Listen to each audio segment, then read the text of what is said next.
aside from that, there would be no Trump 2. Yeah. Except for Joe Biden. Joe Biden was a historically bad president. He's going to go down in history as one of the worst presidents in the history of the United States. In the modern history of the United States, it's a running gun battle between him and Jimmy Carter. So we can easily say that he's now the worst living president of the United States. And I think that without him, none of this would have been possible. So we owe a big thank you to President Biden. With that, and I'm glad that we'll never have to say that again because he's not going to be president again. So that's going to be great. But I think that there's really three things that I've been thinking about today. One is the uniqueness of President Trump as a human and as a figure. It's just unbelievable. Like you get used to this stuff, covering it every day. We cover it every day. Trump, as you say, has become part of the normal political landscape. And then you see the image of President Trump coming out of the White House and getting into the motorcade to go to take the inaugural oath at the Capitol building behind us. And you think to yourself, man, this is unbelievable. Like the writing here is just insane. You have a person who came from literally nowhere in politics, like had never held office, to become president of the United States. He loses an election to Joe Biden in the most contentious election of our lifetime, without a doubt, between BLM riots and COVID and changing the rules and the insanity that followed. And then he comes all the way back to the presidency of the United States as a singular figure. There's nothing remotely like it in our lifetime. And then you think about the American people and what the American people have said here is that they are tired of the fake normality provided by the Democratic Party. We kept hearing all those. The pitch was always, Donald Trump is not normal. He's not a normal guy. He's super not. This is not normal. You kept hearing that during term one. And then you got Joe Biden, who's supposedly the most normal guy. He's so normal. He's like a normal politician who's super normal. And it turns out everything he did was not normal. Everything. His presidency was a sham because he wasn't even alive. His executive orders vastly exceeded the scope of his office. The policies that he pursued were disastrous for the United States, both at home and abroad.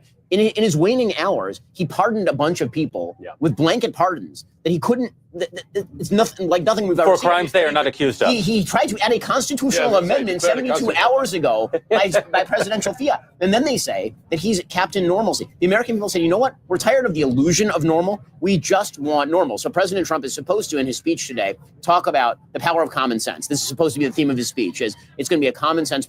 That's all we're asking for. That's all we're asking for. Even like I'm a conservative. I wish you were more conservative. He isn't. He's commonsensical and utilitarian. And guess what? That's what the American people want. They want common sense, utilitarian, pragmatist, winning first president. The one thing we haven't mentioned here is us, the media. The fact that the left-wing media that enforced all these illusions on the American people, threatened them essentially with any violation of their beliefs.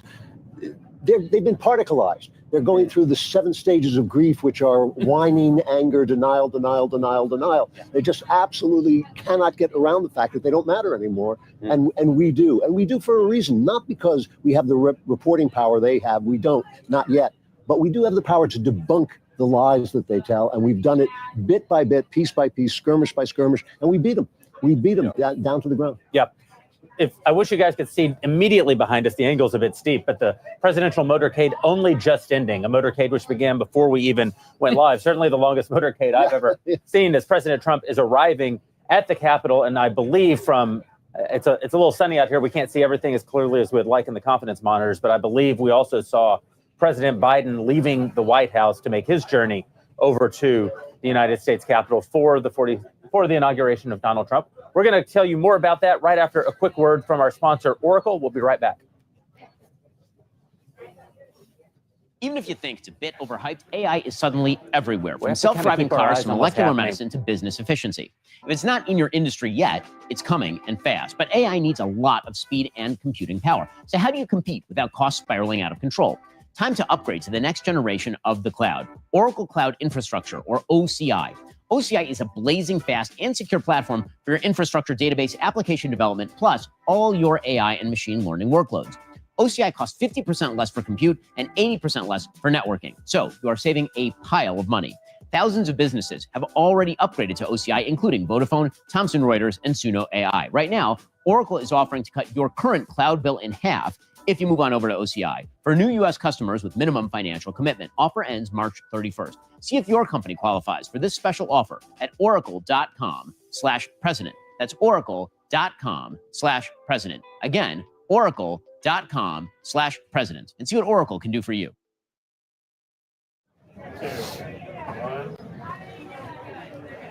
Michael, you're in many ways the most Trumpy of the Daily Wire hosts. You're often accused of being sycophantish by me. But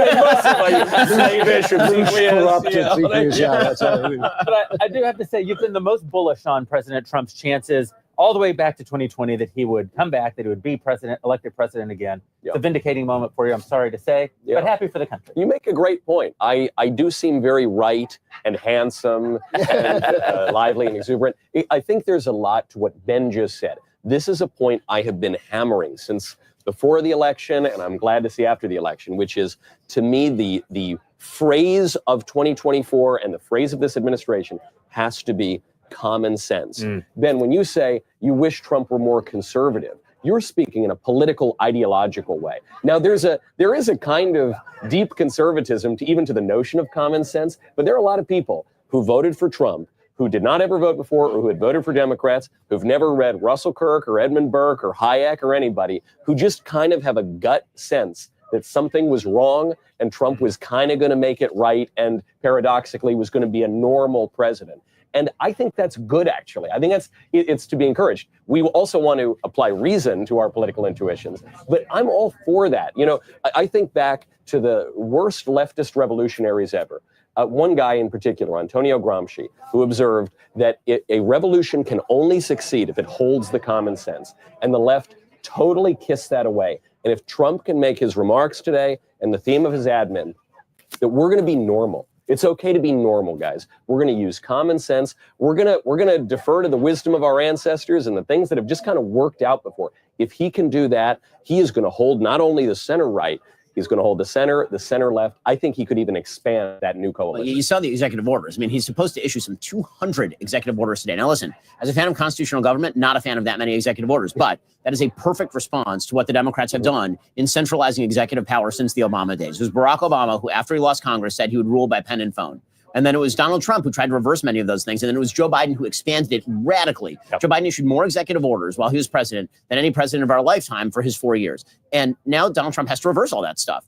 And so his executive orders right now are very commonsensical things. It's put Remain in Mexico back in place. Yep. It's from now on, men pretending to be women are not going to be treated as women. They're going to be treated as men. This is literally one of the, that's in the, by the way, that phraseology is the exact phraseology of the executive order. It says men pretending to be women. That's his exact phraseology. That is a wild difference from the kind of pseudo respect that's been granted to this stupid proposition for the last several years that Matt, of course, has been fighting against so prominently. You know, the fact that these sorts of things were up for debate, and the fact that these are quick and easy wins for Trump. Now, the thing, you know, if I want to speak pragmatically about Trump for a second, the thing that the big risk for, I think, for Trump is that President Trump wants wins, right? He likes headlines and he likes wins.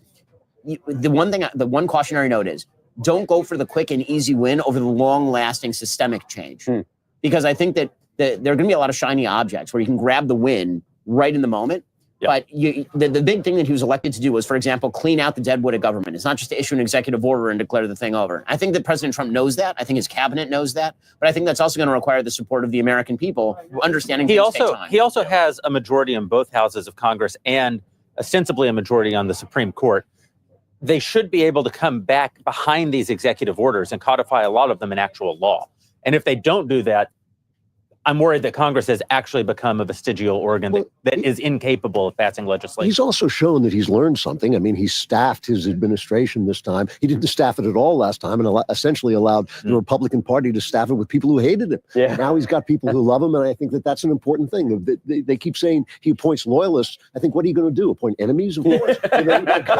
Guys in your administration who are going to do what you tell them to do, and he sent a lot of sticks of dynamite into these departments, which is exactly what they need, especially in the legal departments, especially the FBI, the DOJ, has to be cleaned out. This reign of terror, and it has been a reign of terror. I mean, let's face it. You know, it's one thing for the media that is protected by the First Amendment, but people were being raided in their homes for protesting abortion, punished for going to the Latin Mass. Right. I mean, if it were only Knowles, I would say fine. But you know, other people, you would enforce it yourself. I would actually go in and investigate you myself. But no, this is an amazingly oppressive regime, and the idea that Trump is abnormal for opposing it, and the people who support Trump are abnormal for opposing it, is anti-American. This is the most interesting thing about about the last 20 years of American government, is that Barack Obama and Joe Biden both present as moderate, which obscures their radicalism. Yeah. They're two of the most radical men ever to hold the office of the President of the United States. Donald Trump, on the other hand, presents as a radical. But he's pretty moderate. And yet in a he's way, pretty moderate. Because it takes a crazy, and this is the thing I've been saying about him from the beginning. It took a crazy man to break this glass, to break this incredible shield of dreams that's been put over the American public where they couldn't see what was happening. And there's also we're talking about the political side of it. I mean, in the culture, there's a real massive shift that's happening right now, and it's probably not as sudden as it feels, but it feels very sudden. And so, for example, that executive order with that language on the trans issue is really significant. There's also, I mean, the Daily Wire just reported today, the latest poll, I think it was the New York Times, on the trans issue. It's something like 80% now, majority of both Democrats and Republicans saying things like, we don't want men and women's sports and that sort of thing. A majority against, transing the kids. And if you go back and look at the polls 5 years ago, it wasn't like that. I will say our company should take credit for this. Okay, really, Donald Trump in 2016 when he was running said Caitlyn Jenner could use the women's restrooms. He did. I mean, and the reality is that it was the outside voices in the conservative movement that held the line on this, and we were leading the charge on this. Everything from Matt doing his unbelievable work on this issue to the rest of us covering this stuff. I mean, I remember being threatened on national TV by Zoe Torre in 2014, right? I mean, so like we've been fighting this battle for a very, very long time. It creates a problem here's the problem the left has right now. I think they have a few problems. One is that they run on emotions, and emotions can't be sustained forever. And so I think people are just sort of exhausted. But then the other thing too is what are they about? Like, what is the Democrat Party about right now? What's their agenda? What's their project? The good thing about Trump is he's always been able to speak very clearly and simply about what he wants to do: build the wall, secure the border. These are simple things. Right now, I think you look at the Democrat Party. You were to get 100 Democrats in a room and say, "What is your party about? What do you guys stand for?" I think you'd get 90 different answers. Well, that's why I think they're freaking out right now, because what they were about was being against Trump. Yeah. Okay. That's really what they were about. I mean, since Trump won, every single waking moment for the Democrats has been, we oppose Donald Trump and everything he stands for, and we're going to blame his victory on the Russians or on Facebook or on some sort of corruption. And then it turns out the American people threw up a giant orange middle finger a second time and said no to that. So what exactly do you do when your entire case is, we just don't like the guy the American people selected? And who is their leader? Who is their leader? I like that Trump has changed the Republican Party, but even if Republicans hate Trump, at least it's clear who runs the Republican Party. It's Donald Trump. Previously, 3 months ago, you would say, well, probably Barack Obama runs the Democrat Party. I think he's basically out. Joe Biden certainly isn't running anything. He's probably not running his toothbrush in his mouth. Kamala Harris isn't. So who is the figure? Who's the figure in media? Who's the figure? They don't have one. So they're obviously confused, which is why I'm so excited about the executive actions today. 50 expected executive orders, and then additional executive actions once he's sworn in. The thing I love most about it is not just what it's going to do to the border, not just he's inviting certain legal challenges potentially on birthright citizenship, not just the gender stuff. It's that he is going in, guns a-blazing. He is organized. To your point, Drew, he just outsourced hiring to the GOP in 2016. But one of the big problems was he couldn't get people to work for him because the brand had been made so toxic by the dishonest media.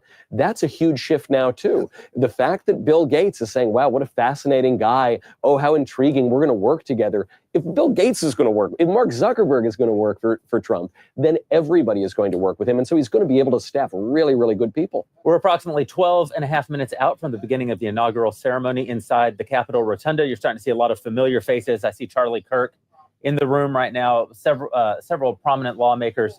Vivek, Elon Musk already have walked through. A pretty remarkable moment in that this is taking place inside the rotunda of the Capitol. Normally, you would see it happening directly behind us on the National Mall, on the steps of the Capitol. That's where these events are typically held. It's obviously why we selected this location, but there have been enormous changes and frequent changes and rumors of even more changes over the last 48 hours. As the government has responded both to the incredibly cold weather here in Washington, D.C., and we are told security threats against the president. I've given some thought to it. My guess is that the kind of drone warfare that we've seen taking place, like the individualized drone warfare we've seen taking place in Eastern Europe, probably presents challenges that we just don't know how to keep an event like this safe in the way that historically we've been able to. Whatever the case, it's only the second time in our lifetimes that a president has been sworn in the rotunda of the Capitol, the last being the re-election of Ronald Reagan in '84. Yeah, going back to sort of the topic of the opening of culture to President Trump, I think that the most seminal moment in modern political history was that debate with Joe Biden. And the reason I think that is because for the first time, a bunch of Americans actually said the thing out loud, which was, maybe it's okay to support the Republican. You started to see people say, right. maybe it's actually okay. Maybe, like, he's so bad that maybe we should actually consider this. And then the attempted assassination of Trump, when you saw people suddenly come out of the woodwork, Mark Zuckerberg saying, that was pretty awesome how Trump responded to that. Suddenly there was a cultural pane of glass that had been broken, and you can't unbreak the glass. Once you say the guy might be cool, he might be doing something important and useful and amazing, once you say that, you can't unsay it, right? Well, if you put somebody in the untouchable box, once they're out of the untouchable box, you can't stuff him back in. And I think that was one of the big problems that Kamala had. She kept trying to stuff Trump back in the box that had already been destroyed by the debate with Biden. And so Joe Biden did more damage to the Democratic brand in the last year. Like, listen, I think Kamala Harris would have lost him anyway because she's a uniquely terrible candidate. And that goes back to, the sort of modern media sensibility that you're talking about, Drew, which is without the podcast, without the videos, without the ability to expose people in long form, the media would have been able to cram her down our throats. 20 years ago, she's the president of the United States because the media is able to hide her behind glass and then just pretend away all of her problems. In this election cycle, you've got long form interviews with her that don't exist. And then you have long form interviews with Trump or JD who are acting like normal humans. And that's a completely different thing. So the cultural willingness to now say the thing, Joe Biden is responsible for that. So once again, I want to thank the outgoing president of the United States, who's awful, who's awful and deserves all the ignominy we can ladle upon him for the rest of his life. We should talk a little bit more about that assassination attempt, because I keep going back to this moment when Trump had COVID and he came back and he said, don't be afraid of it. Don't let it dominate your life. And Jake Tapper went on and said, no, it's right to be afraid. It does dominate your life. You should be afraid. And I thought, that's what they're selling us. And when you saw Trump stand up after being shot and say, fight, fight, fight, I think a lot of Americans may have said, oh, yeah, that's who we're supposed to be. Well, I mean, also, I think we're all religious people at the table. Yes, if you saw that and you didn't see the hand of God almost literally come down and grab Donald Trump by the head and move his head this much, a priest friend to not have his head blown completely off on national TV. Like, if at that moment your confidence didn't skyrocket that this dude was going to be president of the United States again, I got to say, only secular people probably saw that. We're like, well, he probably just has There's just a great as good a shot line of not winning. A priest friend of mine says it's a wicked generation that seeks after signs and wonders, but it's a stupid generation that ignores signs and wonders. When Mark Zuckerberg wakes up the next day and says, I think he's going to be president. No, that was because he repealed Roe v. Wade. That was I'm absolutely convinced. You're going all the way. Okay, you're going all the way. No, I think that was absolutely all right. Second chance. Second chance. I mean, speaking of second chances, I will say that it is rare, and I think this is the rare moment, and this is why I think that we should approach this with a lot of excitement and encouragement, but also some trepidation, because God doesn't give countries second chances very often. Oh, that's right. And this is a second chance for the country. If you had told me 4 years ago that Donald Trump would re-enter office with a Republican majority in the House, in the Senate, and with sometimes 6 votes on the Supreme Court, I would have said, you're out of your mind. That's crazy what you're saying to me right now, given the sort of political situation in the United States 4 years ago. And the fact that God has given this opportunity, the American people have taken the opportunity to do this, it means that you can't blow the opportunity. Yeah. You cannot be distracted by the dumb kind of stuff that sometimes we get distracted by in political, like the meme coins or the TikToks. Like, just do the thing. That's the opportunity. Grab the thing, do the thing, and the American people are going to be grateful for it. All they want is some sense of solidity in an ever more chaotic world. Yeah. And God giving us the second chance, like, if it's not seized, I don't think God takes kindly to people who don't take their second chance. I think also on the right, we have this responsibility to keep our fringes out of the center, the Jew haters and the women haters and the black haters. I think we just got to say no. I know there's going to be moments when they get the clicks, when they get the attention. We got to just turn our backs on them. But because our party has always been the party of liberty and justice for all. It should remain that way. We don't need to hate anybody. We can actually do everything we need to do without letting those people in. And something that's very encouraging is for every, if people spend too much time on Twitter, one will think that the country is in a rather bad place. Yeah, good point. But, you look at Trump himself. He does not really entertain fringes, hateful people, anything like that. Trump, as we've been saying now for 20 minutes, Trump really has grabbed the normal.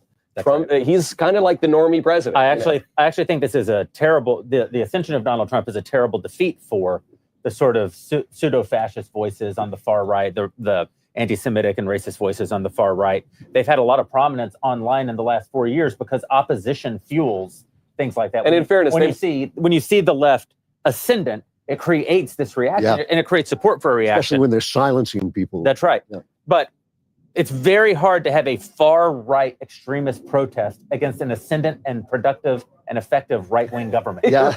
Back in the rotunda right now, it looks like people are starting to take their seats. We see Elon Musk, Vivek Ramaswamy. I saw Apple CEO Tim Cook, it looks like, has taken a seat as we're about 6 minutes away from the beginning of the inauguration of Donald Trump.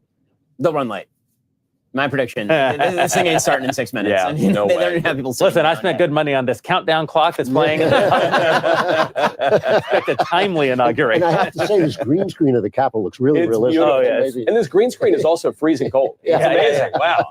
Well, one of the things that is amazing is, like, we are literally counting down the moments until Joe Biden leaves. I can't get over how bad a president he was. Yes. Like, Did there you were like Joe rumors. Biden? But really, like, it's an amazing thing to have lived through a historically bad president, like a truly historically bad presidency. Two of them. And Barack Obama was truly historically bad, but in a different and more insidious way. On purpose. On purpose, right? Joe Biden. I mean, there were rumors yesterday that leading up to this inauguration, Joe Biden was at the very last minute going to cram through a series of UN resolutions targeting Israel. This was the rumor. There was the Security Council meeting that was happening this morning, and that was the going rumor. And it was like, that might happen. That's plausible. Right? I mean, that's plausible. And he tried to actually add a constitutional amendment by fiat I love that. on Twitter in a statement he clearly did not write. I love that, though. Do you know why I love that? The reason I loved him trying to ram through the ERA, which had a deadline of, 1977, then it was like 1982. I mean, they blew past it 40 years ago.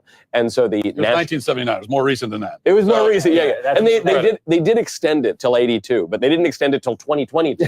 So when the Archivist of the United States said, hey, you can't just declare constitutional amendments into existence, Biden kept moving anyway. But it wasn't just Biden. It was Kamala Harris. It was Tammy Duckworth. You could tell it was an organized Democrat strategy to just Hillary Clinton, deny till you die, just say that this is the case. Why were they doing it?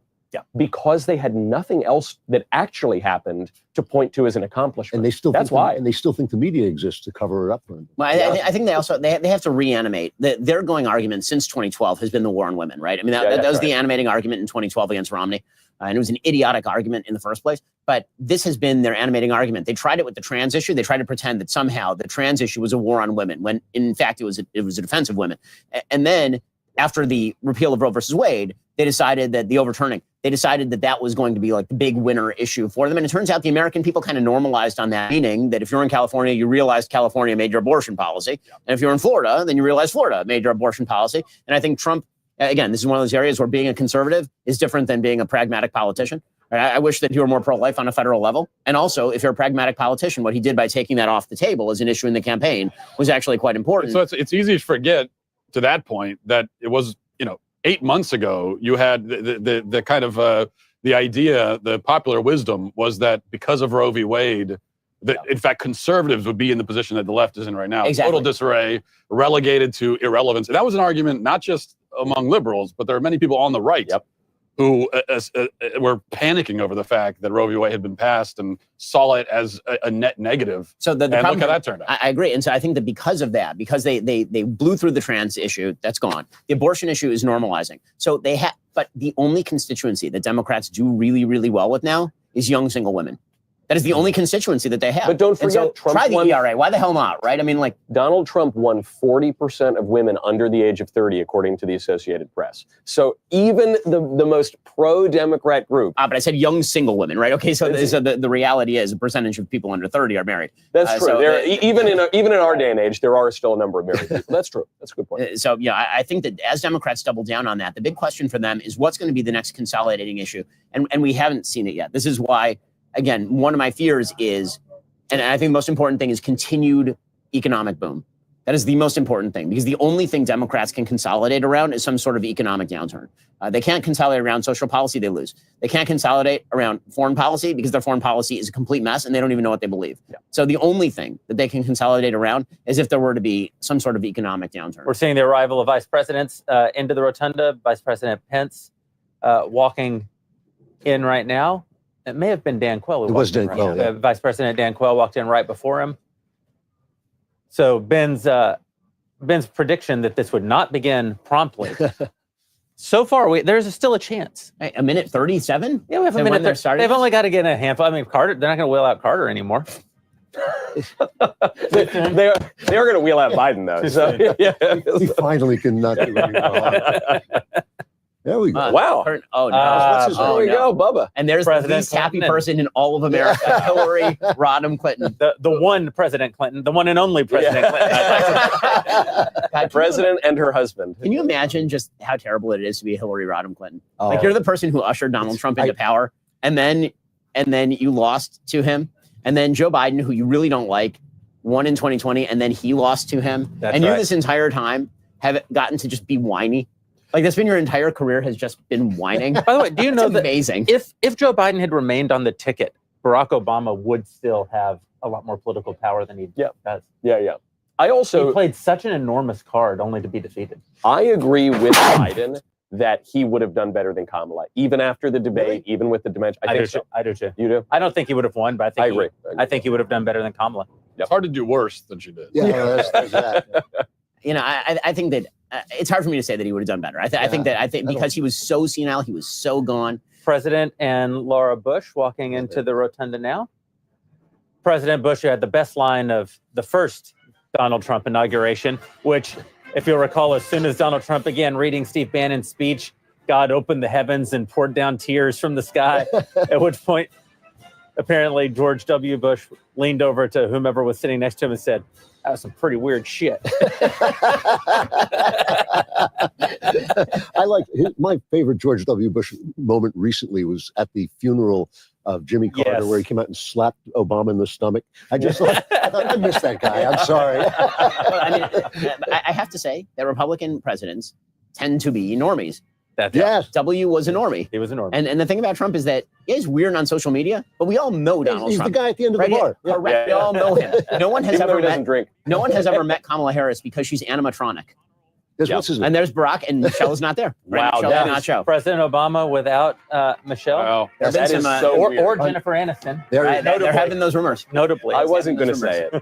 That is actually which is shocking because the other rumor was, of course, Yeah, I know. She didn't seem like his type. Let's put it that way. But you know, when I saw Michelle wasn't going to come, I said, okay, well, that happens. She didn't go to Carter's funeral, but that was really weird to see him walk down alone. Yes. Yeah. And it was really weird that she wasn't at Carter's funeral. Yeah. Truly. No, she signed out. She checked out. She's had it. Yeah. She's like, I'm done. I don't like any of these people. I'm done. Yeah. You know, more power to her. Yeah. She signed out. But the question is, of what has she signed out? Yeah. And now we're awaiting the arrival of our current president for only a few moments longer, Joe Biden. Might take a while. Yeah. Well, here come the Supreme Court. The Supreme Court judge. Okay. Chief Justice Roberts. Boo. Kavanaugh. Alito. Yay! Hey, there's a Clarence Thomas. Yep. Yeah. Sonia Sotomayor, Kagan, Gorsuch. Yeah. Only a few more moments before we see Donald Trump enter the rotunda, and a few more moments means you still have time to head over to Daily Wire Plus and take advantage of our limited offer, 47% off of an annual membership. If you use promo code 47 at checkout, we're thankful to all of our Daily Wire members. 65,000 people watching concurrently right now at Daily Wire Plus. It's a wonderful experience. We've just launched new technology, a new app, and it's probably the best place to catch this content now. That's never been true before, but we're really proud of this new technology that we've rolled out. It's kind of interesting to see these tech guys, Elon Musk and Cook from Apple. You know, it's a new generation of barons. You know, it's a new generation. Well, there's also something to, even when you mentioned that Tim Cook was there, I thought, well, it's good. Obviously, he's not a conservative, but you know, he has to be there because he's a huge figure in American public life. Runs one of the biggest companies in the history of the world, and we sometimes forget it because we're so clean about our civics, but. You know, the guys who run these big private institutions wield a huge amount of political power, for better or worse. Of course. Well, and imagine they all kicked Donald Trump personally off of their platform 4 years ago. And today he ascends to be the most powerful man on planet Earth. I think you probably kissed the ring in that circumstance. Yeah. Oh, maybe we overreacted just a little bit. But I mean, Mr. President. business is good, right? Business is good for America. These guys have built some of the most beautiful businesses in the world, and it's great they're coming around. The businesses that they built have great power to do good. Yeah, and what I want from them is some acknowledgement that what they are doing now is a permanent shift in the wind, and this doesn't shift back 2 years from now. Impossible all the time. That's not very No, I think honestly, I think one of the ways that they do that is actually doing public appearances with people on the right. All right. They refuse to actually get in public, and they're not doing that anymore. That's changing. Is the Trump family? Here's the Trump family. All right. Ivanka and Don Jr. and Tiffany and Eric and Barron, who's enormous. He's tall, yeah. Octavian. No, Jared Kushner. Yeah, he's probably home with the kids. I didn't see any of the spouses. Oh, yeah. There were no spouses there. Right. I think you're right. I'm very excited for Barron to change his name officially to Augustus. I think that will happen. Is that 28? Does that happen? I don't know. Yeah. The funniest thing that's happened so far was the exiling of Kimberly Guilfoyle to Greece. That is by far the funniest thing. I'm sorry, it's funny. Like you break up with the president's son, and then they're like, "And you shall be delegated to Gaul." You'll now have that. If I could get Court of St. James, I might be willing to. Well, I'm a married man. Court of St. James. That's the best one, yeah. you know.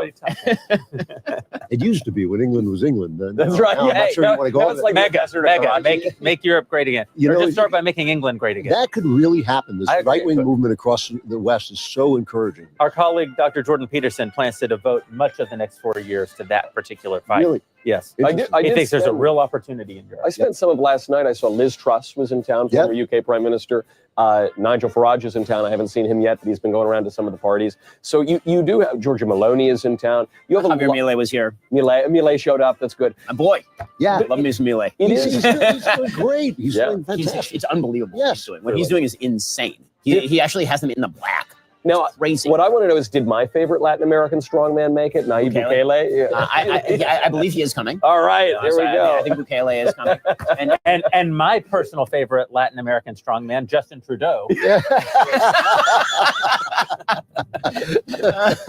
Wow, we really just teed it up, and you're right there out of the park. As my father taught me, never pass up a chip.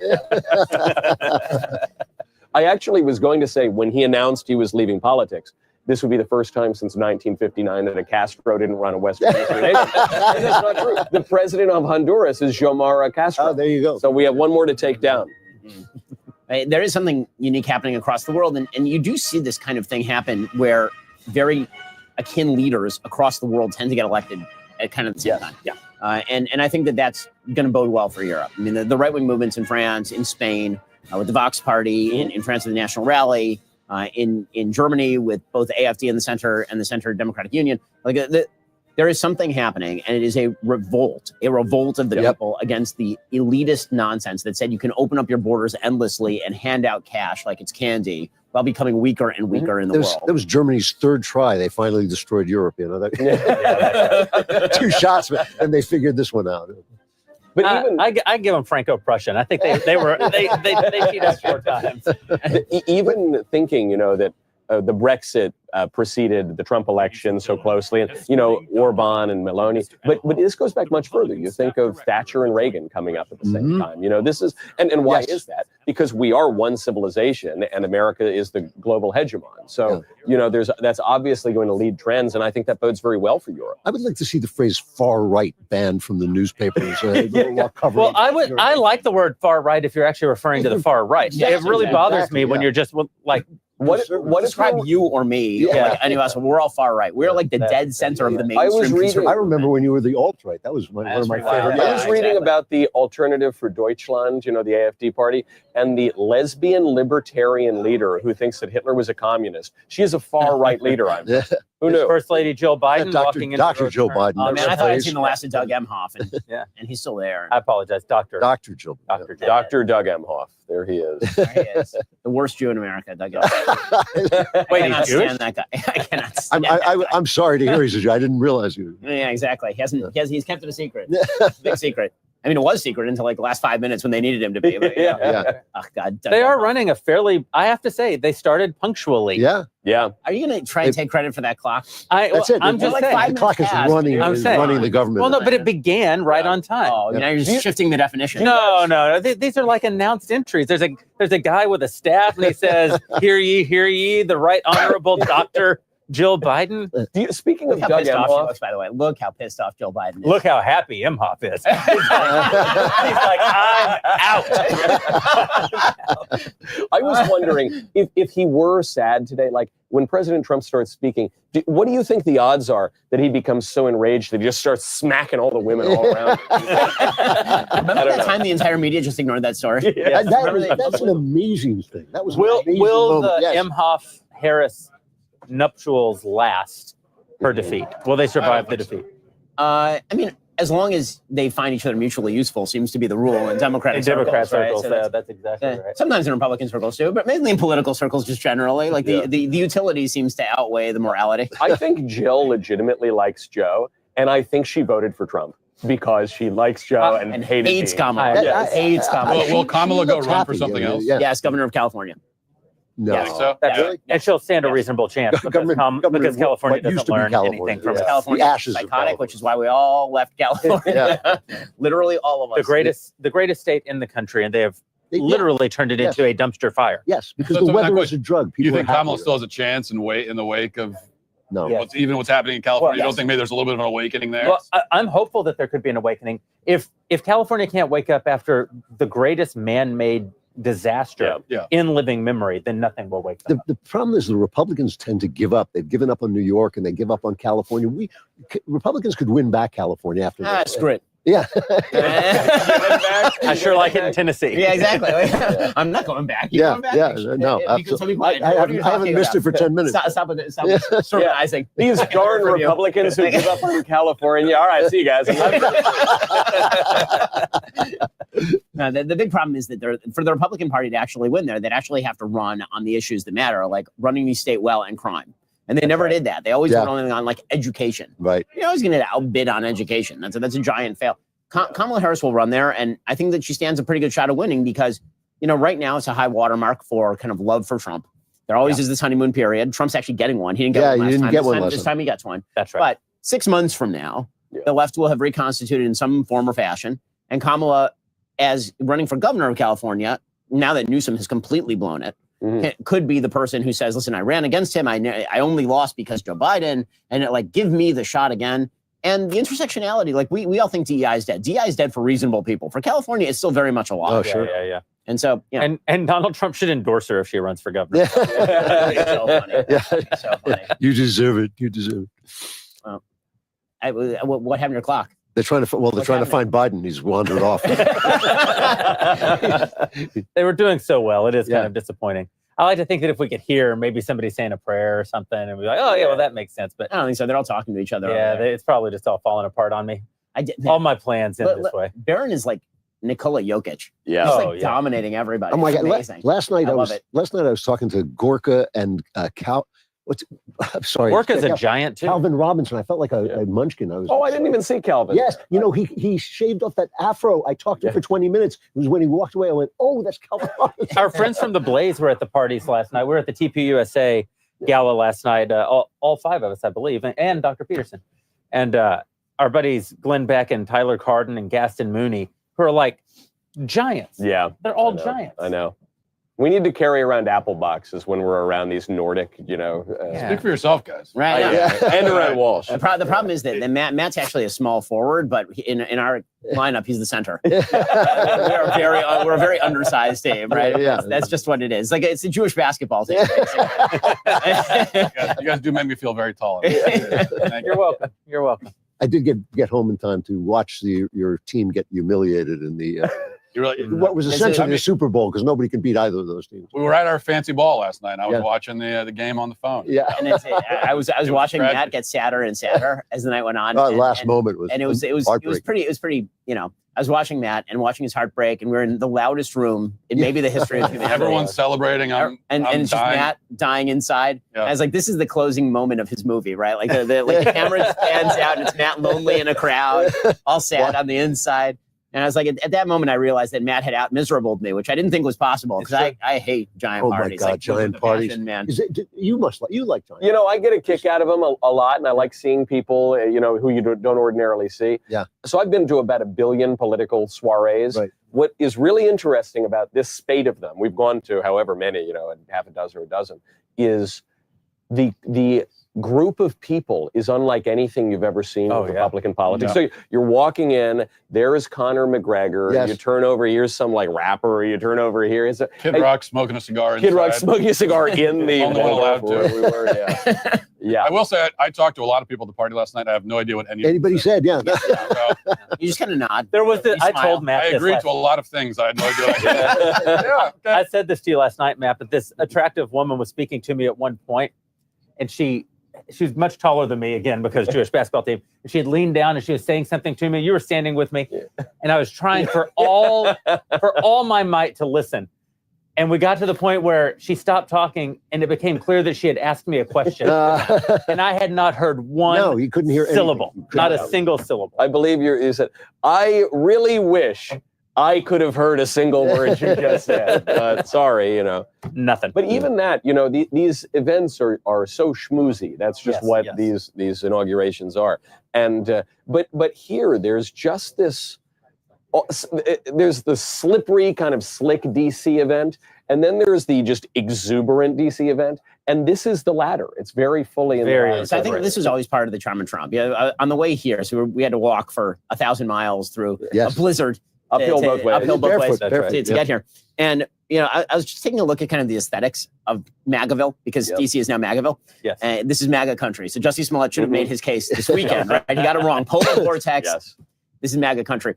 And the thing about the Trump aesthetic that's hilarious is that just aesthetically it's really ugly. Okay, like the Trump hats, right? Like they are. I love it. But no, this is kind of my point, is that everything aesthetically Trump is 1986 family reunion in Minneapolis. Right? Like that's it. That's everything. At right? the Mall of America. At the Mall of America. Right? Like the hats are square and boxy, right? They don't actually fit your head properly. And the ties are too wide. And all the signs are in like Times New Roman font. It's like it's hip to be square. It's like the 80s. Yes, that's it. That's the whole thing. That's the whole thing. And so somebody was saying, like, why are we playing God Bless America, God Bless the USA by Lee Greenwood for the 127th time? And it's like, because you know what?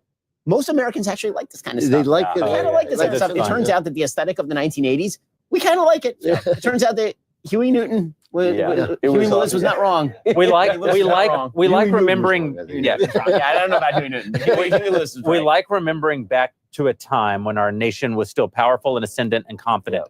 And our hope is that in Trump's second term, we're able to be that kind of. And now we can all feel like Patrick Bateman, like, hey, left, you like Huey Lewis in the news? I will say it is bizarre and surreal to walk around DC and everyone everywhere is a conservative. It's like everywhere you go. Such a change. And I'm looking forward to it because I live, right near here, and it's going to change everything about my actual existence. I love it. Yeah. And we were greeted as liberators. Who's this guy? I don't know. This is a close-up on this. Where's his tie? Where's his tie? Yeah, that's You're at the inauguration of the President of the United States. This is one of the things I. Who are you? Oh, he's singing. He's singing. Okay. Oh, he's the opera singer. Oh, this guy's so good. He had to have an open throat. Because I was going to say, that's very Italian of him. But that checks out. That actually works. Oh man, I feel bad that I mocked this guy. Yeah, no, he's cool. I've heard him sing before.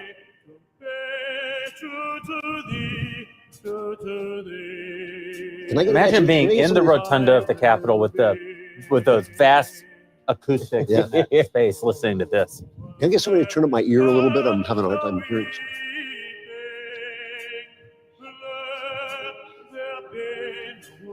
I guess not.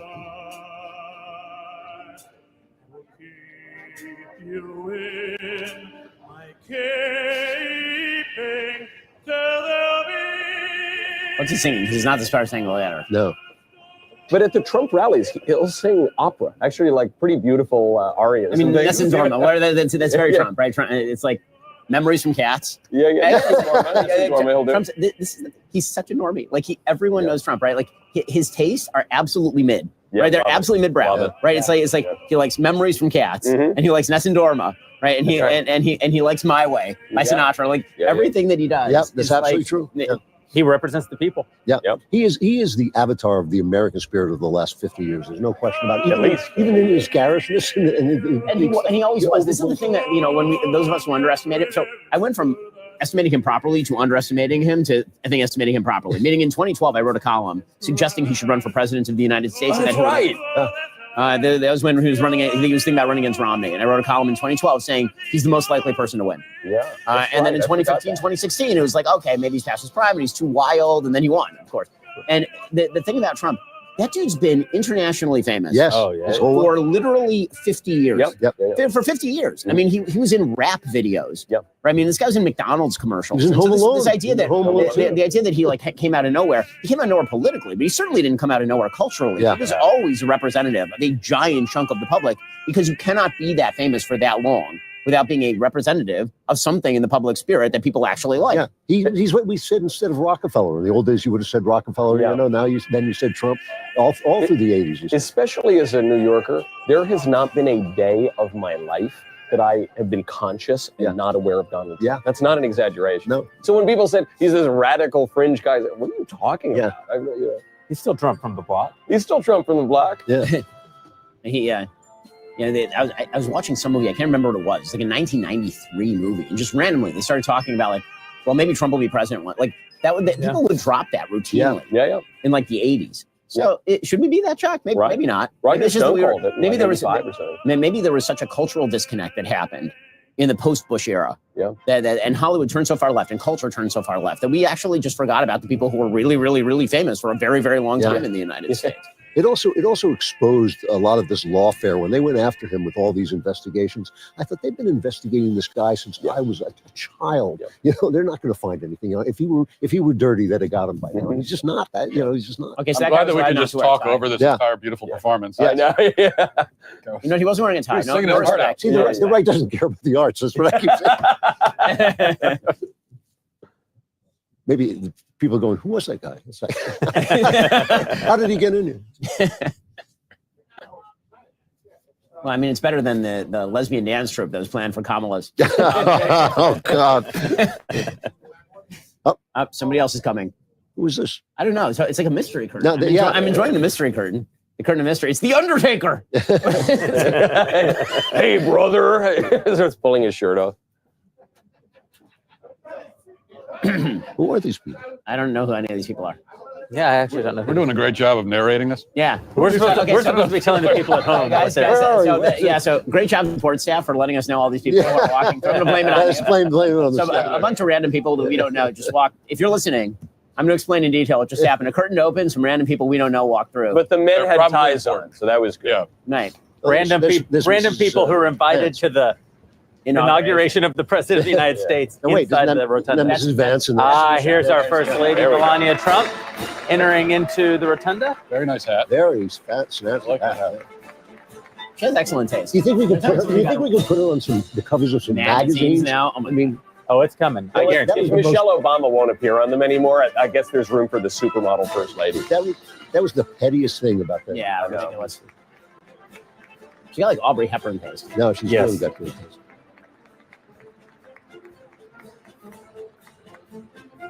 Bold to wear a hat too. Yeah. It says that you're confident in your sense of style. Yeah. I mean, That's truly. a great analysis, though. I know, but I just wasn't expecting like actual fashion analysis from our straight fashion correspondent, Jeremy Boring. We depend on Jeremy. I like for to the say fashion, straightish. the fashion commentary. Yeah, and, like color palette analysis of what that means for the future of the country. She's painting in bold colors. She's got the contrasting black and white just demonstrates how bold this presidency is going to be. It's a concession too from Joe Biden that she decided to wear blue, Jill looks unlike on election day. She looks so miserable. Look, She does. she looks absolutely miserable. Not miserable enough. Ranking member of the Joint Congressional proper Committee on miserable. Do you think that's a, Yeah, I think she got what she deserved. You're a merciful You know, man. God comes for us all. And That's his true. justice. Up, here comes Secretary Is the Honorable Hakeem Robert Jeffries. Duncan. Yeah.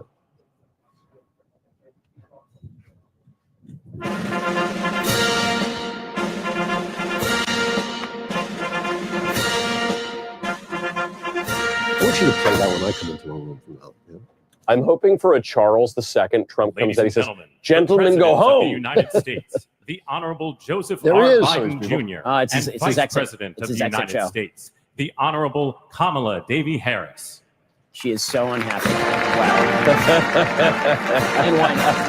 Terrible day for her. Pretty humiliating. Well, we're gonna go ahead and kick this over to the live broadcast of Donald Trump's inauguration. Stick around afterwards. We'll be back to give you more inane commentary and fashion advice. We'll see you guys there.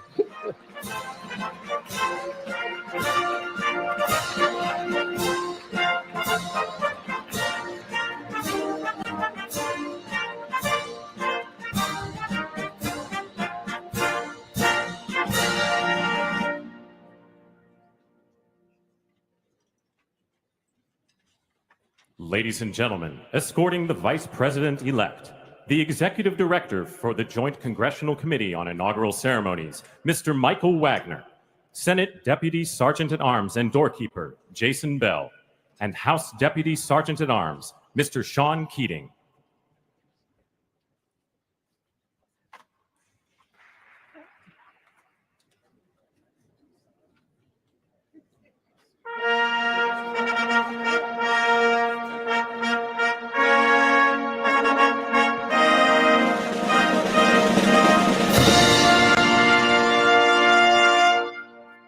Ladies and gentlemen, the Vice President-elect of the United States, the Honorable J.D. Vance.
Ladies and gentlemen, escorting the President-elect, the Staff Director for the Joint Congressional Committee on Inaugural Ceremonies, Elizabeth Farah, House Sergeant-at-Arms, the Honorable William P. McFarland, Senate Sergeant-at-Arms and Doorkeeper, the Honorable Jennifer A. Hemingway, Senate Majority Leader, the Honorable John Thune, and the Joint Congressional Committee on Inaugural Ceremonies, House Democratic Leader, the Honorable Hakeem Jeffries, House Majority Leader, the Honorable Steve Scalise, Speaker of the House of Representatives, the Honorable Mike Johnson, Senate Democratic Leader, the Honorable Charles E. Schumer, Ranking Member of the Joint Congressional Committee on Inaugural Ceremonies, the Honorable Deb Fischer, and Chairwoman of the Joint Congressional Committee on Inaugural Ceremonies, the Honorable Amy Klobuchar.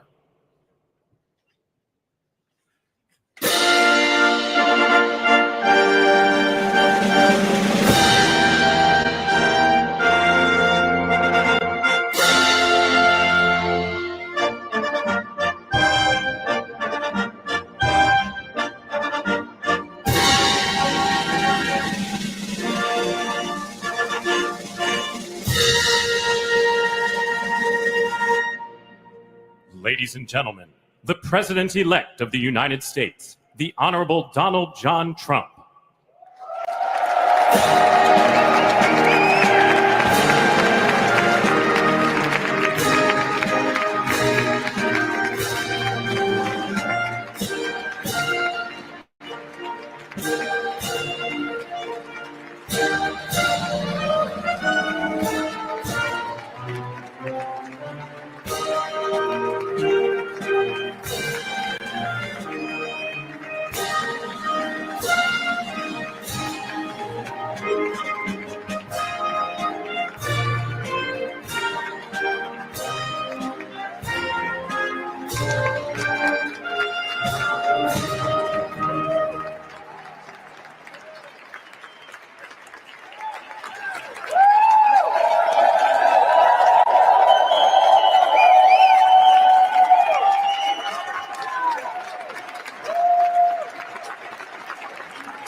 Ladies and gentlemen, please be seated.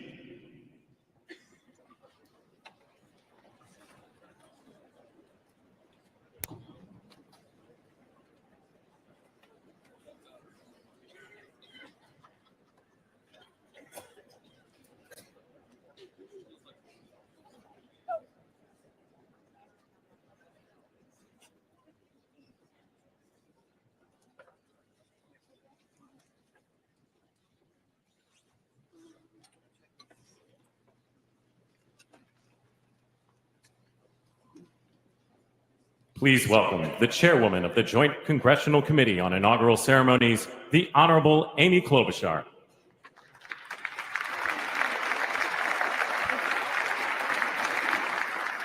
Good morning, everyone. Welcome to the 60th presidential inauguration. Today, President-elect Trump and Vice President-elect Vance will take their oaths of office, and we will witness the peaceful transfer of power at the heart of our democracy.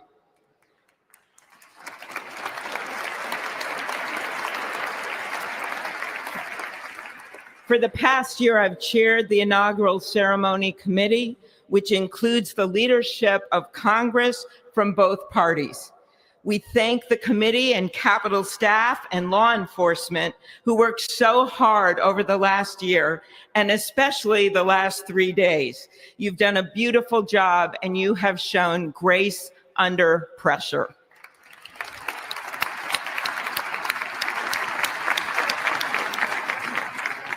Our theme this year is our enduring democracy.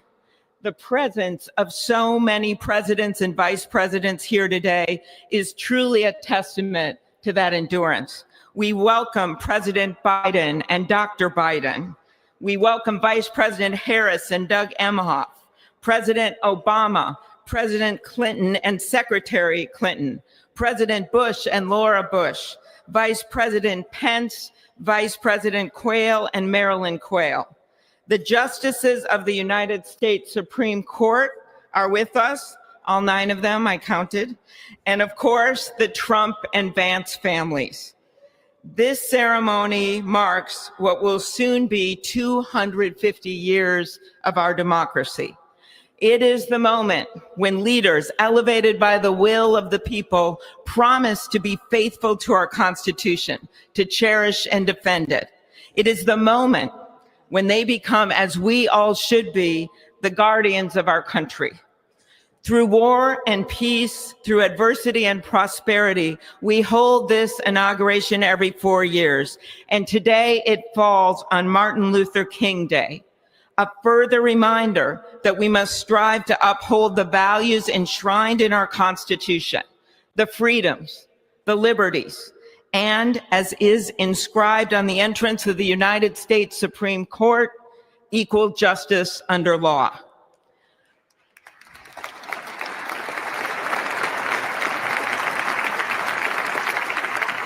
But what makes this moment more than a passing ceremony is all who are watching it across the country, the people of this nation, the ordinary people doing extraordinary things.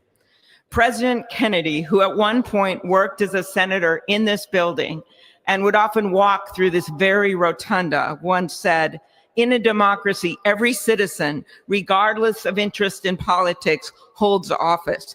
Every one of us is in a position of responsibility."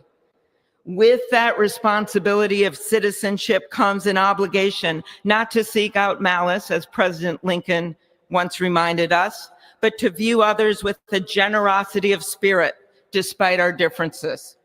With that responsibility of leadership comes an obligation to stand our ground when we must and find common ground when we can. With everything swirling around us, the hot mess of division, it is on all of us, to quote an incredible songwriter who just happened to be born in my state, to ensure that our nation's democracy is our shelter from the storm. There's a reason this ceremony takes place at the Capitol. In other countries, it might be in a presidential palace or a gilded executive office building. Here it is traditionally held at the Capitol, the people's house. It is a fitting reminder of the system of checks and balances that is the very foundation of our government. 3 equal branches of government. That is how, for nearly 250 years, our great American experiment, grounded in the rule of law, has endured. So, as we inaugurate a new president and vice president, let us remember that the power of those in this room comes from the people. The construction workers who build our country, the teachers and healthcare workers who nurture us, the troops defending our freedoms, and yes, the firefighters in Los Angeles putting themselves on the line for us.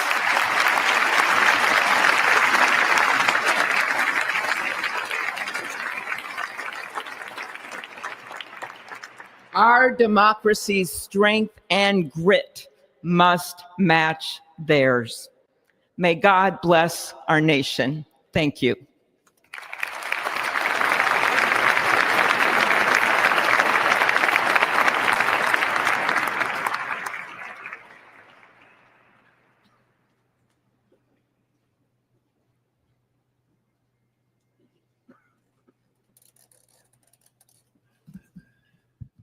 Good afternoon. Endurance through the years is the ultimate test. To persevere through time is the truest measure of an idea, an institution, and a nation. Our founders wrote the Constitution so that America could withstand all the twists and turns of time. They wrote it to guide us and to preserve forever our right of life, liberty, and the pursuit of happiness. But as much as the truths and principles enshrined in our Constitution remain the same, our democracy promises the American people the power to change, to chart their own destiny. That's the beauty. That is the importance of democracy. It allows the endurance, the permanence of a nation through change. It allows nations like our United States both to avoid the obstacles and to seize the opportunities God has placed before us, all while staying true to our founding principles. Today is our country's 60th inauguration ceremony. Like all the others before it, it is a celebration of our right to set our uniquely American course. The past several years have been trying at times for many, many Americans, and also for the nations of the free world that we humbly strive to lead. In November, Americans chose again to steer this nation towards greatness, the secure, safe, and prosperous future that our founders envisioned for all of us. And today, we celebrate not only their decision to do so, but also the simple right and wisdom of a free people to make their own choice so that their nation might endure. And now, allow me to welcome Archbishop Timothy Dolan and Reverend Franklin Graham, who will deliver our invocation. Please rise.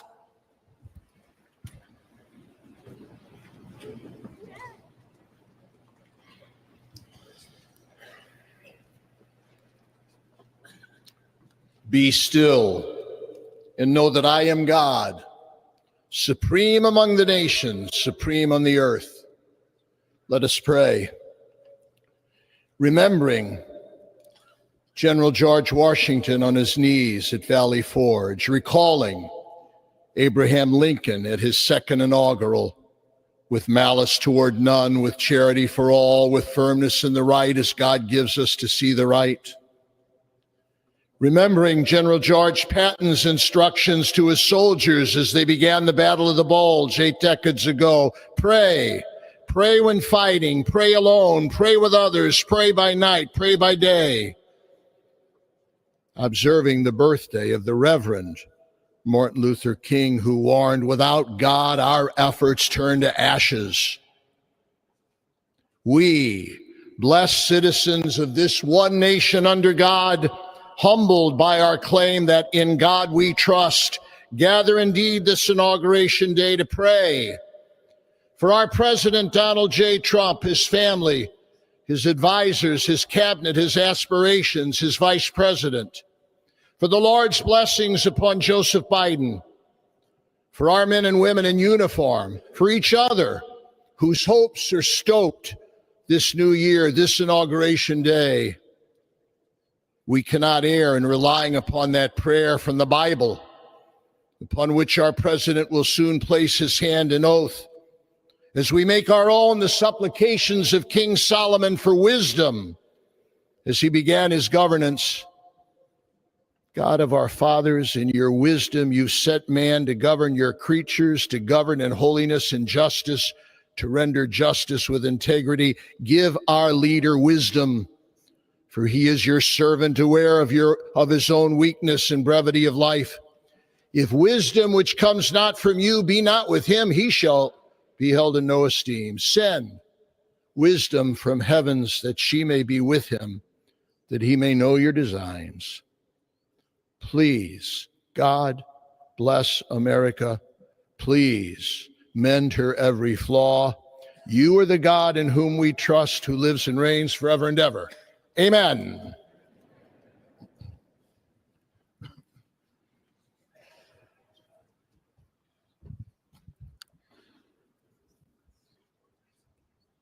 Mr. President, the last 4 years, there are times I'm sure you thought it was pretty dark. But look what God has done. We praise him and give him glory.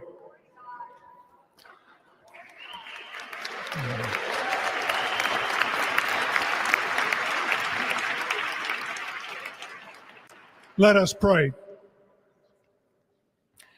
Our Father and our God, thou hast said, blessed is the nation whose God is the Lord. As the prophet Daniel prayed, blessed be the name of God forever and ever. For wisdom and might are his. He changes the times and the seasons. He removes kings.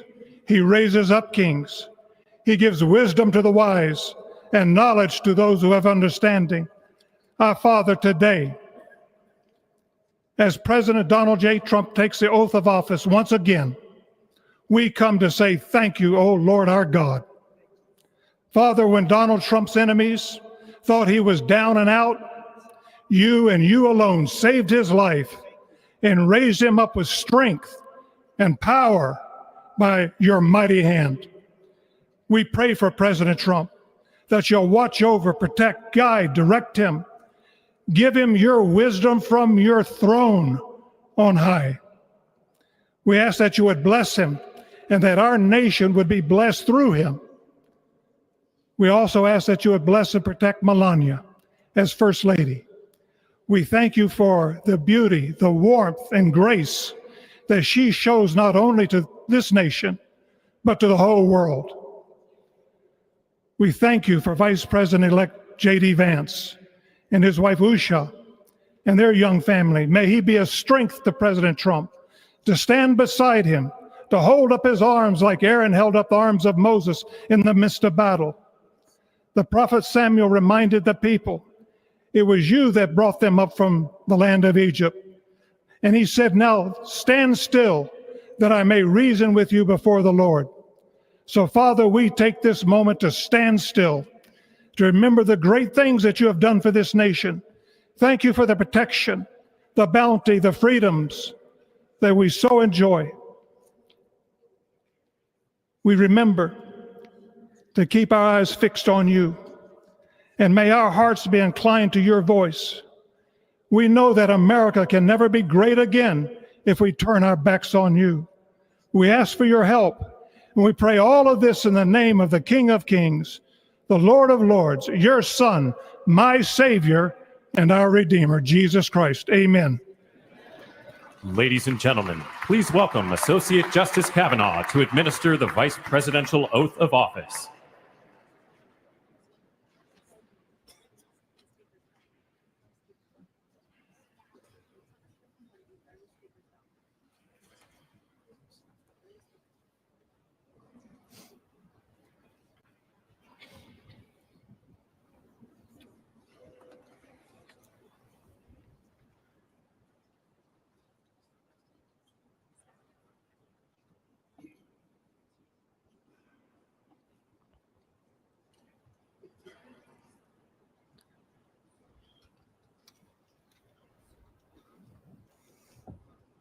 Please raise your right hand and repeat after me. I, James David Vance, do solemnly swear I, James David Vance, do solemnly swear that I will support and defend the Constitution of the United States that I will support and defend the Constitution of the United States against all enemies, foreign and domestic, against all enemies, foreign and domestic, that I will bear true faith that I will bear true faith and allegiance to the same, and allegiance to the same, that I take this obligation freely that I take this obligation freely without any mental reservation without any mental reservation or purpose of evasion, or purpose of evasion, and that I will well and faithfully discharge and that I will well and faithfully discharge the duties of the office on which I am about to enter. So help me God. So help me God. Congratulations, Mr. Vice President.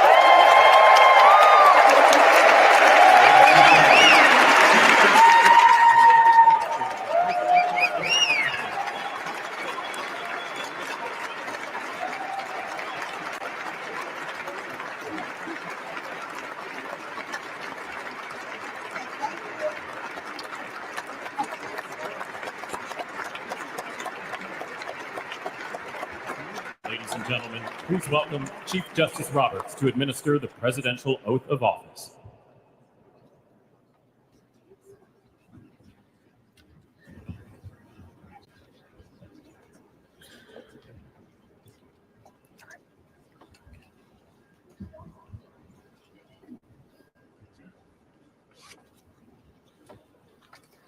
Please raise your right hand and repeat after me. I, Donald John Trump, do solemnly swear I, Donald John Trump, do solemnly swear that I will faithfully execute that I will faithfully execute the office of President of the United States the office of President of the United States and will, to the best of my ability, and will, to the best of my ability, preserve, protect, and defend preserve, protect, and defend the Constitution of the United States. the Constitution of the United States. So help me God. So help me God. Congratulations, Mr. President.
I can read his righteous sentence in the dim and glaring lamps.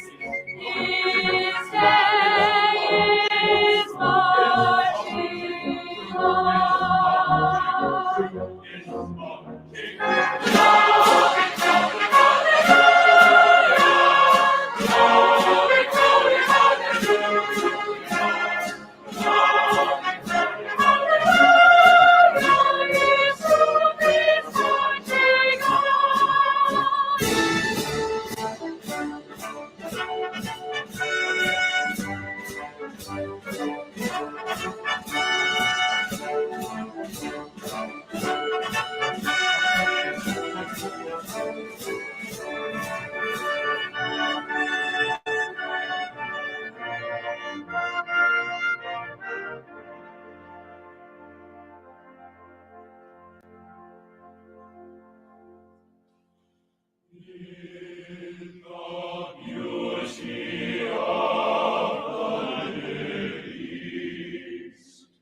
Christ was born across the sea,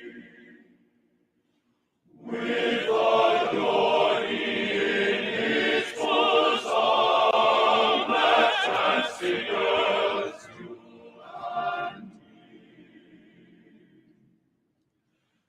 As he died to make men holy,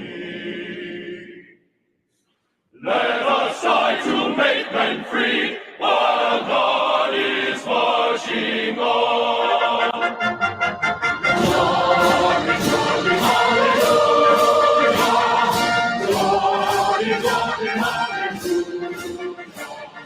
Glory, glory,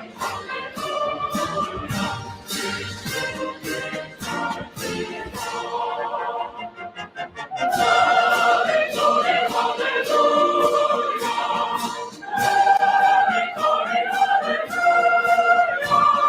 Glory, glory, hallelujah. Glory, glory,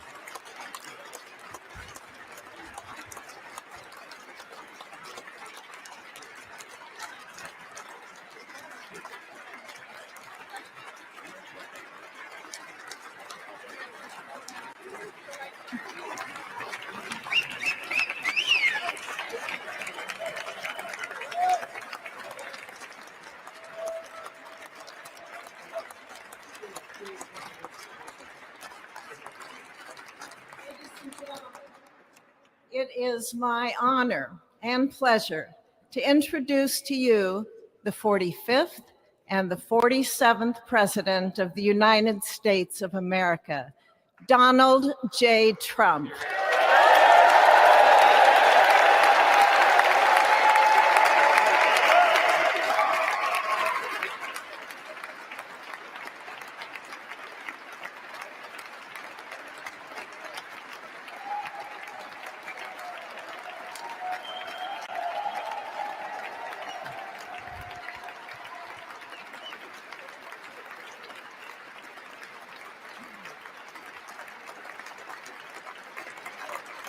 Thank you.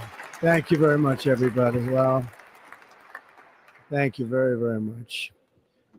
Vice President Vance, Speaker Johnson, Senator Thune, Chief Justice Roberts, Justices of the United States Supreme Court, President Clinton, President Bush, President Obama, President Biden, Vice President Harris, and my fellow citizens.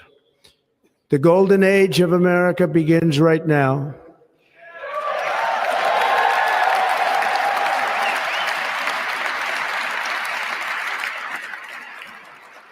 From this day forward, our country will flourish and be respected again all over the world.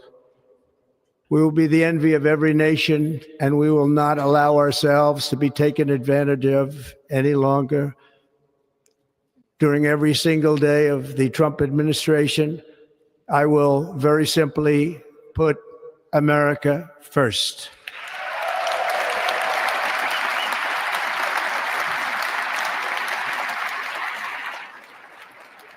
Our sovereignty will be reclaimed.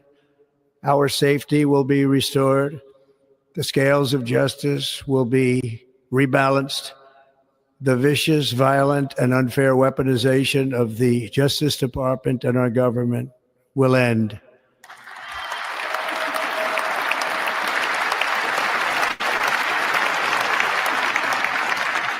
And our top priority will be to create a nation that is proud, prosperous, and free.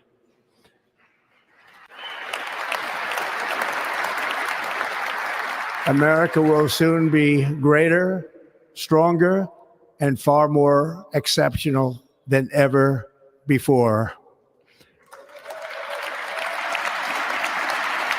I return to the presidency confident and optimistic that we are at the start of a thrilling new era of national success. A tide of change is sweeping the country. Sunlight is pouring over the entire world. And America has the chance to seize this opportunity like never before. But first, we must be honest about the challenges we face. While they are plentiful, they will be annihilated by this great momentum that the world is now witnessing in the United States of America. As we gather today, our government confronts a crisis of trust. For many years, a radical and corrupt establishment has extracted power and wealth from our citizens while the pillars of our society lay broken and seemingly in complete disrepair. We now have a government that cannot manage even a simple crisis at home, while at the same time stumbling into a continuing catalog of catastrophic events abroad. It fails to protect our magnificent, law-abiding American citizens, but provides sanctuary and protection for dangerous criminals, many from prisons and mental institutions that have illegally entered our country from all over the world. We have a government that has given unlimited funding to the defense of foreign borders, but refuses to defend American borders or, more importantly, its own people. Our country can no longer deliver basic services in times of emergency, as recently shown by the wonderful people of North Carolina, been treated so badly.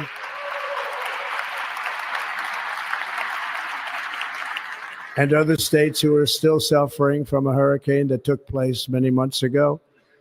Or more recently, Los Angeles, where we're watching fires still tragically burn from weeks ago without even a token of defense. They're raging through the houses and communities, even affecting some of the wealthiest and most powerful individuals in our country, some of whom are sitting here right now. They don't have a home any longer. That's interesting. But we can't let this happen. Everyone is unable to do anything about it. That's going to change. We have a public health system that does not deliver in times of disaster, yet more money is spent on it than any country anywhere in the world. And we have an education system that teaches our children to be ashamed of themselves in many cases, to hate our country despite the love that we try so desperately to provide to them. All of this will change starting today, and it will change very quickly.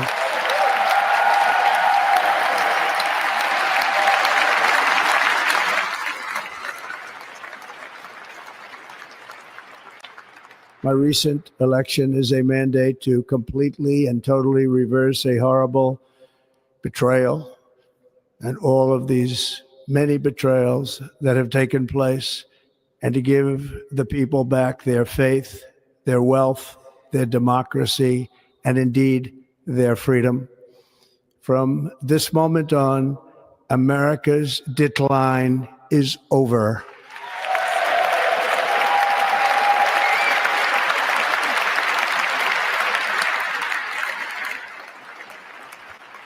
Our liberties and our nation's glorious destiny will no longer be denied, and we will immediately restore the integrity, competency, and loyalty of America's government.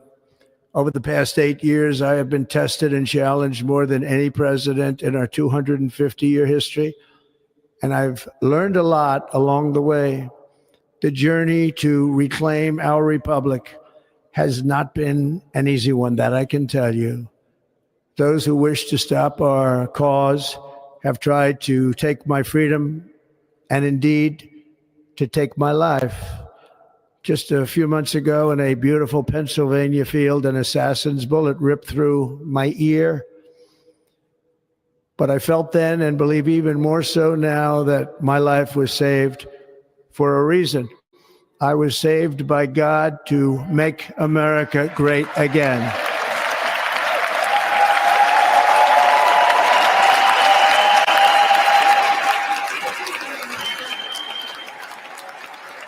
Thank you.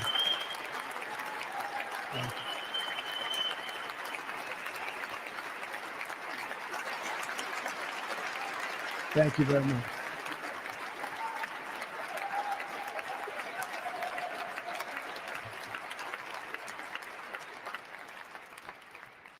That is why each day under our administration of American patriots, we will be working to meet every crisis with dignity and power and strength. We will move with purpose and speed to bring back hope, prosperity, safety, and peace for citizens of every race, religion, color, and creed. For American citizens, January 20th, 2025 is Liberation Day.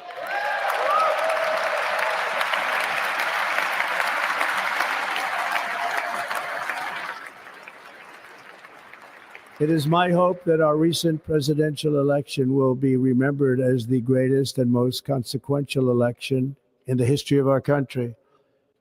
As our victory showed, the entire nation is rapidly unifying behind our agenda with dramatic increases in support from virtually every element of our society, young and old, men and women, African Americans, Hispanic Americans, Asian Americans, urban, suburban, rural. And very importantly, we had a powerful win in all 7 swing states. And the popular vote, we won by millions of people. To the Black and Hispanic communities, I want to thank you for the tremendous outpouring of love and trust that you have shown me with your vote. We set records, and I will not forget it. I've heard your voices in the campaign, and I look forward to working with you in the years to come. Today is Martin Luther King Day, and his honor, this will be a great honor, but in his honor, we will strive together to make his dream reality. We will make his dream come true.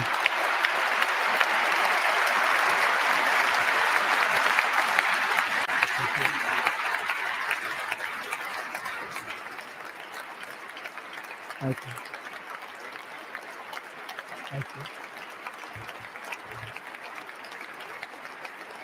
you. National unity is now returning to America, and confidence and pride is soaring like never before.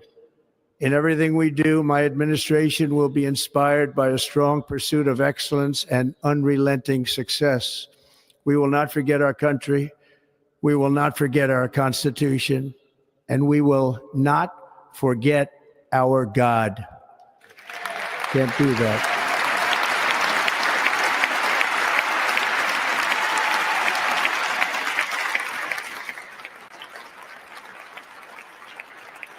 Today, I will sign a series of historic executive orders. With these actions, we will begin the complete restoration of America and the revolution of common sense. It's all about common sense.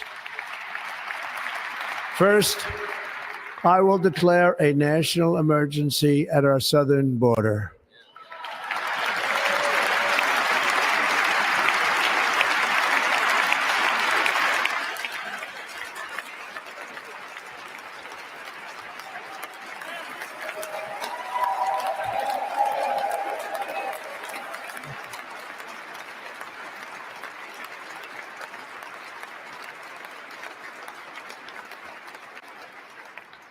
All illegal entry will immediately be halted, and we will begin the process of returning millions and millions of criminal aliens back to the places from which they came.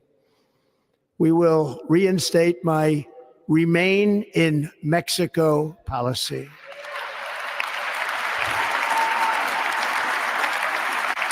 I will end the practice of catch and release. And I will send troops to the southern border to repel the disastrous invasion of our country.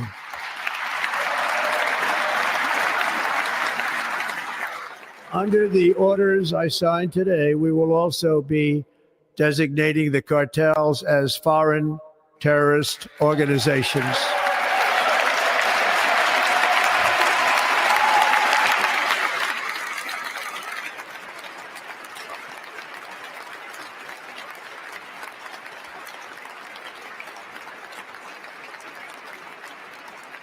And by invoking the Alien Enemies Act of 1798, I will direct our government to use the full and immense power of federal and state law enforcement to eliminate the presence of all foreign gangs and criminal networks, bringing devastating crime to U.S. soil, including our cities and inner cities.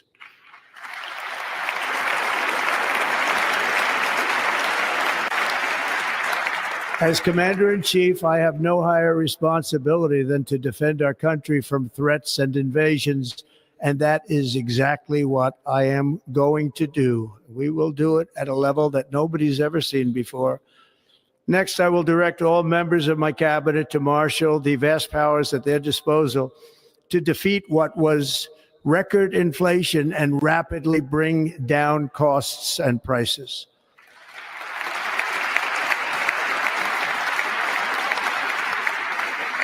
The inflation crisis was caused by massive overspending and escalating energy prices, and that is why today I will also declare a national energy emergency. We will drill, baby, drill.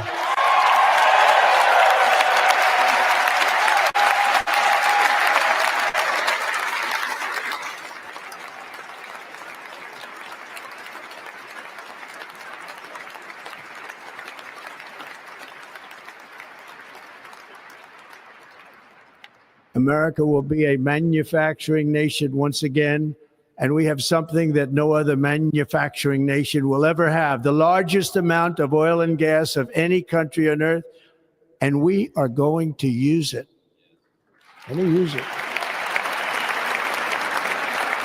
We will bring prices down, fill our strategic reserves up again, right to the top, and export American energy all over the world. We will be a rich nation again, and it is that liquid gold under our feet that will help to do it. With my actions today, we will end the Green New Deal, and we will revoke the electric vehicle mandate, saving our auto industry and keeping my sacred pledge to our great American auto workers.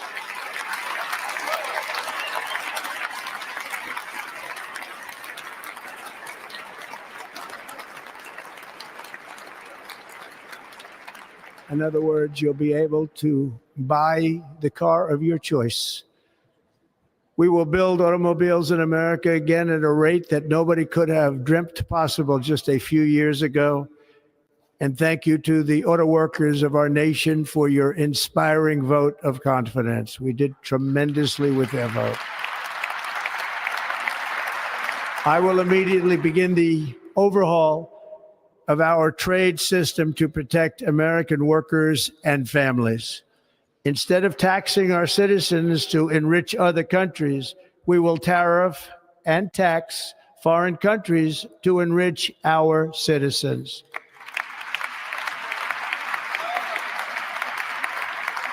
For this purpose, we are establishing the External Revenue Service to collect all tariffs, duties, and revenues. It will be massive amounts of money pouring into our treasury, coming from foreign sources. The American dream will soon be back and thriving like never before to restore competence and effectiveness to our federal government. My administration will establish the brand new Department of Government Efficiency.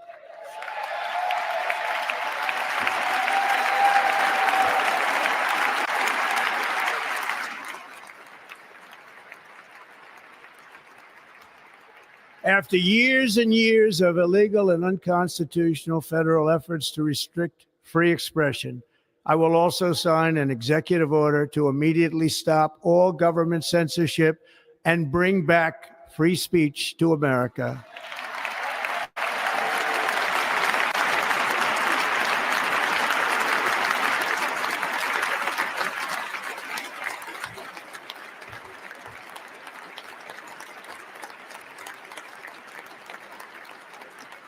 Never again will the immense power of the state be weaponized to persecute political opponents, something I know something about.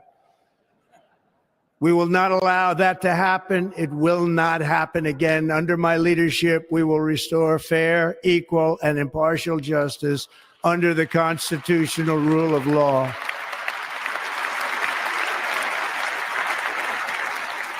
And we are going to bring law and order back to our cities. This week, I will also end the government policy of trying to socially engineer race and gender into every aspect of public and private life.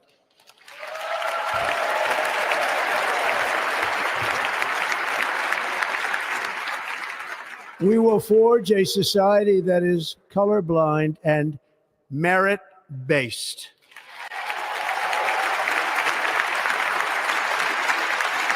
As of today, it will henceforth be the official policy of the United States government that there are only two genders, male and female.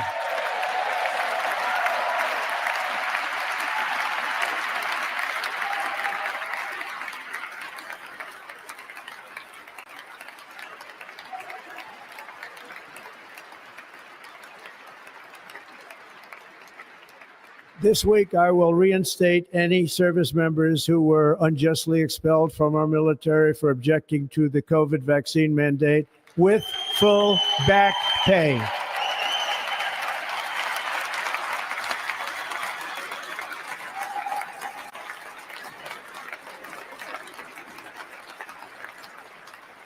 And I will sign an order to stop our warriors from being subjected to radical political theories and social experiments while on duty. It's going to end immediately.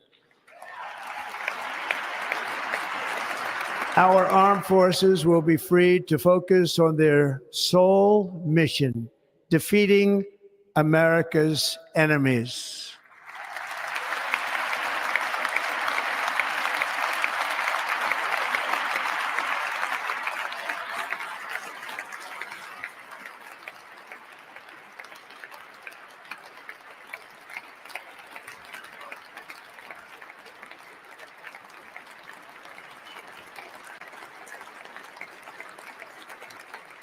Like in 2017, we will again build the strongest military the world has ever seen.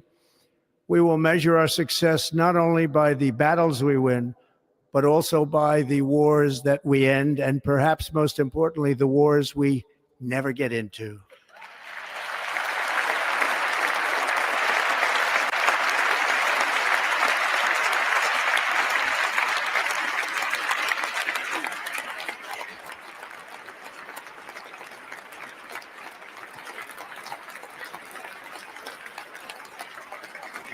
My proudest legacy will be that of a peacemaker and unifier. That's what I want to be, a peacemaker and a unifier.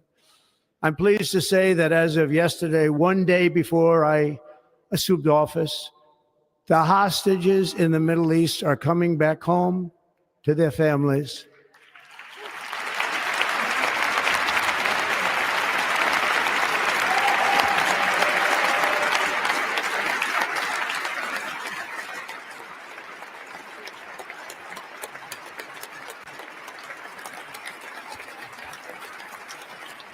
Thank you. America will reclaim its rightful place as the greatest, most powerful, most respected nation on earth, inspiring the awe and admiration of the entire world. A short time from now, we are going to be changing the name of the Gulf of Mexico to the Gulf of America, and we will restore the name of a great president, William McKinley, to Mount McKinley, where it should be and where it belongs.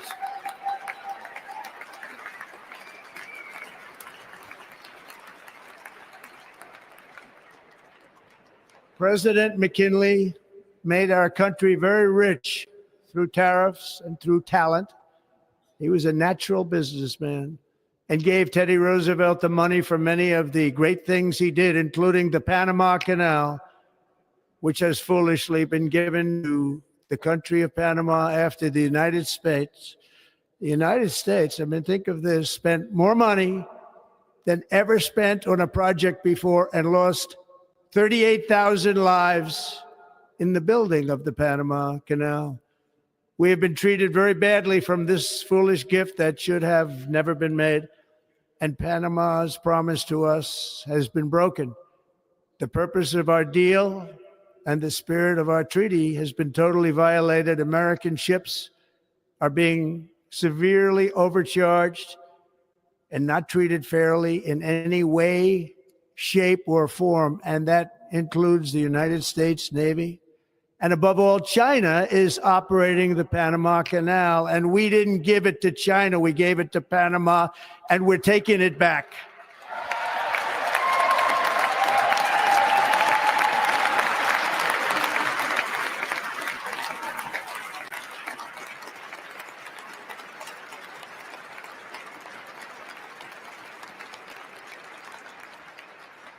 Above all, my message to Americans today is that it is time for us to once again act with courage, vigor, and the vitality of history's greatest civilization. So as we liberate our nation, we will lead it to new heights of victory and success. We will not be deterred. Together, we will end the chronic disease epidemic and keep our children safe, healthy, and disease-free. The United States will once again consider itself a growing nation, one that increases our wealth, expands our territory, builds our cities, raises our expectations, and carries our flag into new and beautiful horizons. And we will pursue our manifest destiny into the stars, launching American astronauts to plant the stars and stripes on the planet Mars.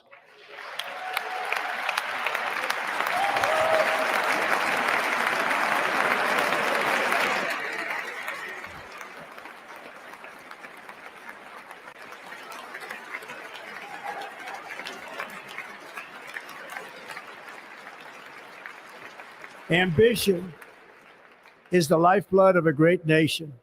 And right now, our nation is more ambitious than any other. There's no nation like our nation.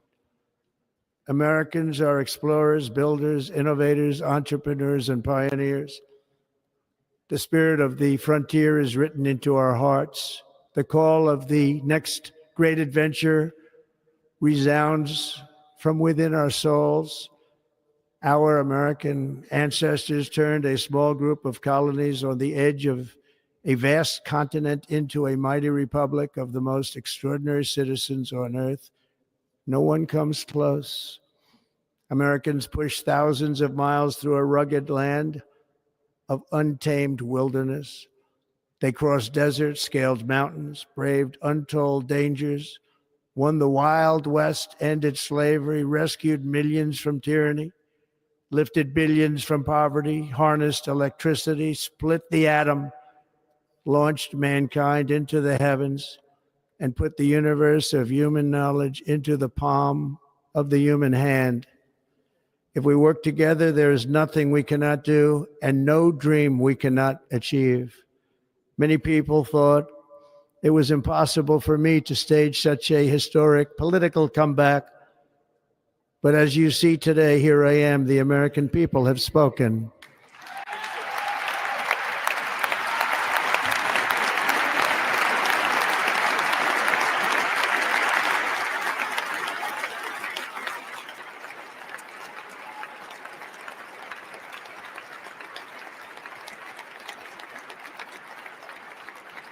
I stand before you now as proof that you should never believe that something is impossible to do. In America, the impossible is what we do best.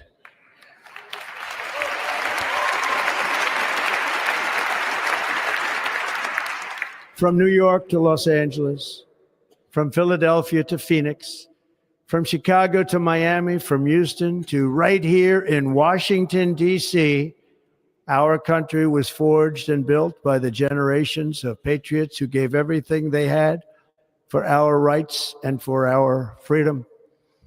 They were farmers and soldiers, cowboys and factory workers, steel workers and coal miners, police officers and pioneers who pushed onward, marched forward, and let no obstacle defeat their spirit or their pride. Together they laid down the railroads, raised up the skyscrapers, built great highways, won 2 world wars, defeated fascism and communism, and triumphed over every single challenge that they faced. After all we have been through together, we stand on the verge of the 4 greatest years in American history. With your help, we will restore America's promise, and we will rebuild the nation that we love, and we love it so much.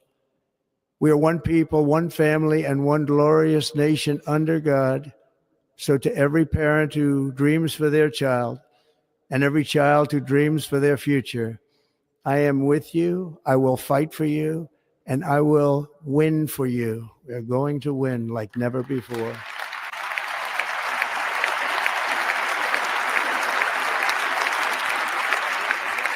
Thank you. Thank you.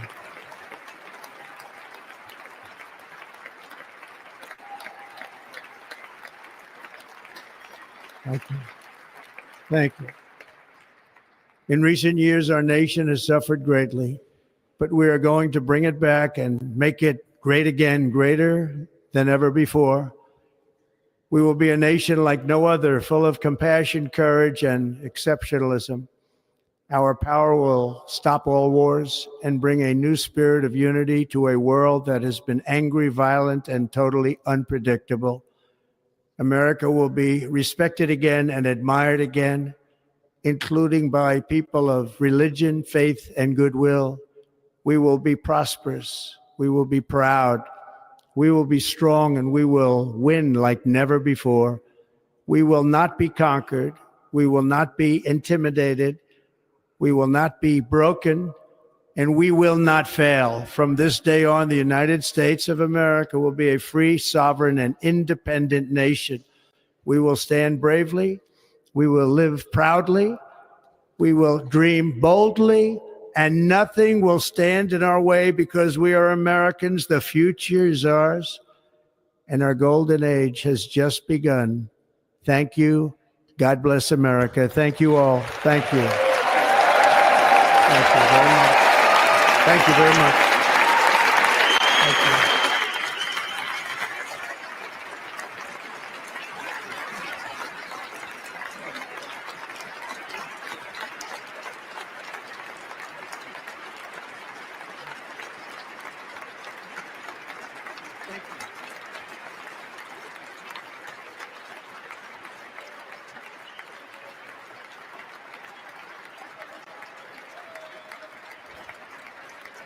Ladies and gentlemen, performing America the Beautiful, please welcome the Armed Forces Chorus and Carrie Underwood.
If you know the words, help me out here.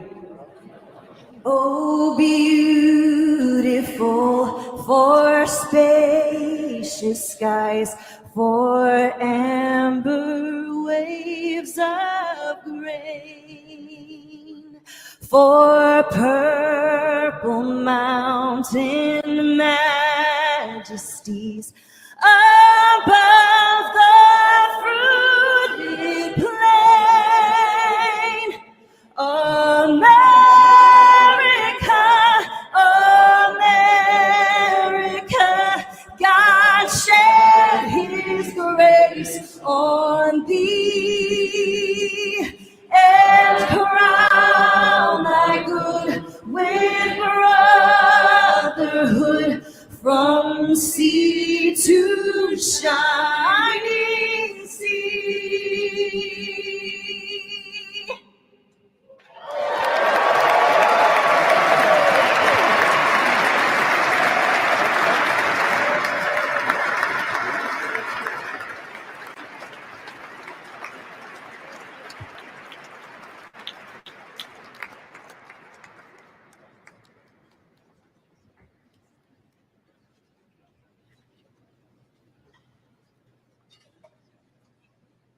Ladies and gentlemen, Senator Fisher will now introduce the benediction clergy.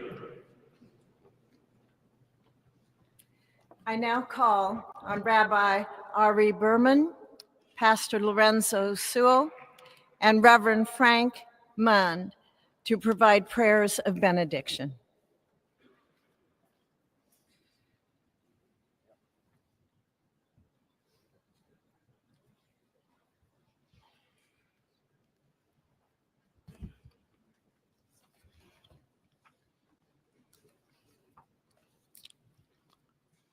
Let us pray.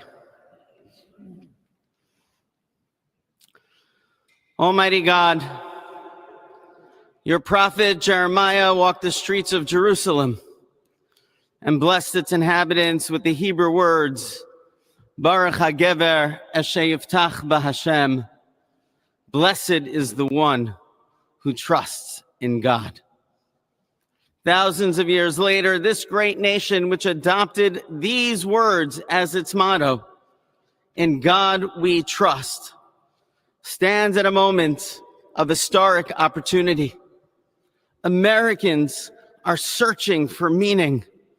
Our merciful Father, help us rise to meet this moment.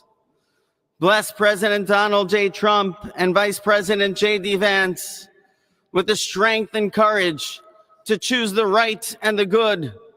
Unite us around our foundational biblical values of life and liberty, of service and sacrifice, and especially of faith and morality, which George Washington called the indispensable supports of American prosperity.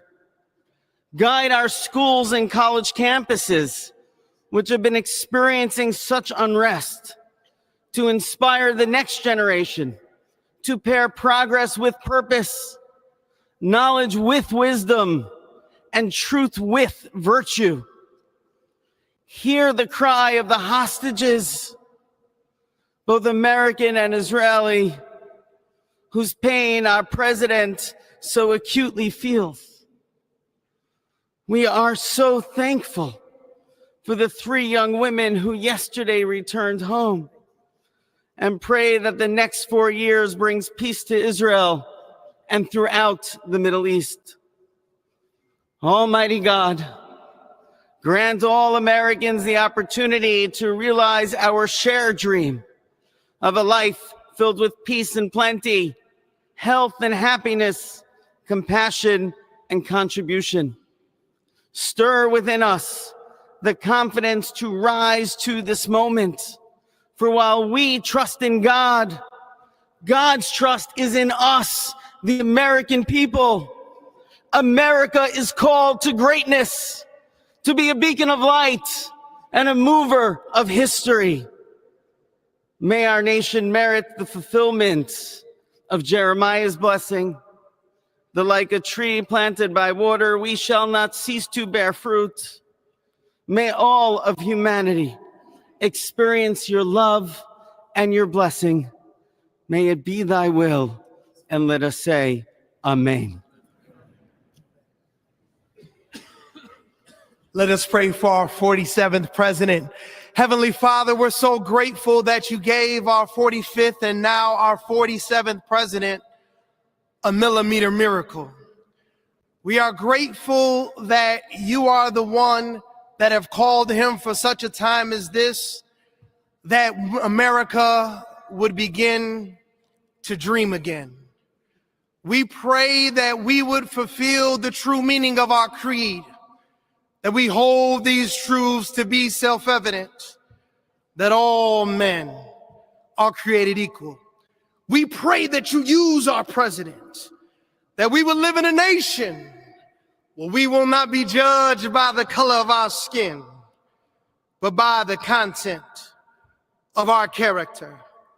Heavenly Father, in the name of Jesus, we are so grateful today that you will use our 47th president so we would sing with new meaning, my country, 'tis of thee. Sweet land of liberty, of thee I sing. Land where my fathers died, land of the pilgrim's pride, from every mountainside. Let freedom ring, and because America is called to be a great nation, we believe that you will make this come true. So let freedom ring. From the prodigious hilltops of New Hampshire, let freedom ring. Or from the mighty mountains of New York, let freedom ring. From the heightening Alleghenies of Pennsylvania, let freedom ring. From the snow-capped Rockies of Colorado, let freedom ring. From the curvaceous hilltops of California, but God, we're asking you not only that, let freedom ring from Stone Mountain, Georgia. Let freedom ring from Lookout Mountain of Tennessee. Let freedom ring from every hill and every molehill in Mississippi, from every state, every city, every village, and every hamlet. And when we let freedom ring, we will be able to speed up that day where all of your children, black men and white men, Protestant and Catholic, Jew and Gentile, will be able to sing in the meaning of that old Negro spiritual. Free at last, free at last, Thank you, God Almighty. We are free at last. If you believe where the Spirit of the Lord is, there is liberty. Come on, put your hands together and give your great God great glory.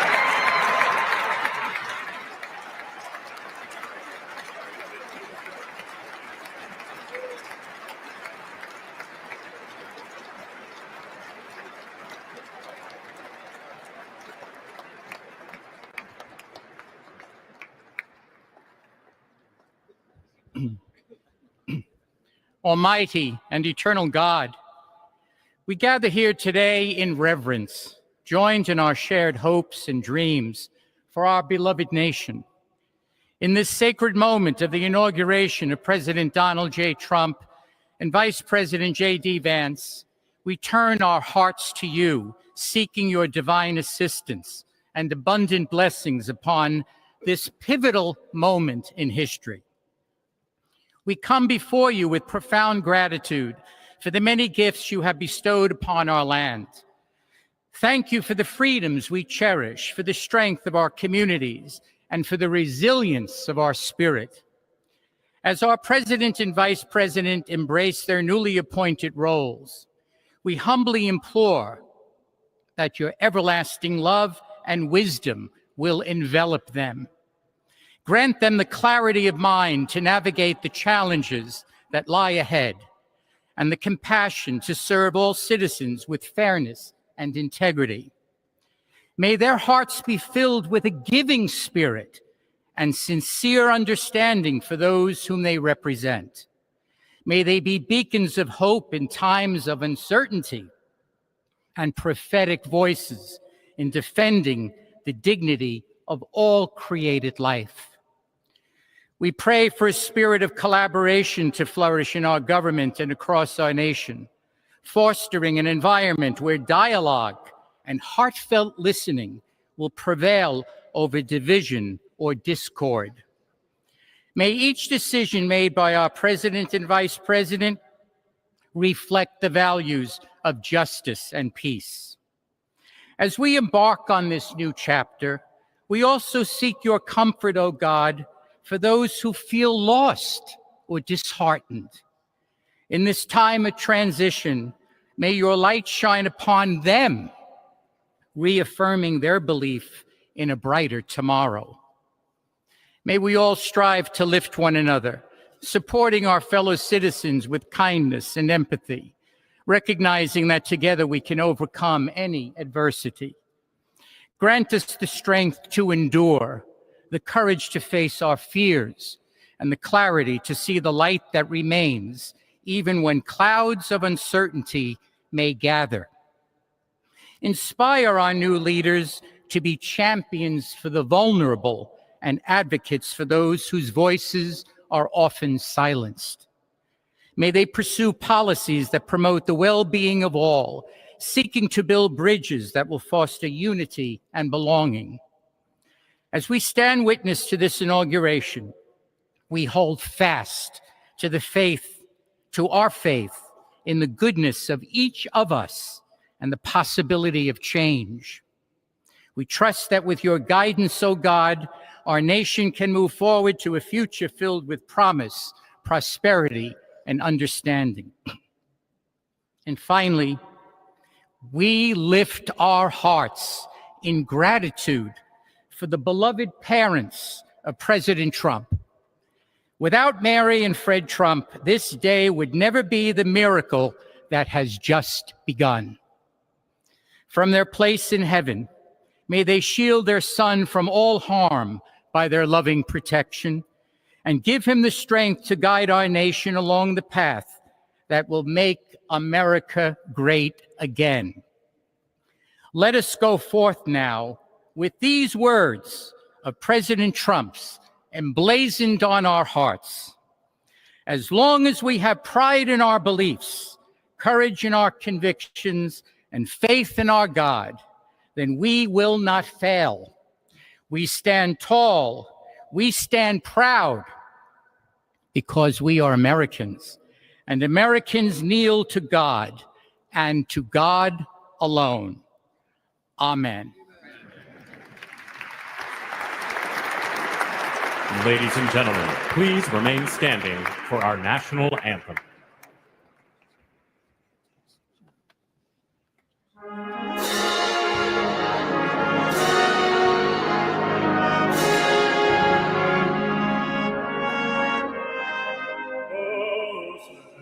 Can you say, o'er the dawns early light, what so proudly we hailed at the twilight's last gleaming, whose touch and bright stars through the perilous fight of the ramparts wayward were so gallantly streaming, and the rocket eagle, heaven blasting in earth, gave proof to the night that our flag was still there. Crusaders and partakers,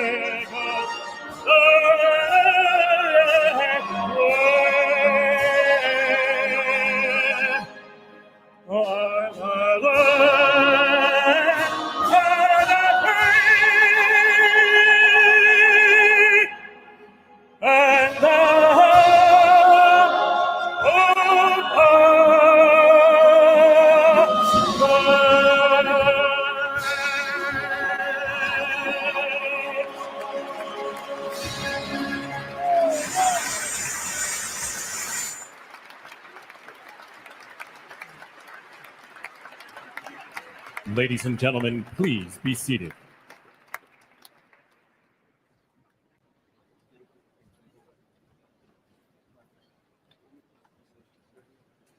Ladies and gentlemen, please remain at your seats while the President and official party depart the platform.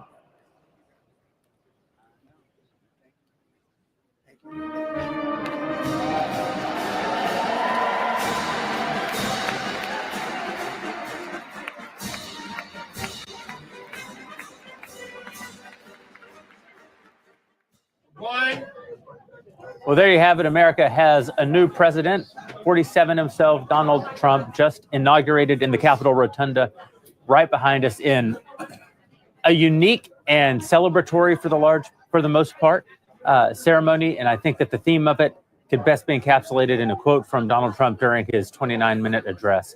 God saved my life to make America great again. Here with the first reaction, Ben Shapiro. So it's a pretty impressive speech from the former and current president of the United States. President Trump gave a 29-minute address, very short for him. It began with him suggesting that this was the beginning of a new golden era for the United States. That obviously is his ambition. And then he recapped the last 4 years, which he characterized as dark, depressing. I think obviously he was right in all of that. And then he began to lay out an incredibly pragmatic course of action that he's going to pursue immediately. And that includes everything from designating drug cartels terrorist organizations to putting back in place Remain in Mexico, from declaring a national energy emergency to drill, baby, drill. Those are his words, to a foreign policy that's led with strength. He mentioned the release of 3 hostages by Hamas over the weekend. President of the United States also dropped some pretty charged language about what he sees as the future of American territory. He used the phrase manifest destiny to describe the possibility of expanding America's territorial holdings, including regaining some level of control over, for example, the Panama Canal, which he said we did not build for the use of China or ownership by China, which, of course, is exactly correct. The bottom line is this. President Trump said in the speech that he is going to be a common sense president. And that is what you heard. This is a president who is much more focused than he was during his first term. This is a president who actually has an agenda. This is a president who is ready to make that agenda happen in real time. Now, I don't think that it was the most soaring rhetoric I've ever heard from President Trump, but it was some of the most pragmatic rhetoric that I've ever heard from President Trump. Again, it was a shorter address than he usually gives in these sorts of situations. And I think that played to his benefit because, again, it allowed the American public to focus on what he was saying. He suggested that maybe the most important wars we fight are the ones that we never fight, which is a strategy of deterrence that he has suggested in the past and that he pursued with alacrity during his first term. He suggested that when it came to foreign trade, that we were not going to impoverish American workers in order to make people rich elsewhere. We'll see how that manifests in terms of his actual trade and tariff policy. But the bottom line for President Trump is, was, and will be utilitarian. It's going to be about winning. It's going to be about pragmatic winning for the American people. That's the theme that he kept coming back to. And he also, in the more inspirational moments of the speech, I think, talked about what he sees as the future of the country and the past of the country, the sort of pioneer spirit that it takes to cross mountains and settle along rivers, the kind of pioneer spirit that it takes that to, for example, go to the moon and plant an American flag on the moon. There's an aspirational nature that's combined with the pragmatic, utilitarian, on-the-ground stuff that I think is going to make President Trump's second term unique and could, in fact, make President Trump's second term historically unique. It's pretty rare to have a president who's both pursuing the sort of pragmatic on-the-ground things that are necessary to fix the broken toilet and at the same time pursuing the big ideas, the big, bold ideas. And it's been a long time in this country since we've pursued actual bold ideas. For a very long time, probably my entire political lifetime, we've been stuck in the position of sort of global managerial class, where it's our job to sort of fix things around the world or fix things at home. President Trump did talk about innovation. He talked about dynamism. He talked about shooting for something that was larger. And again, there is to his administration a seriousness of purpose that I think a lot of people found lacking at the very beginning of his first administration. He's learned something. Again, the key line was one that Jeremy mentioned a moment ago. And that key line was that God saved his life in order to make America great again. And I think that because that happened, because he narrowly avoided being assassinated in front of the American people, having his head blown off on national television, I think that he does have a seriousness of purpose. He could sit back on his laurels.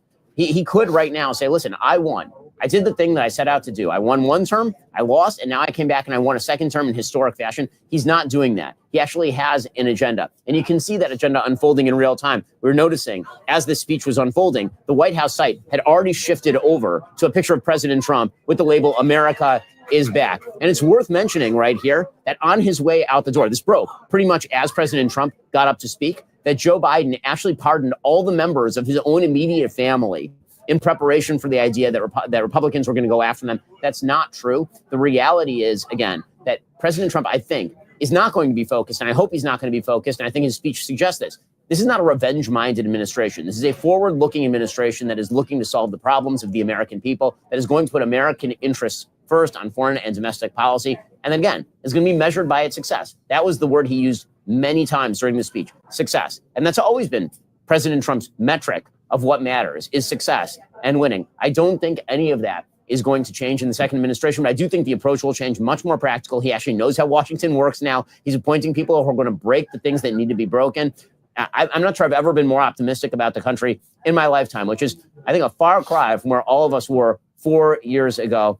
Our faith has been placed in President Trump as President of the United States again. And I think that the faith of the American people, I hope and I pray, I think as all of us do, that the hope that the American people have placed in President Trump is well justified. Again, it's an incredible moment, and I think we are all feeling that. Can I just say that was actually maybe my favorite President Trump speech of all time, because I thought that it was short, it was punchy, it got to the point, it was hopeful and optimistic in a way that we don't hear very often. We haven't heard in a long time from an American president. My favorite part of the speech by far is when he used the phrase manifest destiny, right? Because I think that we could talk about these practical things. That was the other great thing about the speech. There's a lot of practical things we're going to do, but then there's also, okay, we talk about making America a great country. What does that actually mean? What does it mean to be a great country? I think capturing that feeling of let's go out and conquer something. Let's expand. Manifest destiny brings us back to when America was truly a great country. We haven't had. He talked about planting a flag on Mars, which I think is another of my favorite parts of the speech. Because when was the last time America had a triumph, like a historic victory, where everyone together as one people celebrated something? Probably the last time was landing on the moon, which was a long time ago. So I think Trump is talking about having moments like that where the American people together are triumphant. Well, we should not divide the high-minded, idealistic stuff from the practical, pragmatic stuff. I think, to your point, Ben, the focus that he showed in this speech is clear on both sides of it. So on the one hand, he says, we will pursue our manifest destiny. That is an amazing 10,000 degree view. And then he says, we're going to take back the Panama Canal, that we built that, we gave up our lives for that. We didn't mean to give it to China. We're going to take that. He says we're going to, secure our nation and our border. He says we're going to label the cartels terrorist organizations. Yeah. That means that a lot of cholos with face tattoos are about to get a visit from U.S. Special Forces. There's high-minded and there's practical. Even on the tariffs, when he said we're going to rename Mount McKinley to be Mount McKinley, I was joking with Jeremy off camera. I said, and we're going to pay for it through McKinley tariffs. And then immediately he brought it into his practical tariff policy. So I think the focus and the actual coherence to this policy is so encouraging. I was here for it already. I expected it. And I felt he delivered even more than I was hoping for from the speech. I have to say, first of all, I just want to say this one thing. I love this freaking country. I love it. I love it so much. I love the bizarreness of it. I love the chaos of it. I love the fact that a Catholic and a Protestant and a Jew and a black guy and a white guy are all praying to God together. That to me, that's what I'm here for. That's why, I left this country for 7 years. When I came back, I knew exactly why I came back. I came back for this. I came back for this moment, but I also came back for this fight and all the fights that we have to go through to keep that thing alive.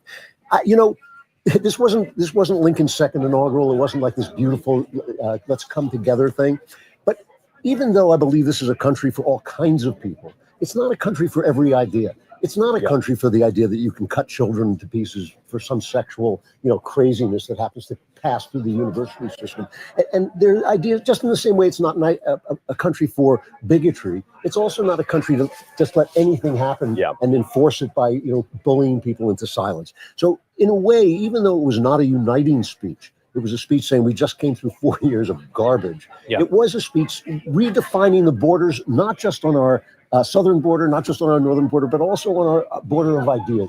The ideas of freedom, the ideas is liberty. When that guy was saying, let freedom ring, I was thinking, absolutely, let it ring. Because it's just been, we've forgotten it. It's been 4 years when the pandemic happened, the fact that people could be forced out of their churches, the fact that people could be forced into their homes, forced to wear masks, forced to take drugs they didn't want. That is not America. That is un-American. It should be excluded from any vision of the future. I want to talk about the fact that the New York Times headline tomorrow is definitely going to be most divisive inaugural address in U.S. presidential history. We're going to get to that after a quick word from our sponsors, Helix Sleep, who helped make it possible for us to bring you this broadcast today.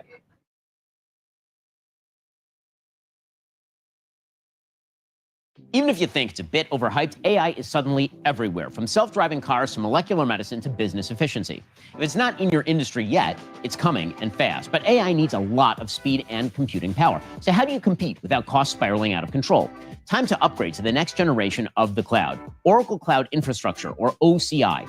OCI is a blazing fast and secure platform for your infrastructure, database, application development, plus all your AI and machine learning workloads.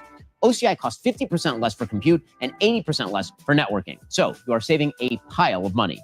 Thousands of businesses have already upgraded to OCI, including Vodafone, Thomson Reuters, and Suno AI. Right now, Oracle is offering to cut your current cloud bill in half if you move on over to OCI. For new U.S. customers with minimum financial commitment, offer ends March 31st. See if your company qualifies for this special offer at oracle.com/president. That's oracle.com/president. Again, oracle.com/president, and see what Oracle can do for you.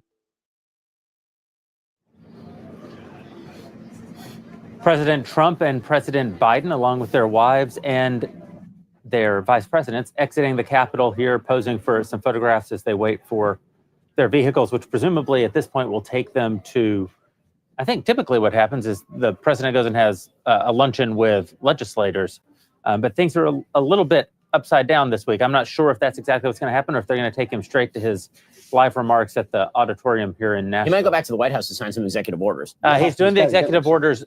He's doing the executive orders, they've told us, at 5 p.m. in front of the crowd at the arena. In fact, there's a great photo. I don't know if we have access to it, but they've brought the presidential signing desk out into the middle of the arena. That's unbelievable. And it's currently set up where 15 or 20,000 people will soon be gathering. I think that the optics, because the optics were very weird this time, right? You didn't get the sort of the big spanning vistas of that are usually behind the us, National right? Mall. That we set up for and spent a lot of money to make sure that we caught on camera. And because of that, I do think that it actually benefited Trump in some ways.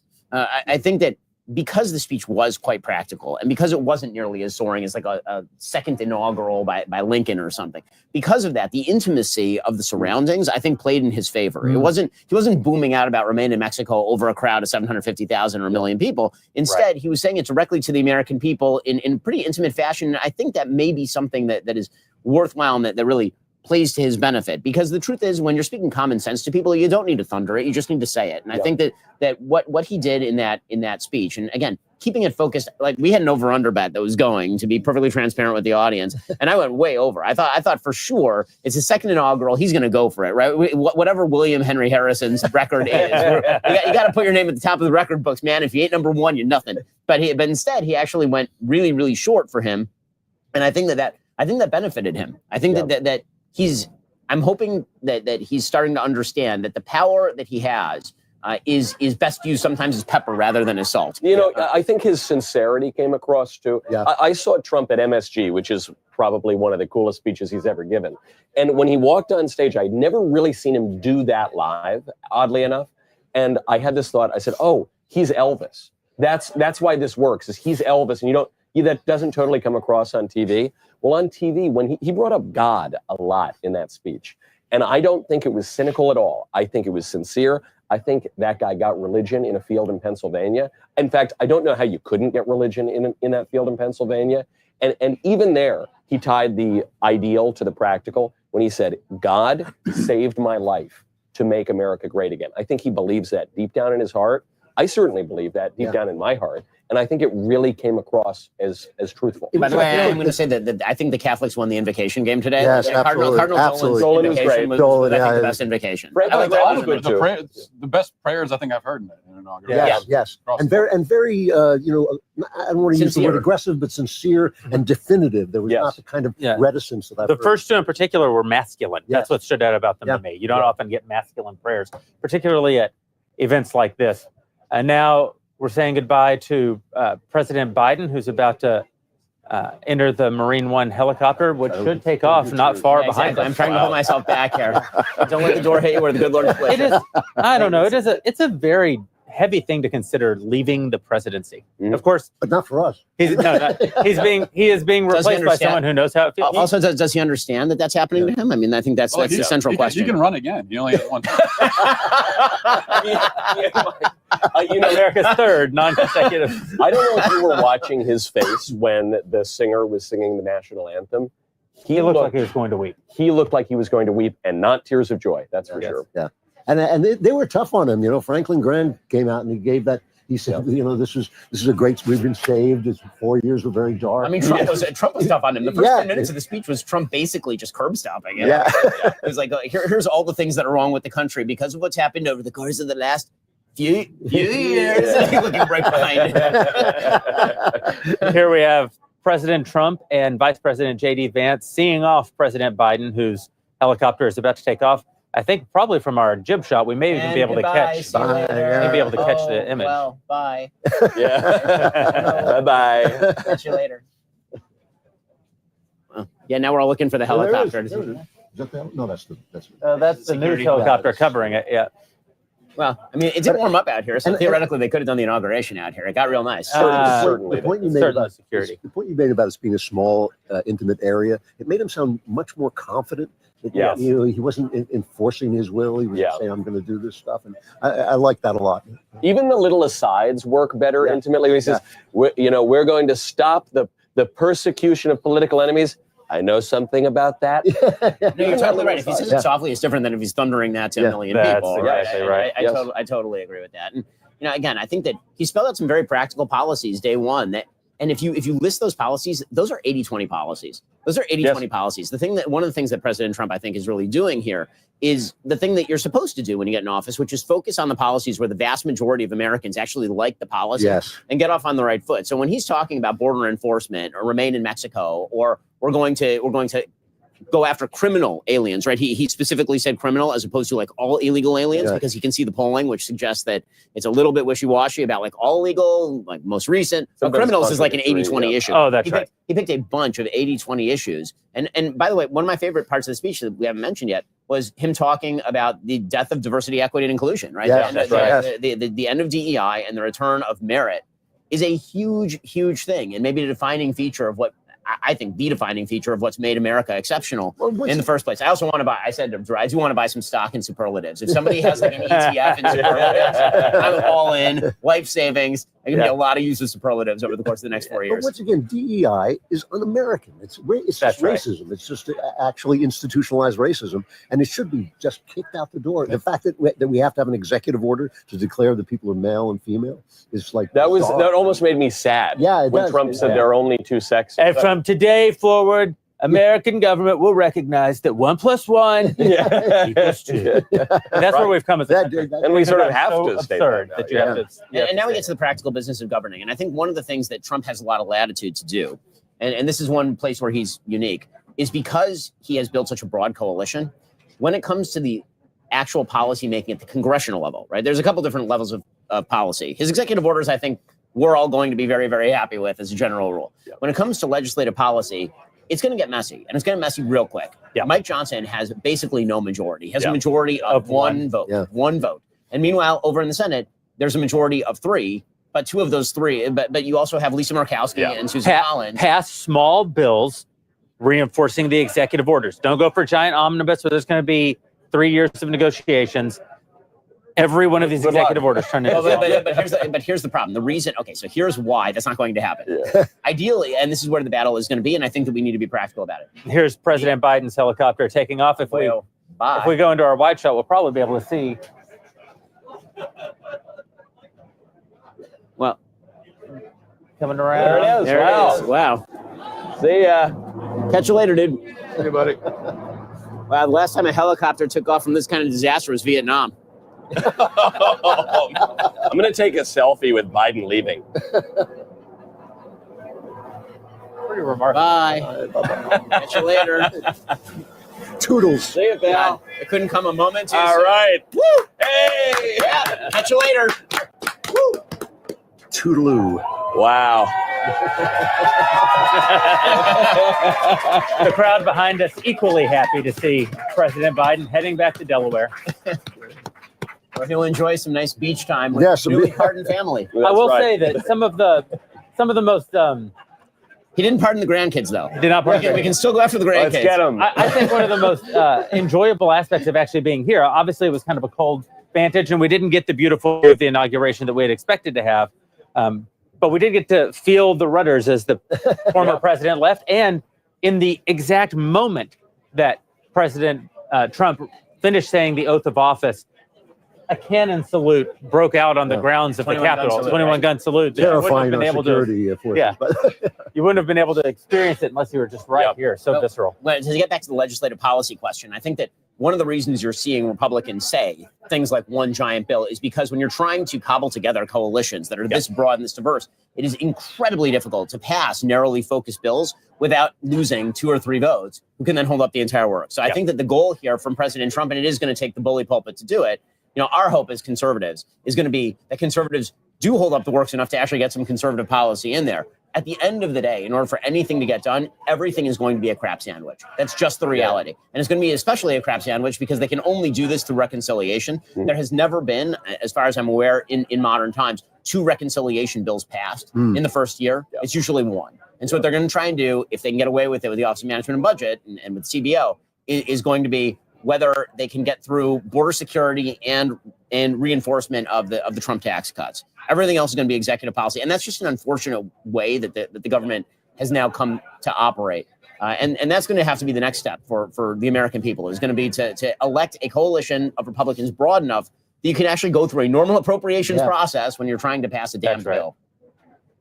Well, if you can't, then you don't actually have a legislature anymore. Yeah, that is the problem. That's what it really comes down to. But that's not the president's fault. That's the legislature's fault for sending all their power away. Yes. I would also like to see a bill, if not a law, if not a constitutional amendment, saying that laws have to be a readable size. That, if you have a 1,000-page law, you don't know what's in it. Like that continuing resolution. They can do it. They went from a 1,200, 1,500-page CR down to a 150-page CR overnight. I will say, though, that AI is going to change this. You can now, I'm not being glib. You can take a 1,200-page bill, upload it into Grok, and you can ask Grok any question you want about it. it will tell you everything that's in the bill instantly. It is a complete game changer. And I think that activists and watchdog groups will make faster use of this than actual congressmen. We will know what is in these bills instantly from now on. Well, that's a hopeful So now they're going to thought, get longer, is what you're saying. Yeah. That's right. Yeah. Exactly. So a huge day. We have Donald Trump now, the 47th president, going in to have a luncheon with congressional leaders, and after which there's typically a parade, which would go right behind us down Pennsylvania Avenue. Now that's going to take place inside an arena here in Washington, D.C. But we also have big news at the Daily Wire, because with this new 4-year term of President Trump, we're also going to be expanding our news division and really covering D.C. in a much deeper way than we've ever done before. And that includes having a brand new White House correspondent, which we've never had before, and now we will have. And listen, if J.D. Vance's remarks on this are accurate, maybe we'll even eventually get a seat toward the front, because apparently, according to Vice President Vance and Donald Trump, they want to kick the legacy guys to the back of the room, which, wouldn't hurt my heart any. But we do have this wonderful new White House correspondent. She's been with the Daily Wire for some time now. In fact, she was with us for a while, left, and is now back. And it's our very own. I know that I said on X that it was all the guys at the Babylon Bee, who also would have been good at the job. But it is, in fact, our very own Mary Margaret Olohan, who is here with us right now. Mary Margaret. Hello. Thank you so much for having me back on. And it's an honor to be Daily Wire's new White House correspondent. I don't take this lightly. I'm very excited to bring the news to our viewers. And after the last 4 years, I think it's more clear than ever that new media is so important. We belong in the briefing room. We need to be bringing the American public these stories and sharing with them the truth that legacy media has no intention of ever sharing with them. So I'm excited to be in there. I'm excited to be asking questions of the Trump administration, and I'm excited to be sharing what the legacy media is not going to be asking them as well. So big year for us, a big next 4 years for all of us. Well, we're really excited to have you with the company, of course, and to have you in this new role. You'll be in the White House on a day-to-day basis, being able to ask the kinds of questions that we haven't been able to ask as conservatives in previous administrations. You look really, really cold right now. It is very, very cold. I'm standing outside of Union Station here in Washington, D.C., where we've been talking to all of these Trump supporters who, like you were sharing earlier, wanted to be on the National Mall for the inauguration, and unfortunately they can't be. But I will tell you, Jeremy, I have not spoken to anyone that was in a bad mood, anyone that was discouraged, and I might add, it is freezing out here, but they're all beaming, they're smiling. We walked down to Kelly's Irish Times, which is one of my favorite pubs here in DC. The entire bar was filled with Trump supporters. They were so happy and excited as they cheered and watched Trump be inaugurated as the 47th president of the United States. And Tom, who's working the camera with me, and we were saying it's some of our favorite footage we've ever gotten, these Trump supporters reacting to this inauguration. So really awesome day, and it's so exciting to be here. It's really unique for DC. I mean, it's the first time I've ever been here and felt like conservatives had a real presence on the streets. Red hats everywhere, sequin vests everywhere. It really is. It's MAGA country in DC right now. It is. It is. You walk outside and you can hear people listening to the inauguration on their phone. A bunch of teenage boys just walked by us and they were singing the whole na na na na song, hey, hey, hey, goodbye, about Kamala Harris and Joe Biden. So it's just so much fun. And the MAGA hats are everywhere. I don't remember this in 2017. I know, there was a strong Trump presence, but this is unlike that. And I think part of that is this coalition that Trump has built, whether it's the Maha moms or the parents united against transgender ideology, or people who are just sick and tired of the economy being so bad and having criminals come across our border. But it's a really unified front. And look, I lived in DC for 10 years. I am not used to this many masculine men walking around and even just happy people being here. So it's a new scene. Well, thank you, Mary Margaret. We'll be checking back in with you. That's Daily Wire White House correspondent Mary Margaret Olohan, and we're going to go to the Capitol again right now, where newly inaugurated Vice President J.D. Vance is giving remarks.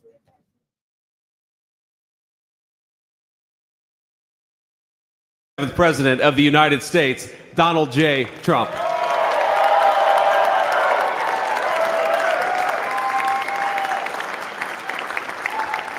No, he's right. I looked, I said, oh, look at this beautiful sunny day. We blew it. And then I went outside and we were freezing. You would have been very unhappy. The sun was very deceptive, I will tell you. It is cold out. And I'm sort of saying, that was so beautiful today. Maybe they should do it there every 4 years. Does that make sense? I don't know. Because, the outdoor thing is really good, but it gets a little cold around this time of the year, as some people have noticed. And a lot of times they suffer through it.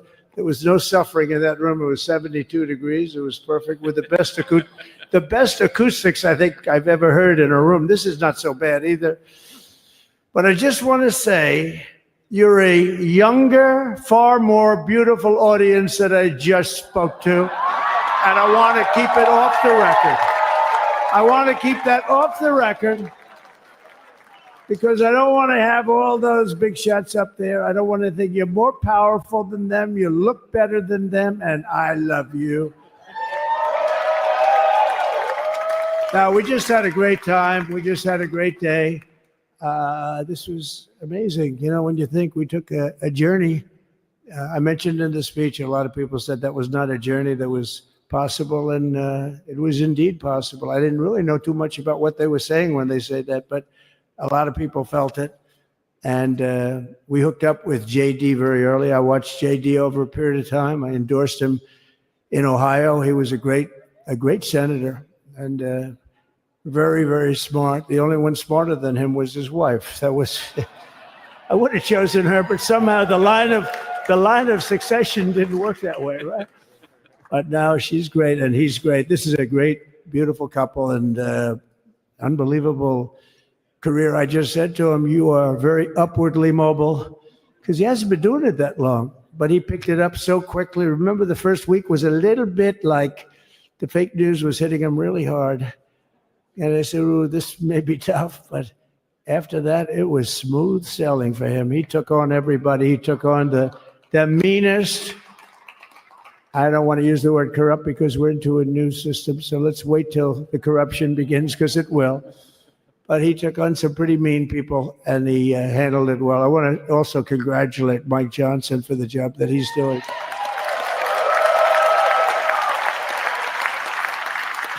Steve, we gave him a majority of almost nothing.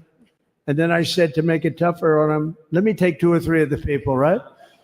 I said, he'll only have to suffer with that for about 3 months. How are they doing, by the way? Are they? Is that moving along? Totally unified. I said, do you mind if I take this one, that one, and a couple of others? He didn't mind. He can handle it. No, he's a man that's liked by everybody. I've never met a man like this. You've got how many is it, 219 or 220 or something? 220. And of the 220, 219 really like him. I noticed he got 1 negative vote once about 2 weeks ago. But I think even 220 like him, if you want to know the truth. And that's very unusual. I know a lot of nice guys in Congress, and they have 35 people that hate him. So if you have 35 people that hate you and you only have 1 or 2 or 3 votes, you'll have 5, I think. But that's going to be like, the good news is when we get to that 5 number, it's going to feel like a massive majority. You could be really nasty to a couple of them at least. So it's going to feel like hitting your head on the wall and stopping. It feels so good to stop. But he's done a fantastic job. And Steve Scalise he's our hero because, I was with him. You talk about being shot. I was with him. He got some bad ones, and his incredible wife, and she really loves him. You never know about that. I've been with other people. They were doing poorly, and the wife is like looking at a watch. She can't get out of the hospital fast enough.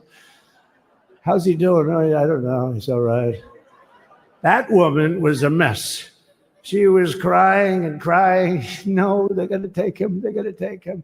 I told Steve when he finally woke up, it was a while too. The doctor told me it was the most blood they've ever transfused in any patient. They've never done anything like it. And here he is, the picture of strength, right? And he's been a great friend of mine, right? With a family, because of a family. And what a job you did. It worked out pretty much better than we even thought, right? And I did have a couple of things, to say that were extremely controversial.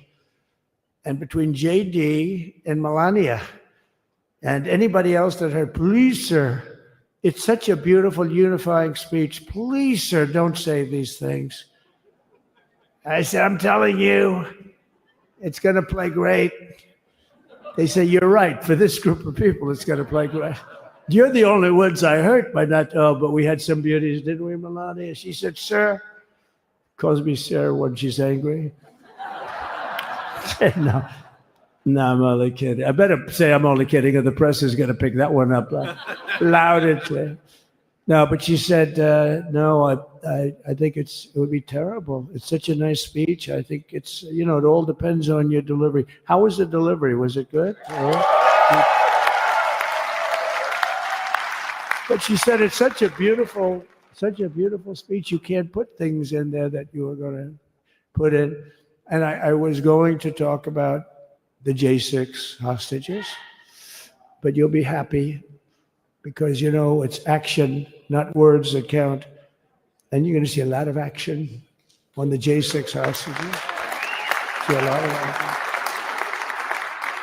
And I was going to talk about the things that Joe did today with the pardons of people that were very, very guilty of very bad crimes, like the Unselect Committee of Political Thugs, where they literally, what they did is they destroyed and deleted all of the information, all of the hearings, practically not a thing left. They deleted all the information on Nancy Pelosi having turned down the offer of 10,000 soldiers. You wouldn't have needed 10,000. You could have had 500, and it would have stopped. Because we may have had 1 million people that day, the people that were there. You don't see any photographs, but we have a lot of great photos. But you don't see those photographs. They don't put them in. They show the people at the Capitol. But I was talking about that. I was going to talk about that. They said, please don't bring that up right now. You can bring it up tomorrow. I said, how about now in front of I'll bring it up right now.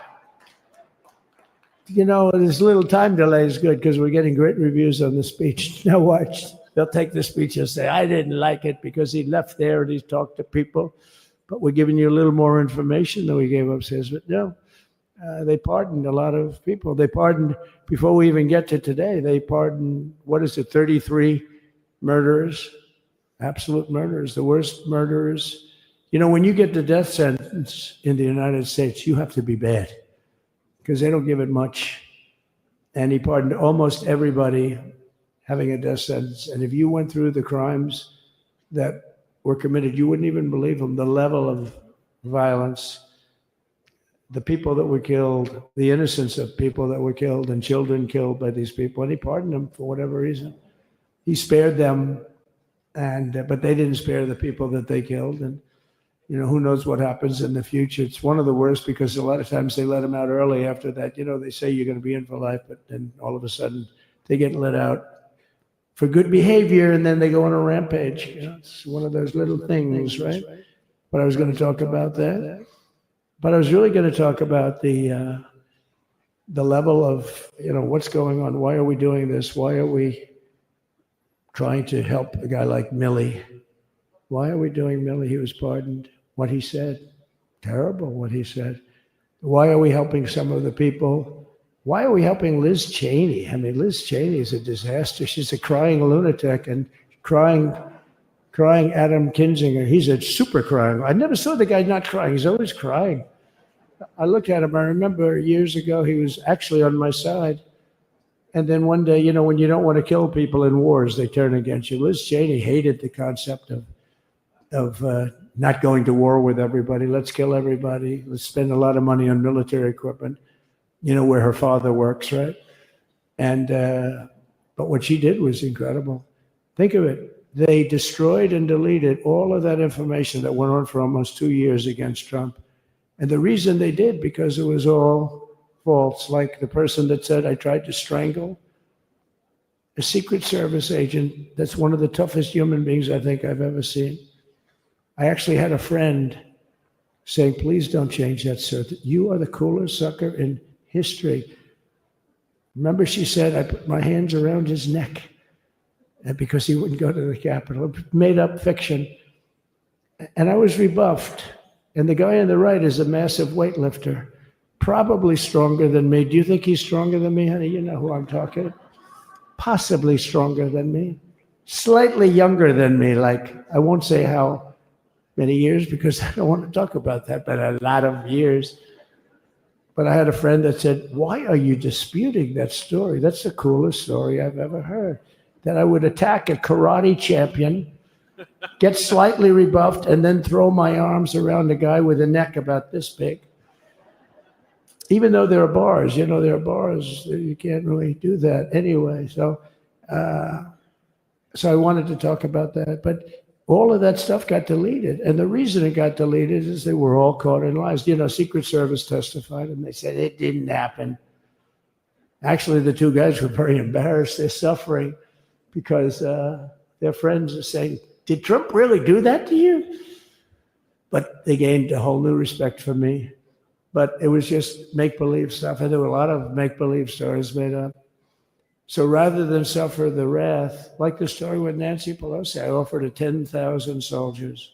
She knows it. She admitted it on tape that her daughter made. She's a videographer or whatever you call her, which I'm glad she is. Oh, she can't be in good stead with Nancy.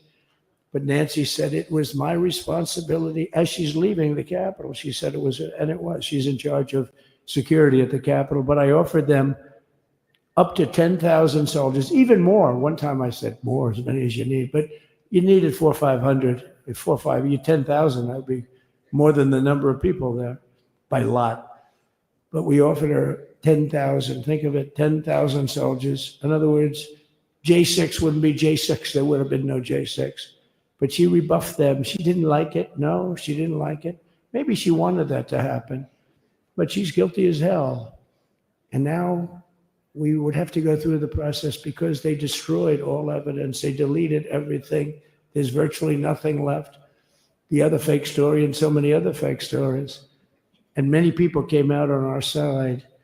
And those people now would got to find them. There's nothing left. So that's a criminal offense. If that were a civil case, it would be a criminal offense. If that happened civilly where you did that, it would be a criminal offense. So I decided I'm not going to make this speech complicated. I'm going to make it beautiful. I'm going to make it a unifying speech. And then when they said we have a group of people that are serious Trump fans, I said, this is the time to tell those stories.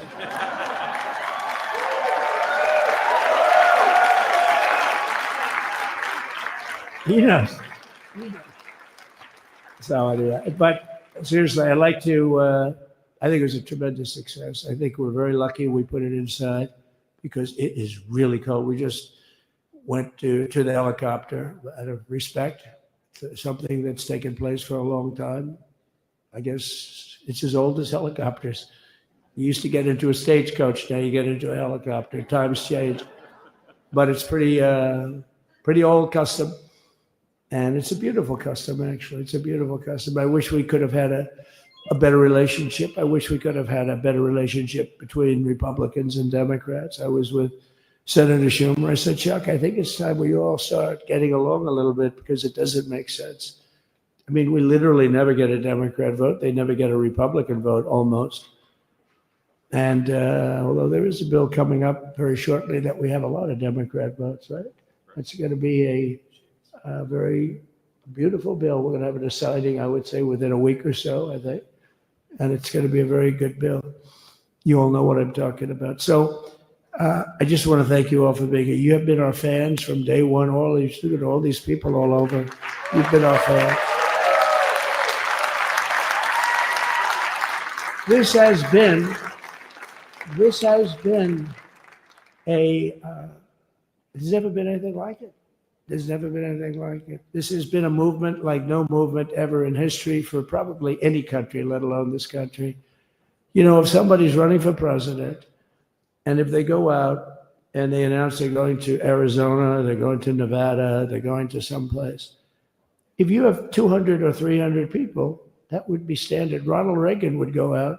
I mean, outside of the last couple of days where people get a little excited, but even then you have a couple of thousand people. But if you're going to go someplace, any place, any one of the swing states, any one of the other states, I mean, How about the non-swing states? We won Alabama by 48 points. We won Tennessee by massive numbers. Wyoming, we won by numbers that are, nobody's ever seen numbers like that. And, you know, places like California, we did great, but when they send out like 38 million ballots, nobody knows where the hell they're sending them, and then they come pouring back, the whole thing. You know, they passed a law in California that if you work in an election bureau, and if you so much as ask for a voter ID, if you say, sir, ma'am, could I please look at your voter ID? They have the right to put you in jail. You're a criminal. Can you believe that?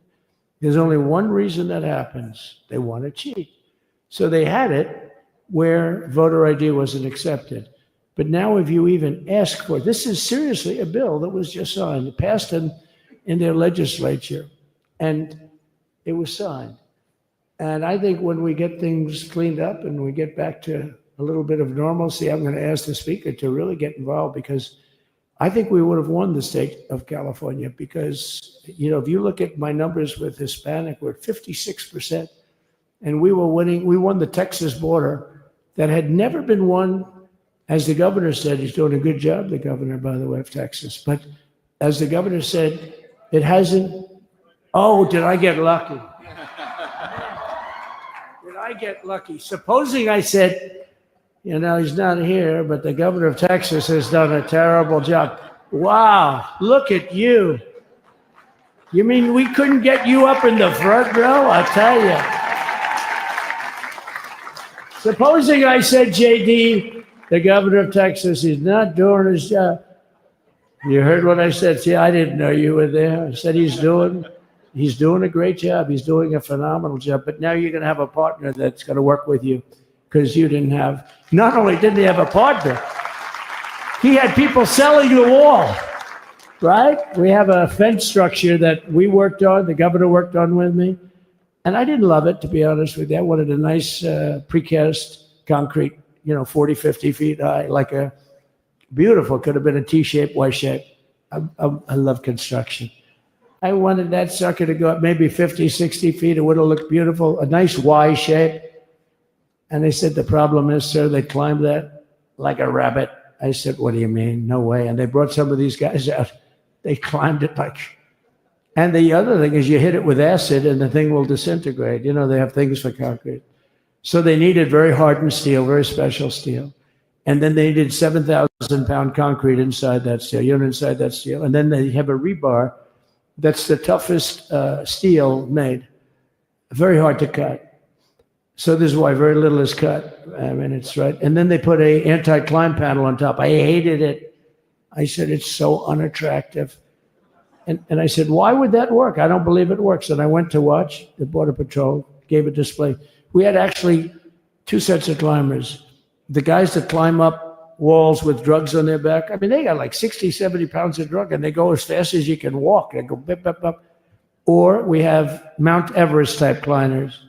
And honestly, the drug guys were much better. I couldn't believe it. The drug guys blew them away, right?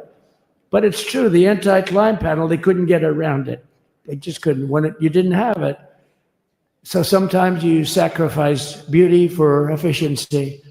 And we did. So we built this wall, and we built over 500 miles of wall. That's why we had such good numbers. The famous chart that came down, very thankfully, the chart that came down on my right, Governor, had I not looked over there, I'm not speaking right now. You might be speaking here. You want to know the truth?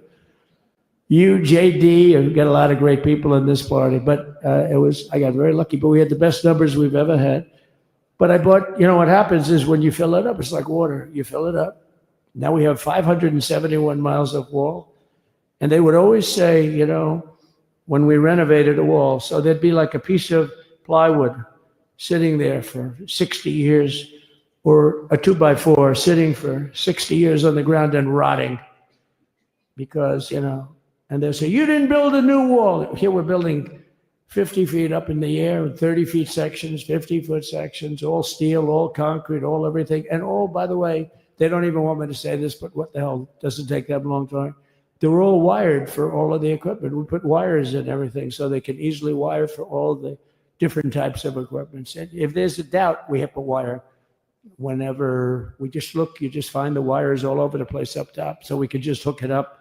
We don't have to have wires on the outside, which wouldn't do too well, right?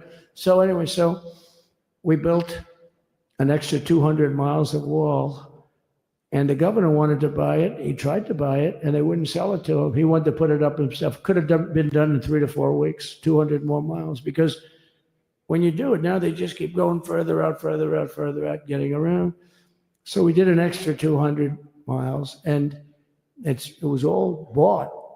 And they announced that they're not going to put it up. And that's when I realized they wanted open borders. And that's when I realized that people are going to come pouring through the wall like nobody's ever seen before. But you've seen it. A lot of you are here because of that.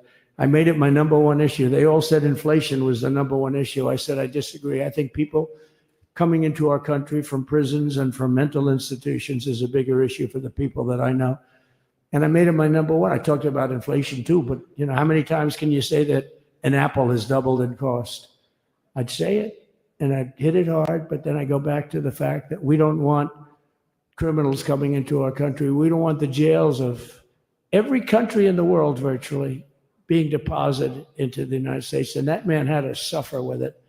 And he did an unbelievable job. I'll tell you, he was a very popular governor, but now he's like an unbeatable governor because of your border policies. He was fantastic. And he really was. So. Governor Abbott is he's a great man, great leader. And but it did make him very more. Did you do it? You didn't do that for politics. You did it because you wanted to do the right thing. But I'll tell you, it sure as hell worked for politics too. It's self-preservation. That's right. But no, because the people are demanding it. The people of Texas are demanding it. The people are demanding it all over. So anyway, so we built it, and they wouldn't let us use it. They wouldn't let the governor use it, and other governors, they wouldn't let him use it. But he was the leader of the pack and did a great job. And then we heard about a month ago that not only wouldn't they let us use it, they were selling it. They were going to sell it for 5 cents on the dollar. Now, 5 cents on the dollar then, but today it would cost more than twice as much to build because we bought it like 6 years ago. And it was just sitting on the ground, and that does not do well for the whole thing. But it was just sitting on the ground, and I heard about it, and I called the governor, and I called a lot of people, your attorney general. And here's the story. They were going to buy it, and these are great business people. They were going to buy it for 5 cents on the dollar or less. And they were calling us up, we'll sell it to you for 200 cents on the dollar. In other words, it will cost you twice as much, so it's 200 cents on the dollar. I said, can somebody explain that to a judge? I mean, how corrupt is that? You'd think they'd say, maybe we'll sell it to you for 20 cents, 30 cents, but not 200 cents. So they were going to buy something for 5 cents, and they were going to sell it to us for a fortune. They were going to make it would be, they'd have it down that in Fortune magazine, they'd put it of the deal of the year, okay? You buy something like that. But it was so corrupt and so horrible. And when we told that to the administration, they didn't care. They just kept going forward. They couldn't care less. And they kept going forward. They knew that they were trying to sell it back to us. They would have sold it back to us. You would have ended up buying it. You would have paid probably 50, 60 cents, who knows? But they were going to use it for scrap metal, but then they made a much better deal. They could just buy it and sell it to us for 15, 20 times what they paid. 20 times, think of it, like 20 times what they paid. And we wouldn't let it happen. And the governor with his attorney general, Ken Paxson, they made a fantastic, they're a good lawyer. He's pushed around pretty good by people, right? I said, you got a great attorney general. They should leave him alone. He was with me. But Ken and the governor went to court, and a judge actually became incensed and actually called for an investigation. How could a thing like this happen? So he stopped it. So we're waiting to put that wall up. And now that you have a new president, that wall will go up so fast. The governor will complain, sir. This is Greg Abbott, sir. Please, the wall is going up too fast. Please don't do that. You know the story about winning. No, we're going to win too much. We're winning too much. Please stop. People always love that one. We'll do this with the wall. Governor Abbott calls, "Sir, the wall is going up too fast. We can't take it. We just can't take it." No, I think you'll be very happy if the wall goes up too fast, right? But we'll get that done. We'll work with you on that. But it was a great decision by a great Texas judge, right? And it was beautiful, beautiful to watch. He stopped them right in their track. I mean, they were literally loading this stuff onto trucks. It was terrible. Honestly, it was terrible. And he wouldn't take it. So I'm so glad I mentioned that they have a really good governor in Texas. And I swear, I didn't know he was here. I swear to you, it sounds like a setup. I didn't know you would end. Did I get lucky? I said the right thing. Because there have been moments when I wasn't so happy with him, you know? But not too many, I can tell you that. So anyway, it's good to see you too, Governor. Great. But I just want to thank everybody. You've been incredible. I recognize so many of you. It's so crazy. But this has been a long journey. This was a journey that started in 2015, probably started 20 years before that. People used to say, "You're going to run for president? You're going to run." And I always said, no, I don't want. And then one day I said, let's give it a shot. And what I talked about then was the border too. I think it probably was the number one issue for me. Back in 2015, 2016, I talked about the border. And now I talked about the border, but this border is much worse. We fixed the border. It was totally fixed. There was nothing to talk about. 2020, by the way, that election was totally rigged, but that's okay. It was a rigged election. You know, the only thing good about it, it showed how bad they are, showed how incompetent. And frankly, historically, this is a much bigger event. If that would have gone like it should have. The bad thing about it is some bad things happen, like a lot of people in our country that wouldn't be in our country right now. So, you know, that's the bad part. But I will say that it started in 2015, and right from the beginning, we went to the top. The day one, they announced Trump, and Trump went to number one and stayed there for the whole primary. And then we took on Hillary. She didn't look too happy today. We took on Hillary. A very nice person, but we took on Hillary and we defeated Hillary, and then we did much better the second time in 2020. You know, we got millions more votes. We got millions, like 10, 12 million more votes than we did the first time. No president has ever gotten that many more votes. I got like 9 million more than anybody else had ever gotten. And they said we lost. And because of that, I said to Melania, "What do you think?" And she said, "You want to do this again?" And had we lost, and had I thought we lost, I wouldn't do it again, because that's like the ultimate poll, right? But I knew how well we did. And this time we made it too big to rig. It was so big. They tried like hell. But they tried to do it. And around 9:02, they gave up. Last time they did bad things. At this time, they just said, yes. You know, I don't know if you saw, Mr. Speaker, in Washington, they had placards. They were all set to march. They thought it'd be closer. A gentleman asked me, a very respected gentleman asked me yesterday, how come the polls were so wrong? They showed you winning, but not in a landslide. I said, because people that are true Trumpers are so angry at the whole polling system and at the writers, the fake news, that they don't want to talk to anybody. So when you call somebody from Trump, "Who are you voting for?" They say, "It's none of your business. I'm not telling you." And that was probably 40% of the people they called. So they would discard that one, and they didn't show that. And then when the election happened, you know, the vote came, and it was much different, much higher than we're going to win, but they really thought, they couldn't believe the one man said, I mean, it was so much higher. We won all 7 swing states. We won the popular vote by millions of votes, which is hard for a Republican. I'll tell you who came through. The unions came through. The auto workers were great. The Teamsters were great. The firemen were great. I think almost every union was great. The only one that weren't great, although Sean was great, and the Teamsters, Sean O'Brien, the head of the Teamsters, was fantastic. But generally speaking, the head of the union was against Trump, but the union would be with us for like 80, 85%. Look what we did with the auto workers in Michigan. Look what we did with the Teamsters. The Teamsters were unbelievable. They were a solid Democrat vote, and they voted for Trump. So we had a great experience. This has been, now we have to go to work and get it done because we have to do something that's going to be great. We're going to turn our country around, and we're going to turn it around fast. And I think this was a better speech than the one I made upstairs, okay? I think this was better, JD. I think this was much better, and I got to see my friend. So, Governor, take care of yourself. You call me, we'll start working. You know what that means with him? He's going to be calling me tomorrow morning at about 6. And I said, how about next week? You call me, and we're going to get it started real fast. We'll really help you a lot. You've done a fantastic job protecting something which is, it's not supposed to be for the states. And amazing job you've done. Thank you very much. And I want to thank everybody. And I have a first lady who's been incredible. She's been incredible. I shouldn't say this. I'm going to get hell when I say this, but her feet are absolutely aching. You know, those heels. And we thought we were leaving. We were going home. Sir, would you be able to go down and say hello to some of your other fans that are here? I said, oh, I didn't know that. Wow. Did you get to see pretty clearly the picture, I hope? Good. That's good. But because you wouldn't want to make the same speech again, right? But she said, darling, I love you so much, but my feet are killing me.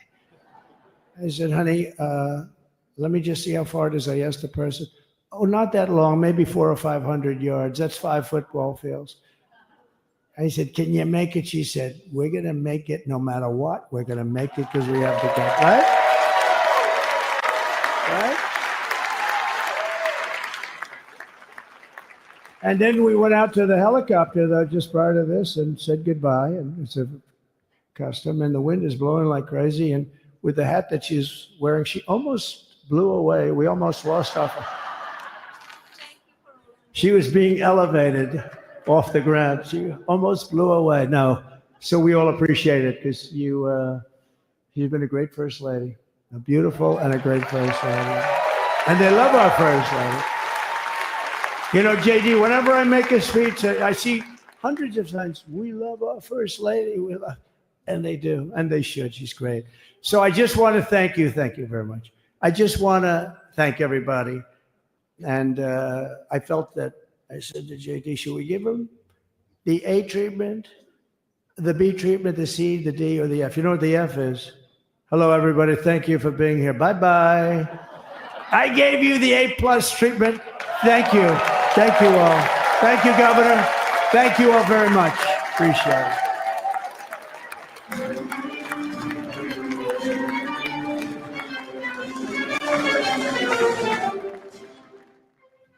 There's just never been anybody like this guy. We've been, the President of the United States giving a second inaugural address off the cuff in the overflow room for people who didn't make it into the inaugural, into the Capitol Rotunda for the inauguration, which included governors and and I don't know about legislators, but many other dignitaries. The speech started sort of like the interview with the quarterback after the game, giving you the play-by-play. Post-game interview. Post-game interview, and then turned into praise for of, I think, all of human history. Yes, but a very personally aimed at Governor Abbott of Texas. Yep. And then very funny remarks about First Lady Melania Trump. My favorite part was him making fun of his wife's hat. Yeah, that's bold. That's making fun of your wife's apparel in a speech. That is dangerous. And then he finishes up. That is what people love, though. The fact that not only was it inside baseball on the post-game interview, what'd you guys think about this at the thing upstairs? But then even he did a post that speech.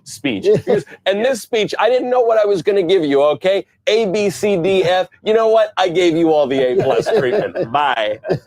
So we're going to talk about the media's reaction to the president's first speech, which is already starting to happen. And you will not be surprised to hear that they aren't very happy. First, we're going to hear once again from our friends over at Helix Sleep, who made it possible for us to bring you this broadcast. Hosting the show, being a dad, and everything else life throws at me, I can't afford to waste a third of my life on bad sleep. When you spend 25 years in bed, your mattress isn't just furniture, it's an investment in your well-being. Here at The Daily Wire, we're proud to partner with Helix because they're simply the best in the business, consistently delivering quality sleep to our team and our audience. What makes Helix different? Well, they know one size fits all is nonsense when it comes to sleep. With 20 different mattress options, Helix understands everyone's sleep needs are unique.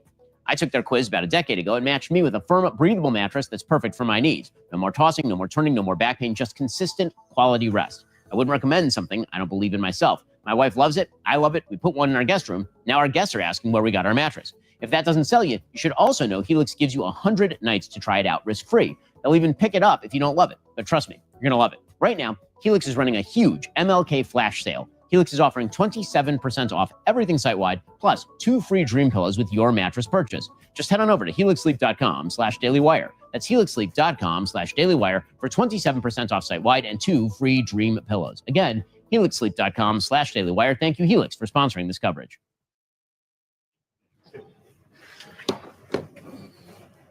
So still a lot more coverage coming here at Daily Wire. Plus of the rest of the inauguration day. We'll be, I think each of us going to one of the inaugural balls and continuing to bring coverage of various appearances of President Trump and J.D. Vance, Vice President J.D. Vance throughout the day.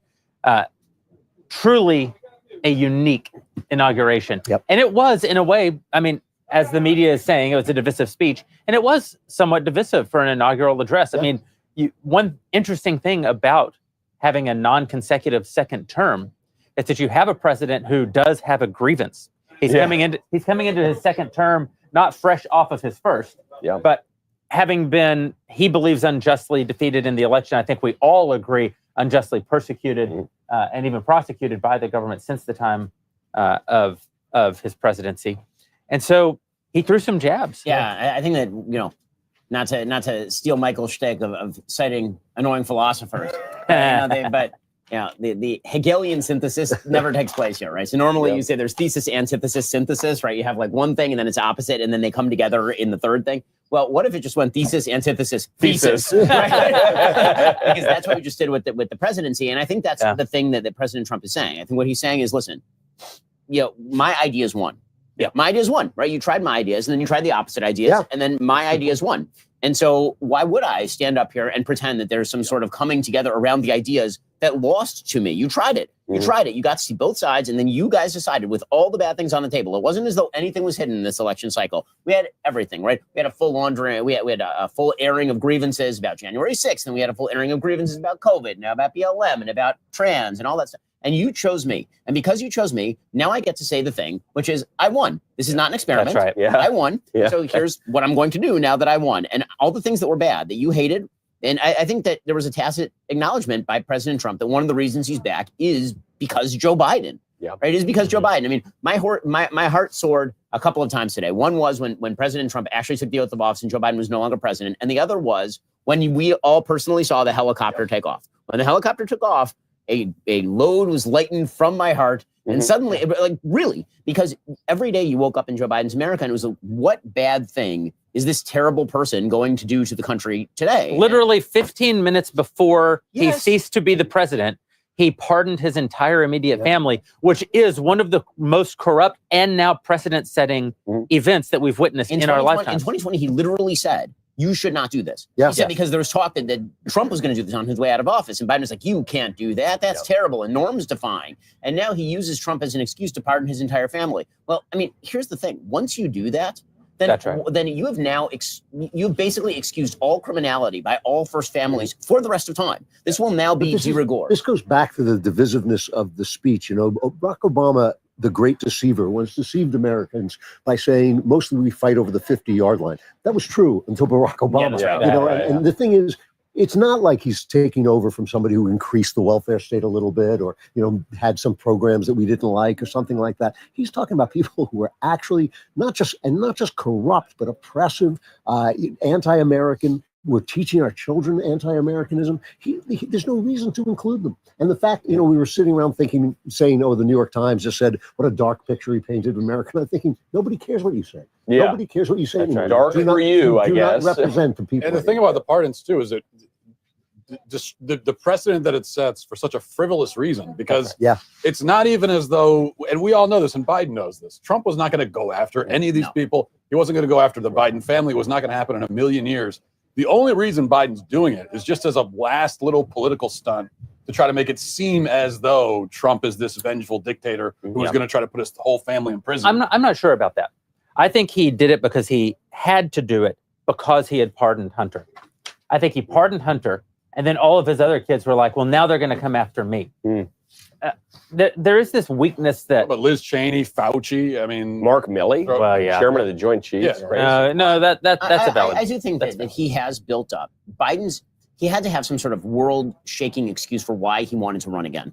Because the tacit bargain of his election in 2020 was that he was only going to serve one term. Yes. And he almost said it clearly during the campaign. And then he basically changed his mind in 2022. I'm a transitional president. Correct. Right. And then in 2022, he changed his mind and he decided he was going to run again. So the question became, what is the thing that is motivating you to run again? And he basically said, it's that the tyranny that Donald Trump is going to bring upon the world is the reason I must run again. And so he can't let go of that idea.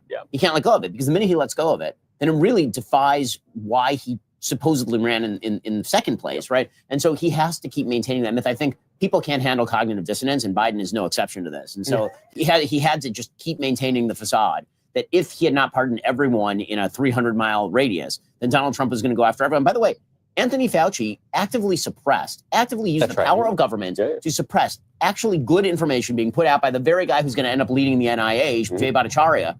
And the people he's pardoning did terrible, terrible things. They really did. Yeah. And if he says that he trusts the legal system, which he clearly does not, then he wouldn't have done this. Yeah, that's right. It exposes the whole fraud of what he was and what the system is. It also, by these blanket pardons for crimes, no one's even been accused of a crime. Yeah. I mean, there's no investigation into Fauci. No charges have been brought against Fauci. When you pardon someone for a hypothetical crime, you are removing the power of the people to have any transparency into their government, It's also to have any justice within their government. The Constitution says he can pardon people who have committed offenses against the federal government, and the archivist says that means you have to have committed a crime to get a pardon. Does the Nixon precedent, though, ameliorate that somewhat? Nixon hadn't been charged with a crime. That is the one exception, I think. Jimmy Carter pardoned all the draft dodgers, even those who hadn't been. But it was a narrow pardon. It was not blanket. Yes, a blanket pardon. When Jimmy Carter, he pardoned them for dodging the draft. He didn't say anything that you may have done heretofore has now been pardoned. No, it's crazy. I mean, it's the letter from the Three Musketeers, right? The bearer has done what has been done, right? Right. It's an insane thing to blanket pardon Hunter, especially because, I mean, for all I know, Hunter may have committed the arson in Los Angeles, given the fact that allegedly all of his paintings were insured. And no one that's a joke, guys. It's not real. Okay, 200 paintings. Today, who's the insurance company on that? So a few months ago, that was about $50 billion in art value. And today, I think it's worth less than the canvas they were painted on. What was it? Nero said, "What an artist the world loses in me." That's, I think, Hunter Biden. And Fauci probably is complicit in one of the great crimes in human history, is the truth. I mean, it's easy to blame the Chinese because the virus came out of China.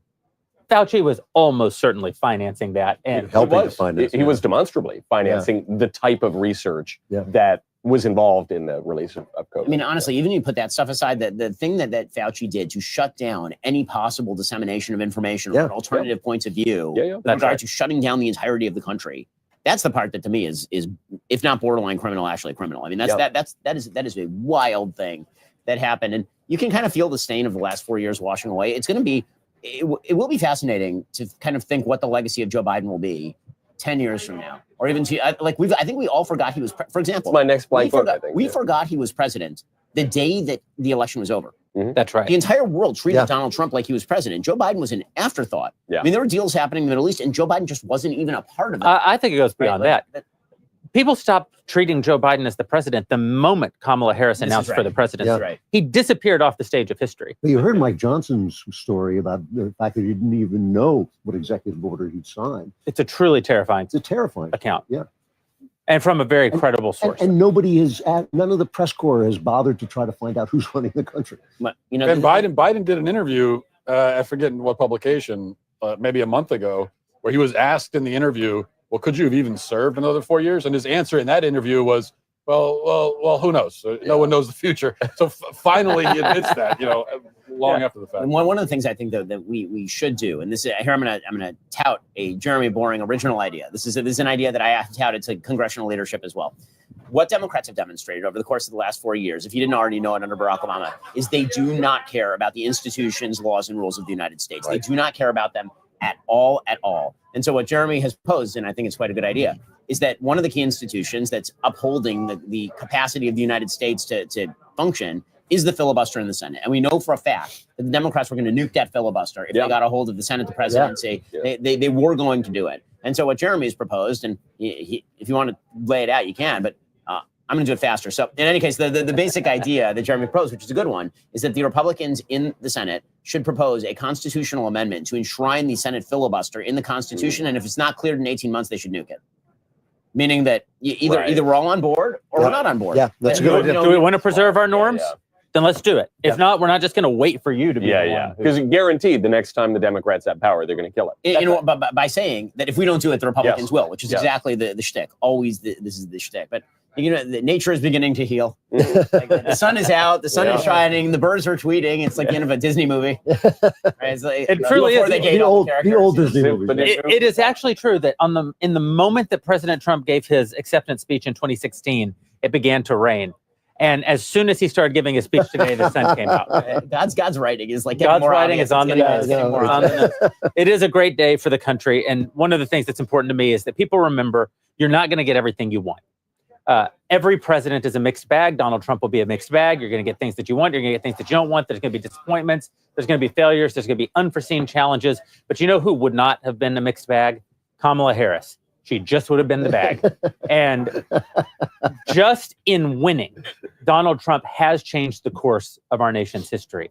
And so when the challenges come that are in front of us, when the disappointments come in front of us, when he does things that don't feel like what you thought you were supporting, when we get policy that won't be as good on economics as maybe what Ben and I, free economics is what Ben and I would like, or when he has to kill some people overseas and Tucker Carlson gets apoplectic because only our enemies say that we should kill people overseas or whatever bullshit happens. Just know that we do live in a better world than the world we would have lived in had this not happened. And that's not to say that Trump isn't going to do great things. I think he is. I think the beauty of a non-consecutive term is that he comes in empowered instead of, it's not a stay the course. To Ben, your point is great. He doesn't just have a popular mandate because he won the popular vote. He has a popular mandate because a stark choice was given to people in the timeline and they chose Trump's policies. And so I think he's going to have a very energetic second term. But whatever the outcome of it is a far, far better day today than it would have been if we were swearing in either a second term of Joe Biden or a first term of Kamala Harris. The next 4 years are ours. All of the opportunity is on our side if we will just seize it. So let's seize it. Thanks for hanging out with us today at Daily Wire Plus. We're going to be bringing you more coverage throughout the day. If you're a subscriber, thank you very much. You make this possible. If not, we do still have that 47% off using promo code 47 at Daily Wire Plus. We'll look forward to seeing you next time in Donald Trump's America.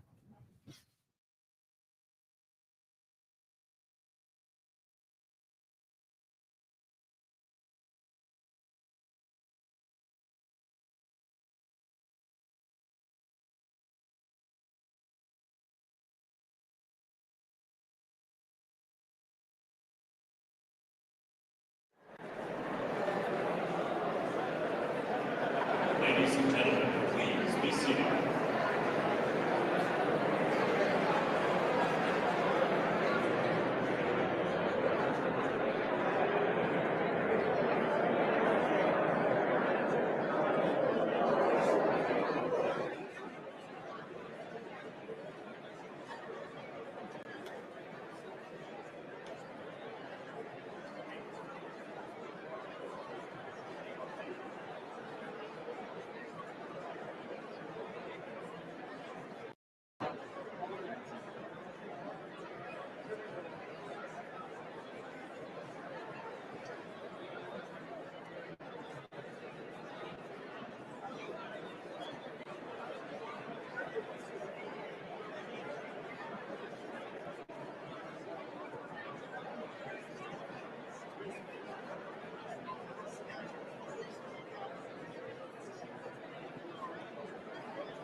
Yeah, here.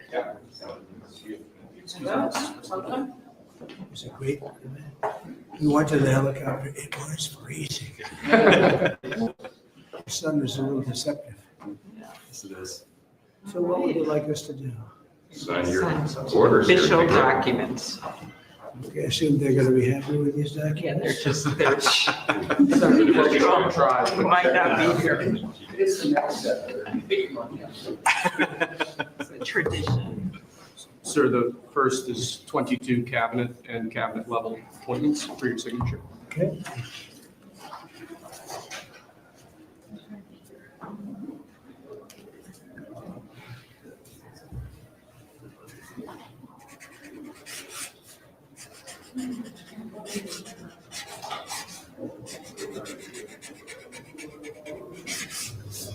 Okay. The next one will be, excuse me, the next one will be 47 sub-cabinet level appointments, sir. But you don't have to sign 47.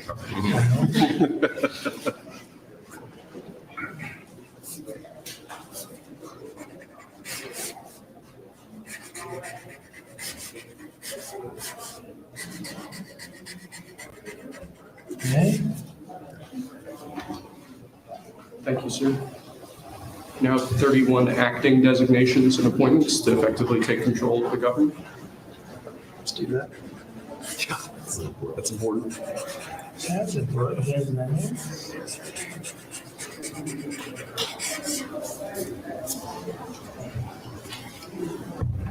And we have 15 commission chairman and acting chairman appointments. Send here.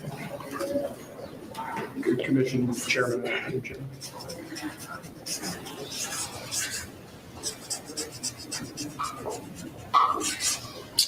He was #1 at Harvard also. You know that? He was Good counsel. They have something in common. Thank you, sir. Lastly, we have a proclamation ordering that on all future inauguration days, including this inauguration day, that flags shall be flown at full mast. Very important.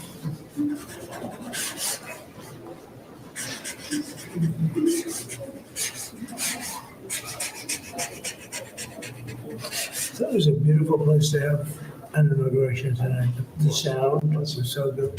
The temperature was 72 degrees, but the sound was so good. So, maybe something to think about. I don't know. Thank you. Okay. Good acoustics. Yes. All right. Now, That's thank it. you. We go to lunch. Great.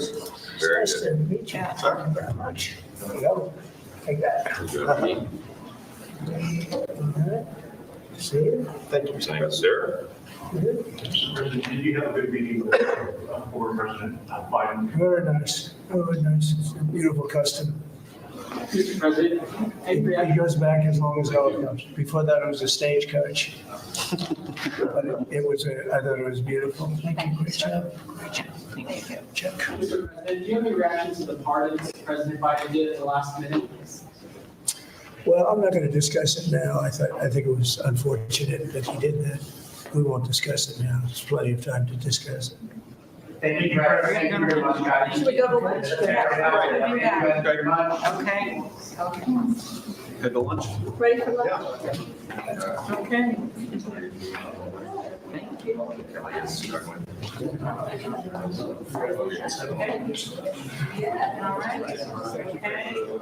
That was 3 times the number of appointments you did in 2017, sir. I did one. Just getting started. A lot of good work that you are on the book. So we're going to stop it. It's good counsel. So that's what they get for you.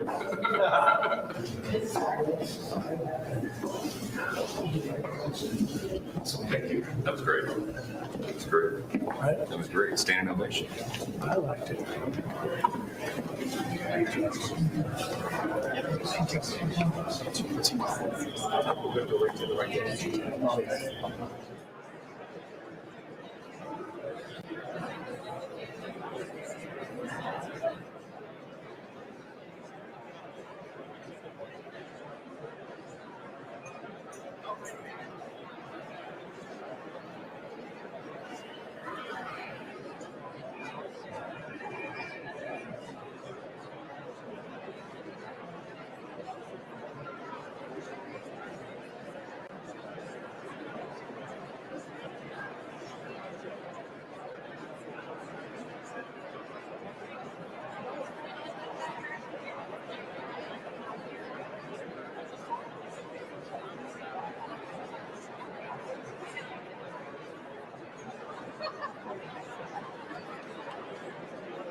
in New York City. And to everybody's shock and dismay, he said, "I am going to make America great again. We're going to rebuild our southern border. We're going to restore our economy. We are going to keep our communities safe. And we're going to make sure that America is strong enough to protect our interests and our allies around the world." And I can say that over the last year, as we have taken that message to Detroit, to Philadelphia, to New York, to Milwaukee, to San Francisco, and everywhere in between, that man, our president, has never wavered. And here we are today, and at 12:01, right up the street, he put his hand on the Bible, and he swore an oath to make America great again.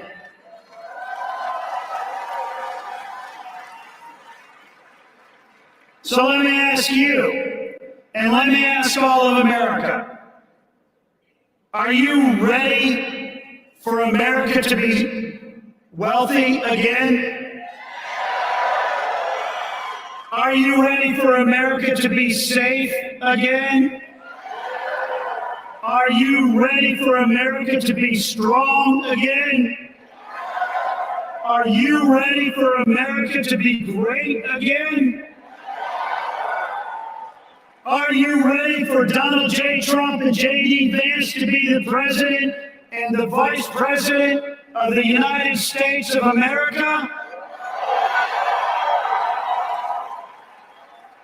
Pretty cool, huh?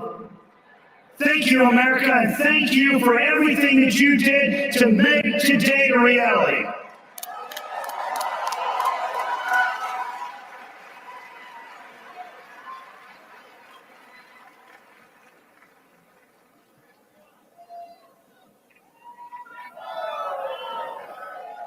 Ladies and gentlemen, please welcome to the stage Congressman Byron Donalds.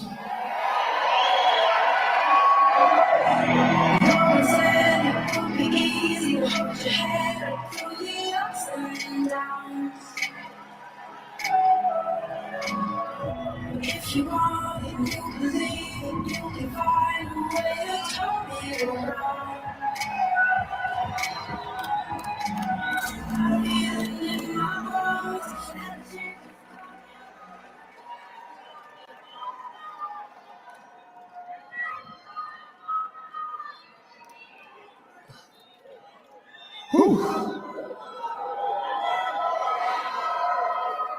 Whether it was Georgia, North Carolina, Wisconsin, Pennsylvania, Michigan, Arizona, or Nevada, we swept them all, and Donald Trump is president of the United States. For years, they said it wasn't going to happen. For years, they said, no, it's going to be the left's way. But it was the American people who looked the craziness of the left in the eye and said, we need common sense. We need real vision. We need a country that is going to be preeminent above all others. And we need the American people to be put first. And all of you in this arena and around this country, make sure Donald Trump is the 47th president of the United States.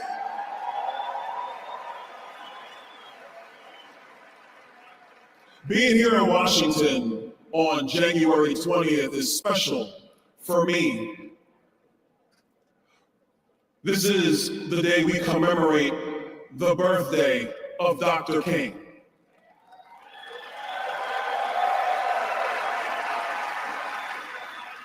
And as I was sitting in the Capitol Rotunda, as I was watching Donald Trump give the best speech ever at a presidential inauguration, it reminded me to another great speech. And Pastor Sewell in his benediction, I gotta have a talking with him because he was phenomenal. But what it said to me is that in our country, there are no perfect men. There are no perfect women. There are people who were used at a point in time in this country to put this country in position to be better than it was before. And so that's why in Capitol Rotunda, when President Trump talked about that bullet that went through his ear, and that he is here at this time because God has placed him here at this time to make sure that the golden era of America comes through right now.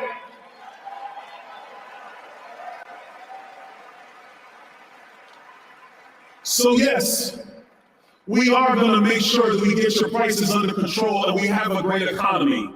Yes, we're going to get out of stupid wars and dumb conflicts, and we're going to have peace through strength. Yes, our soldiers are going to be focused on their core mission, and that is to kill the enemy and to come home.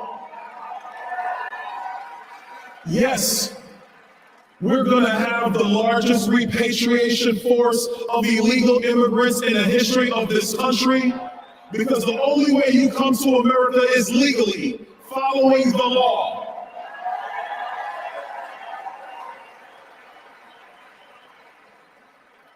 All of those promises and more, they're going to be kept starting today at that very desk over there.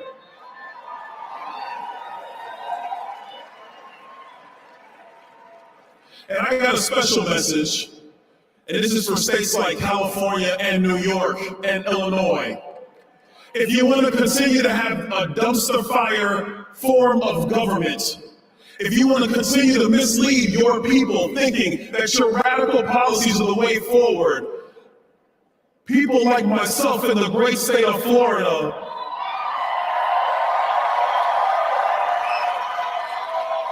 and Tennessee and Texas and the administration of Donald J. Trump, we are going to show you what true governance is. We are going to show you what true leadership is. And we are going to show the people in your states that they don't have to live with Gavin Newsom. They can have a Republican again in the state of California.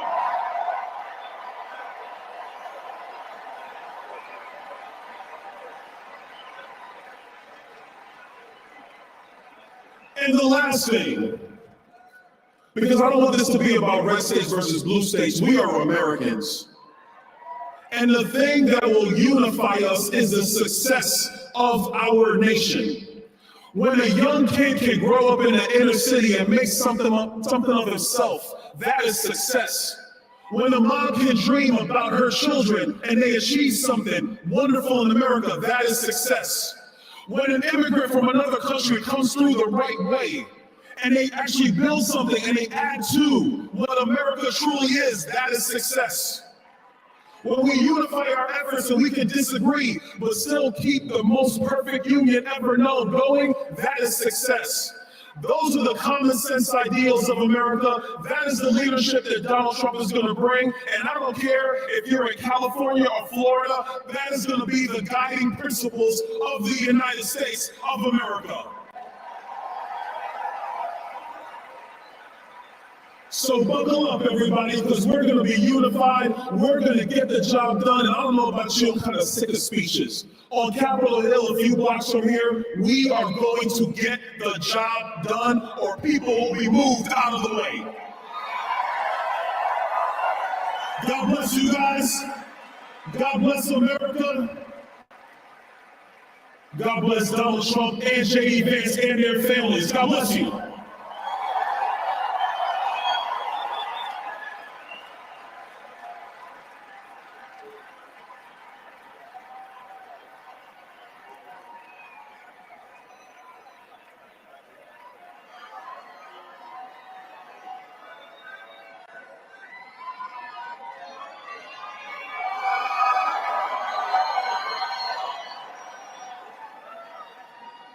Ladies and gentlemen, please welcome to the stage, Charlie Kirk.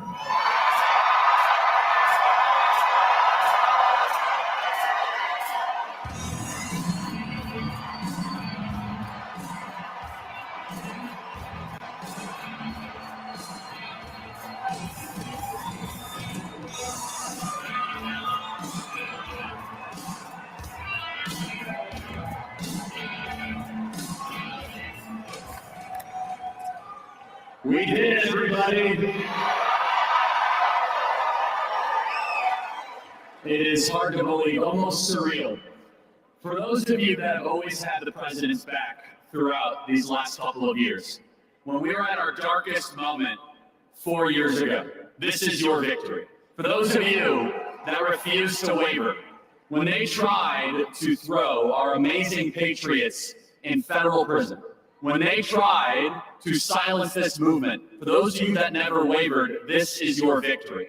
For those of you that are sick and tired of seeing your beloved home be overrun by hordes of illegals, this is your victory. And no longer is this just a rally about what we say we're going to do when President Trump takes office. Now I can say what he's doing right now as we are here in this arena. As we are here right now, President Donald Trump is signing executive order after executive order, 200 executive actions and orders today, some of which include drill baby drill, curb inflation, national emergency on the southern border, and my favorite, that God created man and woman. There are no other genders besides that.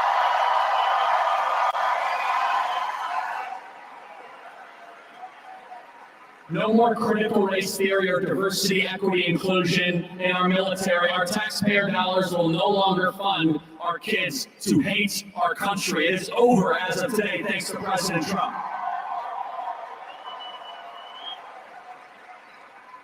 And what you saw from President Trump today, which, by the way, I believe was the best inaugural address in American history. And the reason why it was the best, it was not platitudes or abstractions or empty promises. It wasn't about stuff that the DC regime wants to hear. While they were all sitting behind him, he basically said, the people in this room have been robbing you, the American people. You see, as of high noon, just an hour and a half ago, the 46th president is no longer.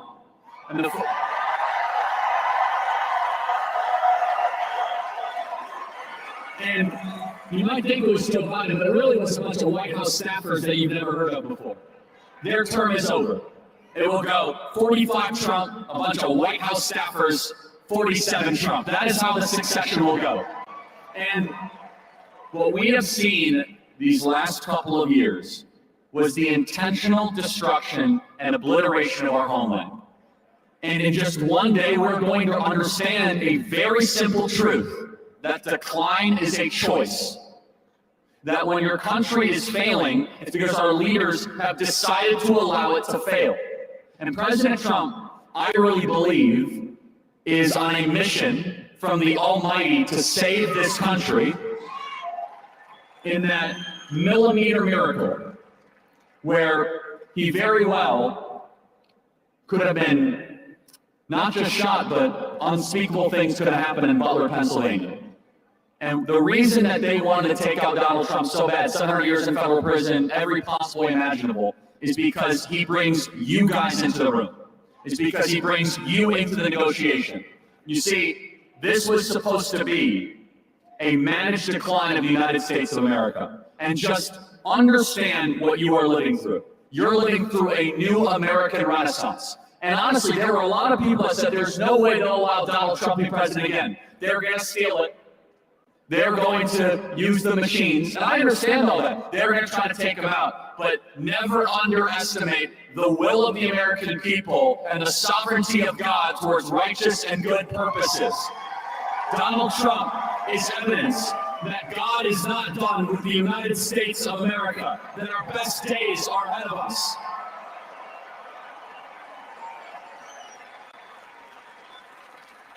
And our marching orders are very simple. Right now, the southern border is being secured and it is being militarized. There are no more illegal entries allowed in the United States of America right now. It is right now.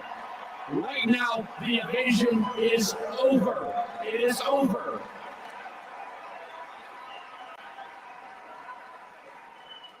And we have to understand that it's going to be more than just executive actions. It's all of you continue to fight in your community. It's all of you continue to understand that this is going to be a bottom-up movement to reclaim our communities, to reclaim our school boards, to make sure our kids love America again. And for me personally, I have a lot of things that I could have done, but the most important thing that I can do and Turning Point can do is to go back on these campuses to make sure that Gen Z is the most conservative generation in American history. I'll say this in closing, everybody. In closing, Donald Trump won the White House largely because younger voters trusted Donald Trump with their vote. It was the largest swing of any demographic, a 35-point swing. For 12 years, I have been focusing on trying to get young people to believe in America, to believe in conservative principles. And I went to campus after campus, and you know, it was not easy work. It was very difficult. But I will, to all the young people of America and Gen Z, I want you to know, President Trump is going to deliver for you so that you can be able to own a home, have big families, believe in this country, and the American dream that your parents once had, you will also be able to enjoy. And let us all together say, thank you, God. Thank you for giving us 45 and 47. Thank you for delivering this country from the most awful people imaginable. Our best days are ahead. Thank you, everybody. God bless you all.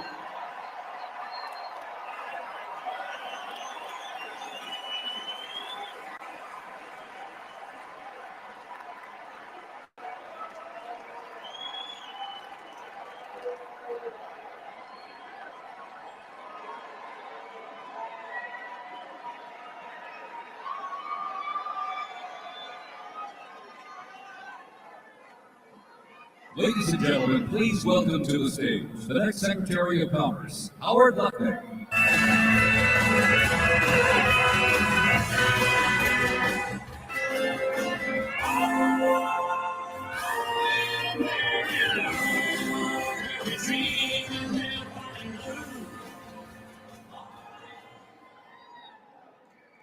Good afternoon on the greatest Inauguration Day ever.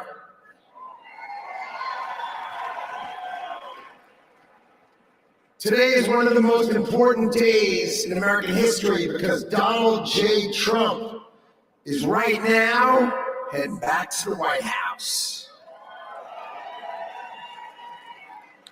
I could not be prouder to be standing before you because 77 million Americans voted for Donald Trump to make sure that it is always America first.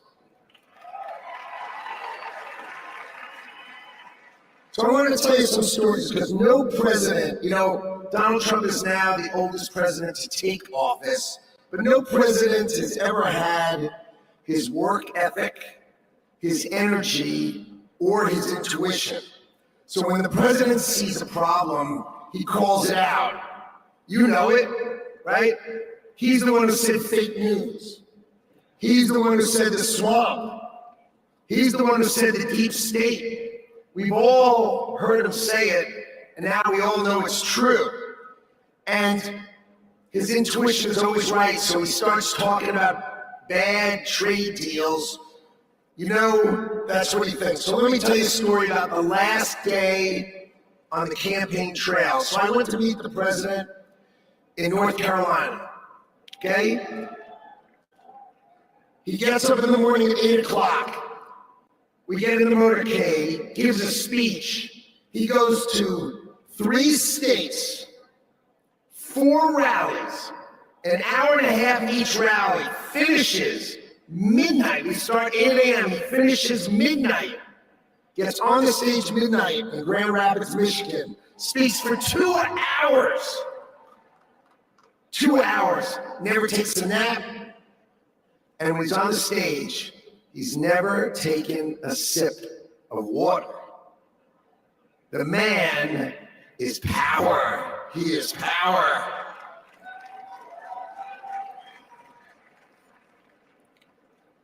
See, no other president will let the administration do it.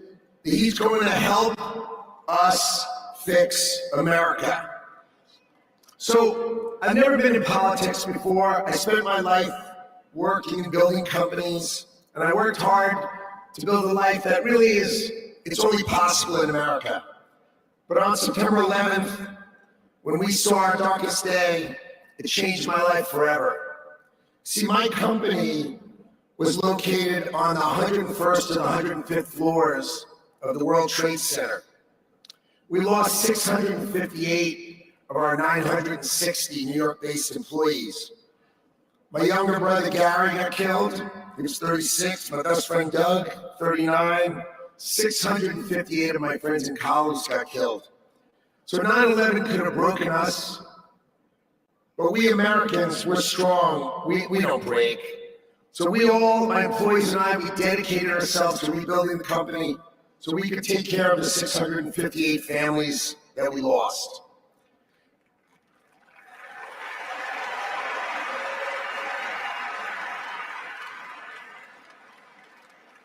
And I want you to know, we received thousands and thousands of cards and letters, and most importantly, we received all of your prayers, and that mattered to us, and it helped carry us through.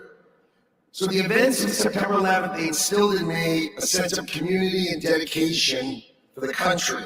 So when the president asked me to join him in his administration, I jumped at the chance.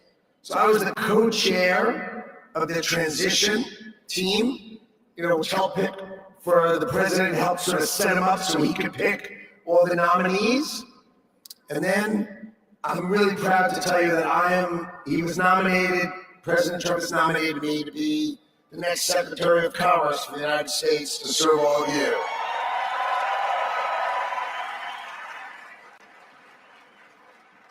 So let's talk about commerce. You see, we plan to end the decades of policies that threw American workers to the wolves. Factories were closed, jobs were lost, wages decreased. We left Americans out in the cold while country after country of this world took us to the cleaners and made money off of us. And that is going to end today.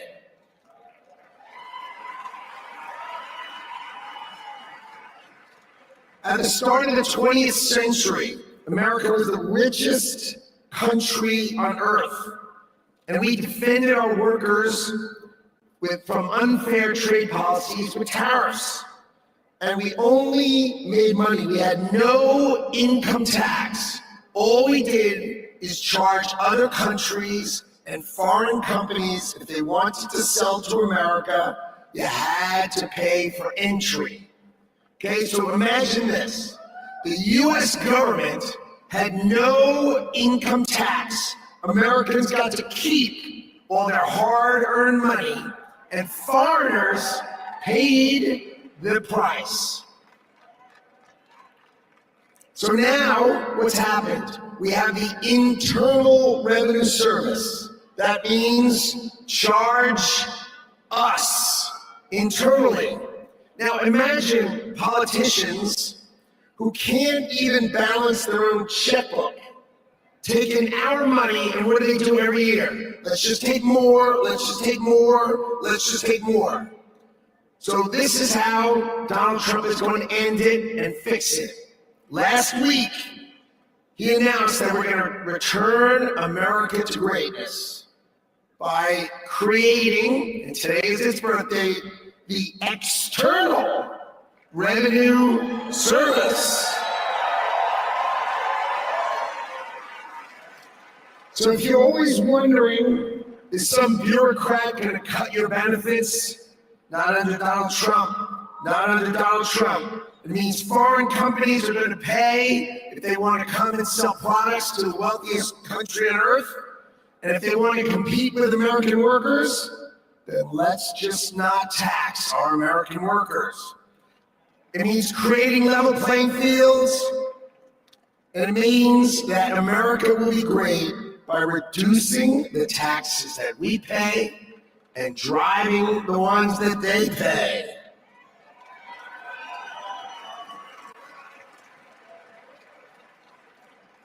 So what that means is the External Revenue Service will put up tariffs or walls that protect you. And that means if these companies don't want to pay, there's only one thing they can do. Build the factories in America, hire Americans with great high-paying jobs. Let's double the size of our unions in America, but not just by adding more and more great-paying jobs. That's our objective. So today is the beginning of celebrating the return of common sense and the ending the decades of disrespecting the American worker and the disrespect and unfair treatment of our workers. Today, Donald Trump returns to the White House and prosperity returns to America. Thank you all. And I love today. What a day.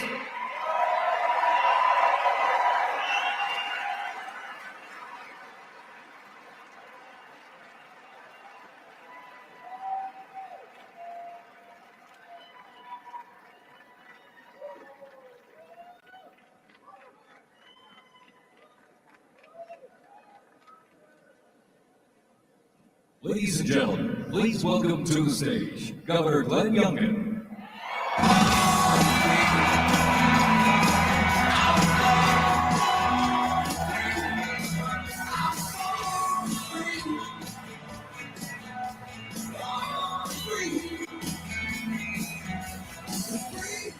Thank you. Well, come on now, can't you feel it? The American spirit is alive and well.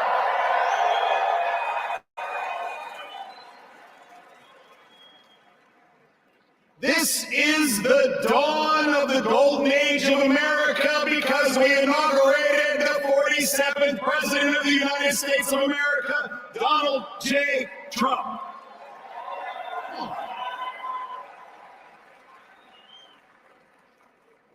What a day to be in Washington, D.C. You know, I live right across the river in Virginia. And by the way, in Virginia, we know that taxes have to be low, jobs have to be plentiful, and it's your money, not the government's. But we also know that in Virginia and in America, freedom is not free. We know that our military heroes and their families sacrifice everything. We know that law enforcement stands in the breach. We must back the blue, and I want everybody here to give a rounding applause for the 25,000 military and police officers keeping us all safe today in Washington, D.C.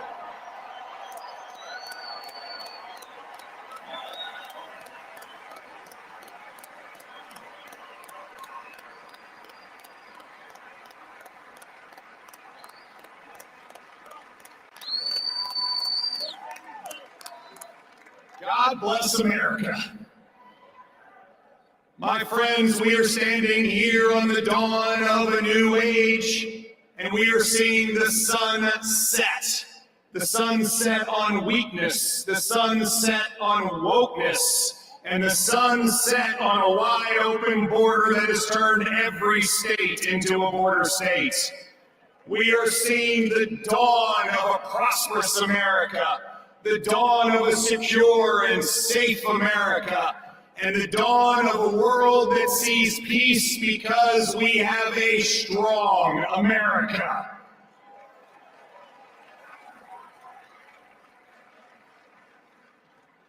Our new president, Donald J. Trump, has never, ever lost faith in America. They tried to take him down legally. They tried to put him in jail. They tried to even assassinate him. And he never gave up on America. And America, we will never give up on him.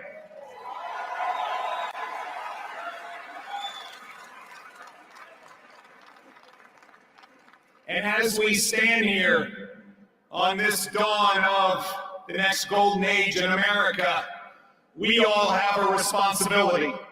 It is our responsibility to stand every day in support of this administration, to do everything that we possibly can do for America's success. President Trump deeply believes this, and both he and J.D. Vance have already gone to work. He is signing executive orders. He is closing the border. He is bringing down inflation. He is stepping into the breach. Ladies and gentlemen, it is time for America to be prosperous again. It is time for America to be safe again. It is time for America to be strong again. And it is time for America to be great again.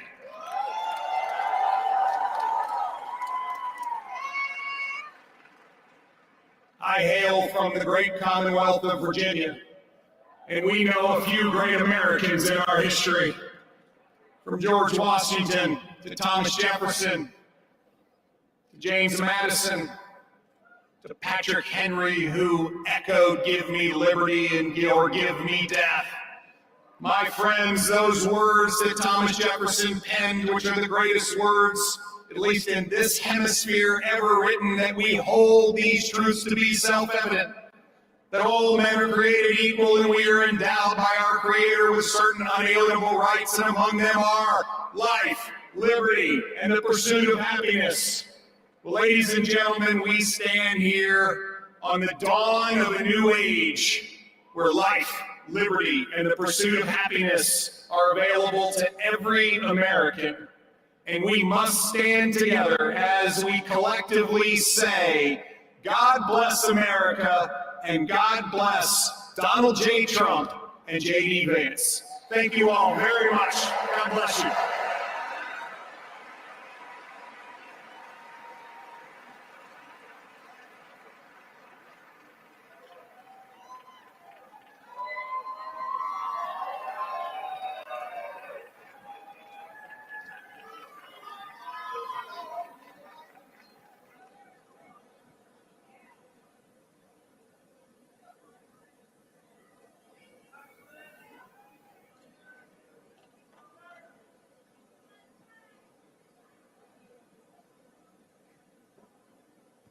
Ladies and gentlemen, please welcome to the stage, Mr. Elon Musk.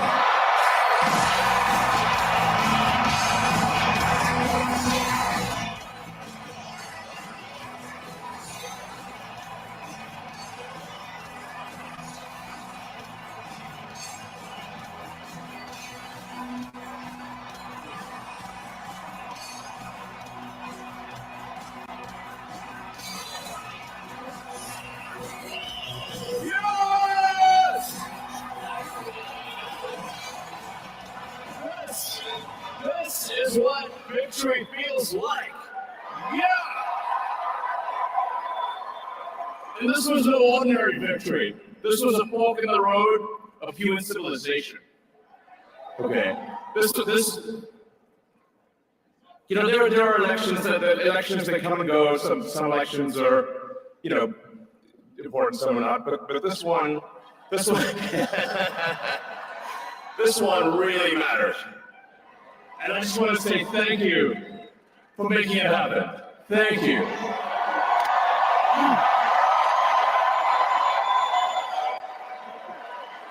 My heart goes out to you. It is thanks to you that the future of civilization is assured. Thanks to you. We're going to have safe cities, finally, safe cities. Secure borders, sensible spending, basic stuff. And we're going to take Doge to Mars.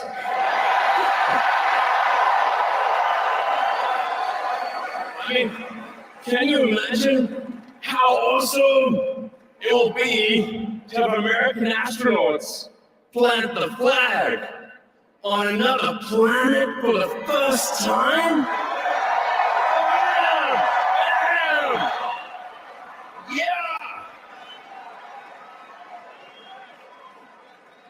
How inspiring would that be? There's always problems in life. There's this problem, solve that problem. But there need to be things that inspire you.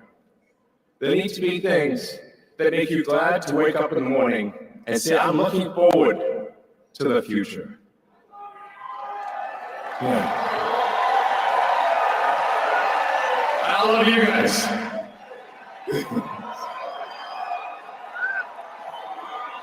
So.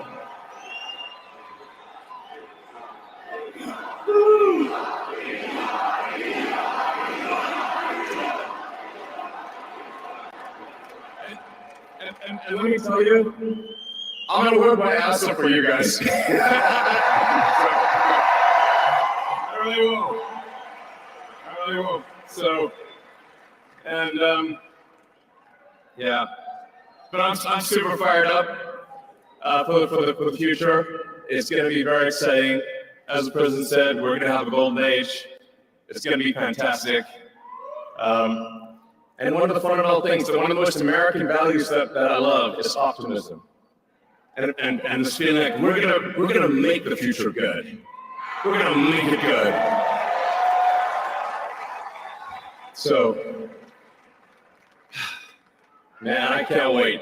This is gonna be fantastic. So thank you again. And yeah. I'm just so excited about the future. Thank you guys. Thank you.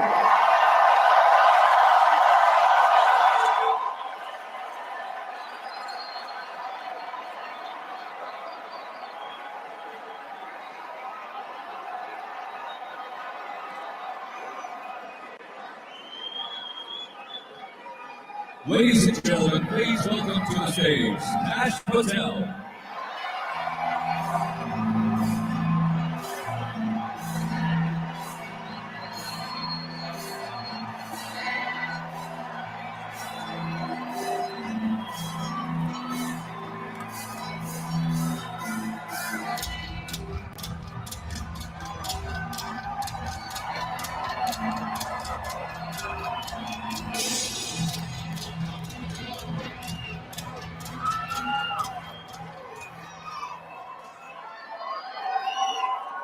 My, oh my, how do you follow Elon Musk when he tells you you're going to take you to Mars? I'll tell you how. He and I share something deeply. We love the American dream. And we have been given a gift by God today to usher in a new dynasty because we just inaugurated Donald J. Trump as our 47th president. And we just inaugurated J.D. Vance as our Vice President of the United States. And we did that because the American dream is alive and well, because you chose that our dream can be the dream for our children and the dream for our world.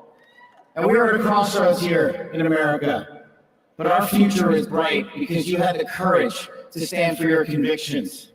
So I'm humbled here to talk to you about why I love the American dream. My story is pretty simple, it's unique, and some of you share in it. My parents were born and raised in East Africa. My father in the 1970s fled a genocidal dictatorship in Uganda, where he saw 300,000 of his countrymen murdered, where he saw what lawlessness would do if it was allowed to break through the system of constitutional justice. He fled, like so many others. He married my mother. They moved here. They waited in line. They stood in line because the American dream was worth standing in line for.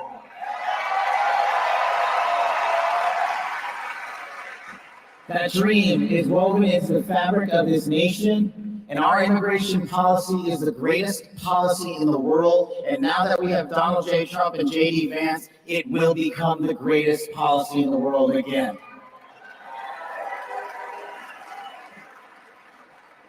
But dreams and hopes aren't enough, my friends. We gotta get to work. And we gotta accept the realities that too many of you know from your communities. President Trump launched in his first term priorities of national security, law enforcement, economy, and global diplomacy. But now we have to retread some of that. And I'd just like to go over a few of the things that our community has been living under these last few years. In the last calendar year alone, we had 100,000 drug overdoses. In the last calendar year alone, we had over 100,000 rapes. In the last calendar year alone, we had 17,000 homicides. That is unacceptable in 2025 in the United States of America. That is why we need constitutional law and order. When I read the statistic that for the age group of 18 to 45, the #1 cause of death is CCP fentanyl. We are not prioritized to go after the threats that face this country, and most of all, that face our future generations. But thank God, we will be starting right now.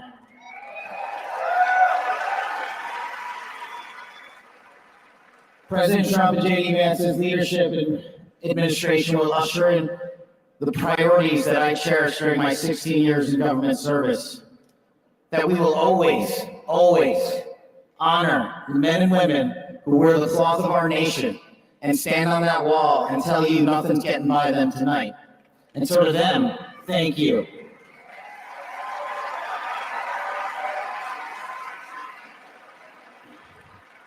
To our teachers and our frontline workers and our first responders, y'all choose to show up every single day for our children, for our communities, and we will now show up for you. Thank you for keeping us safe.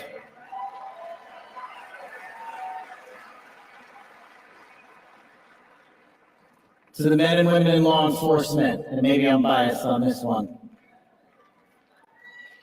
Our police officers, our sheriffs, our federal agents are some of the greatest warriors that God has ever created. And we will put them first because they have our backs, and now we will have your backs.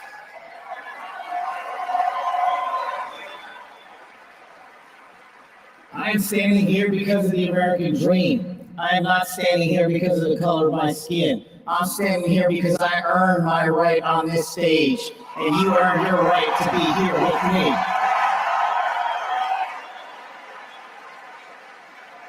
And I promise you this, with every fiber of my being, that our law enforcement, that our teachers, that our first responders, that our veterans, that our men and women in uniform who dare to serve this country and put themselves below the rest of our needs will be reprioritized to the top of the heap because they are standing on that wall, and we will not let that light go dark on them.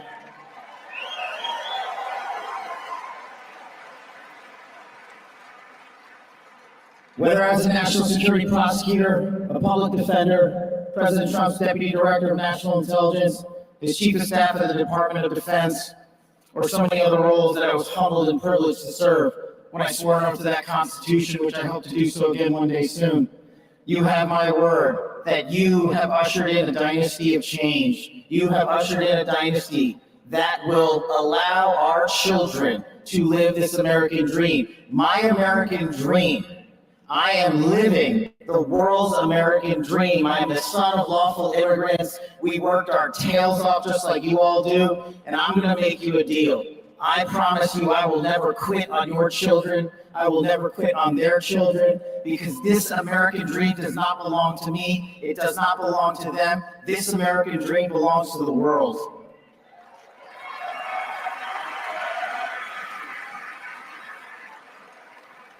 So in closing, I just want to tell you this. It's pretty cool to be speaking in Capital One Arena right before the boss.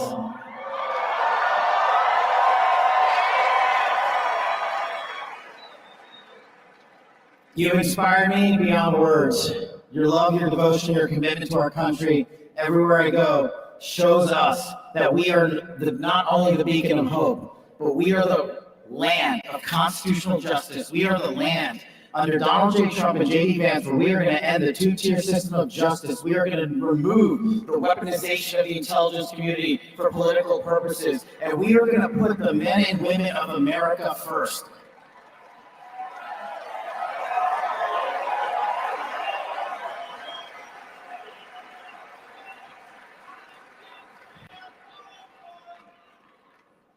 So listen, there's just one thing left to do.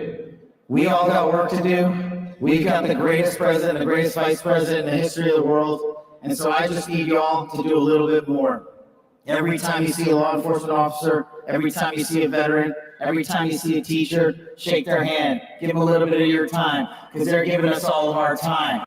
And don't forget to enjoy the ride, ladies and gentlemen. God bless America. God bless the United States of America. God bless every one of you. I'm living the American dream. My name is Kash Patel, and I ain't going anywhere. Let's go to work.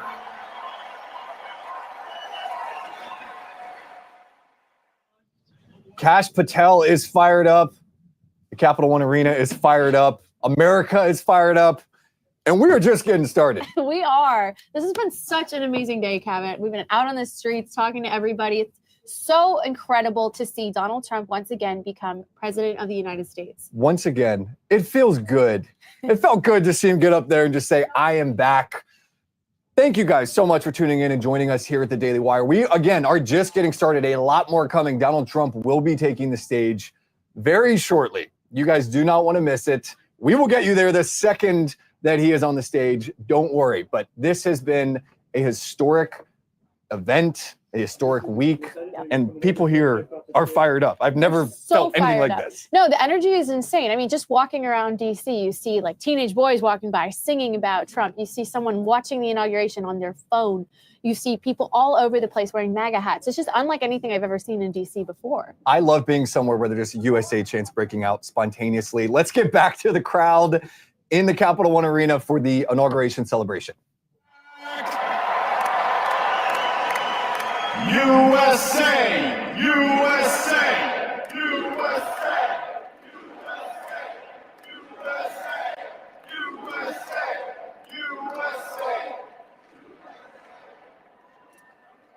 The 45th and the 47th President of the United States of America will be here shortly.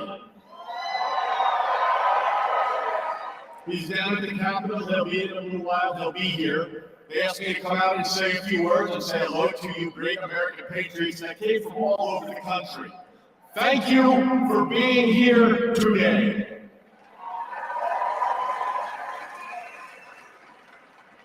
One thing I just noticed when we were leaving the Capitol after the swearing in that really hit me hard after the journey we have been on over the last 9 years, especially over the last 4 years. It really hit me when they took the presidential seal right here and put it on front of the podium for when the president gets here. President Trump often says to us on Team Trump over the years, you're so lucky that I took you on this journey. In the good times and the bad times, no matter what would be happening, we'd be sitting on Trump Force One, Air Force One, in the Oval Office, at Mar-a-Lago, no matter where it may be. Good times, bad times.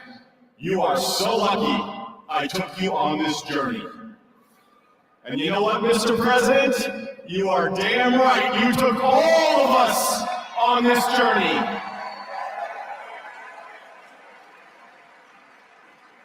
There's been a lot of stops along the way from 2016 when we started back in 2015 with a small campaign team flying around the country, doing rallies, small team, 6, 7, maybe 8 people. Then it continued to grow. Before you knew it, the GOP nomination was going to Donald J. Trump in Cleveland in 2016.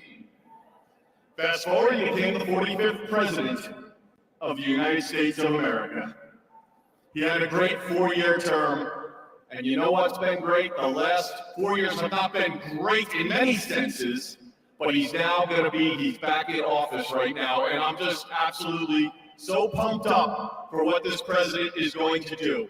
He loves each and every one of you in this arena. The guy cares. He has a fighting spirit, as you saw in Butler, Pennsylvania, with the assassination attempt that came a few months ago. You could say that again. Fight, fight, fight. It's a moment that I will never forget, being there and in the hospital with him. I want to just give you a behind-the-scenes moment with the president and the heart that he has. We were in the hospital. He had blood coming down his ear. He wanted to know how his staff was. Myself and Susie were with him, and Stephen Chung and Walt, and even the Secret Service. How are you guys doing? The guy just got shot in the damn head, and he's worrying about us. Are you guys okay? He's on the phone with his family. showed him a picture, the iconic photo of his fist raised in the air. Told him it was from Doug Knowles from the New York Times, a great photographer. He looked at the picture, he's staring at the picture, one of the most historical photos of all time. There'll never be anything like it. He said, call Doug and see if he's doing okay. That's the attitude he had in that hospital.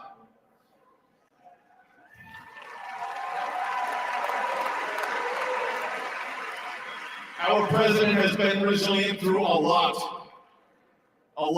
and I don't need to get into all of it because you're all familiar with it, and I'm convinced much of it that went on over the last 4 years is why he won the election in an electoral landslide.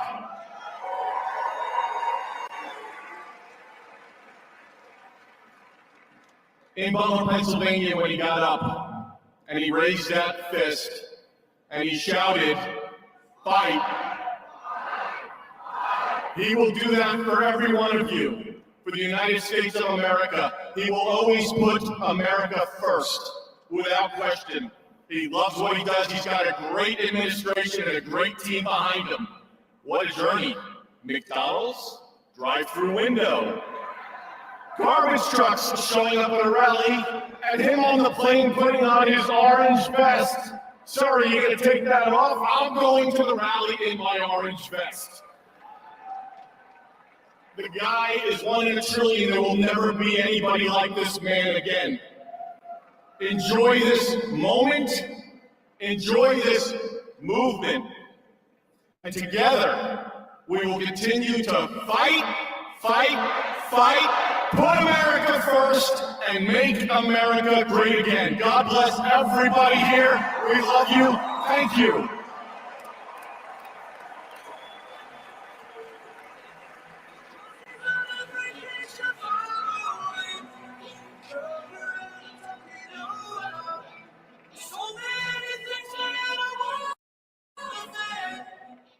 All right, that is Dan Scavino, former White House Deputy Chief of Staff. Really powerful moment there of him recounting Trump nearly losing his life in Butler, PA. And Trump actually touched on that in his inauguration address earlier this afternoon. Let's play that clip, an incredibly emotional, poignant moment.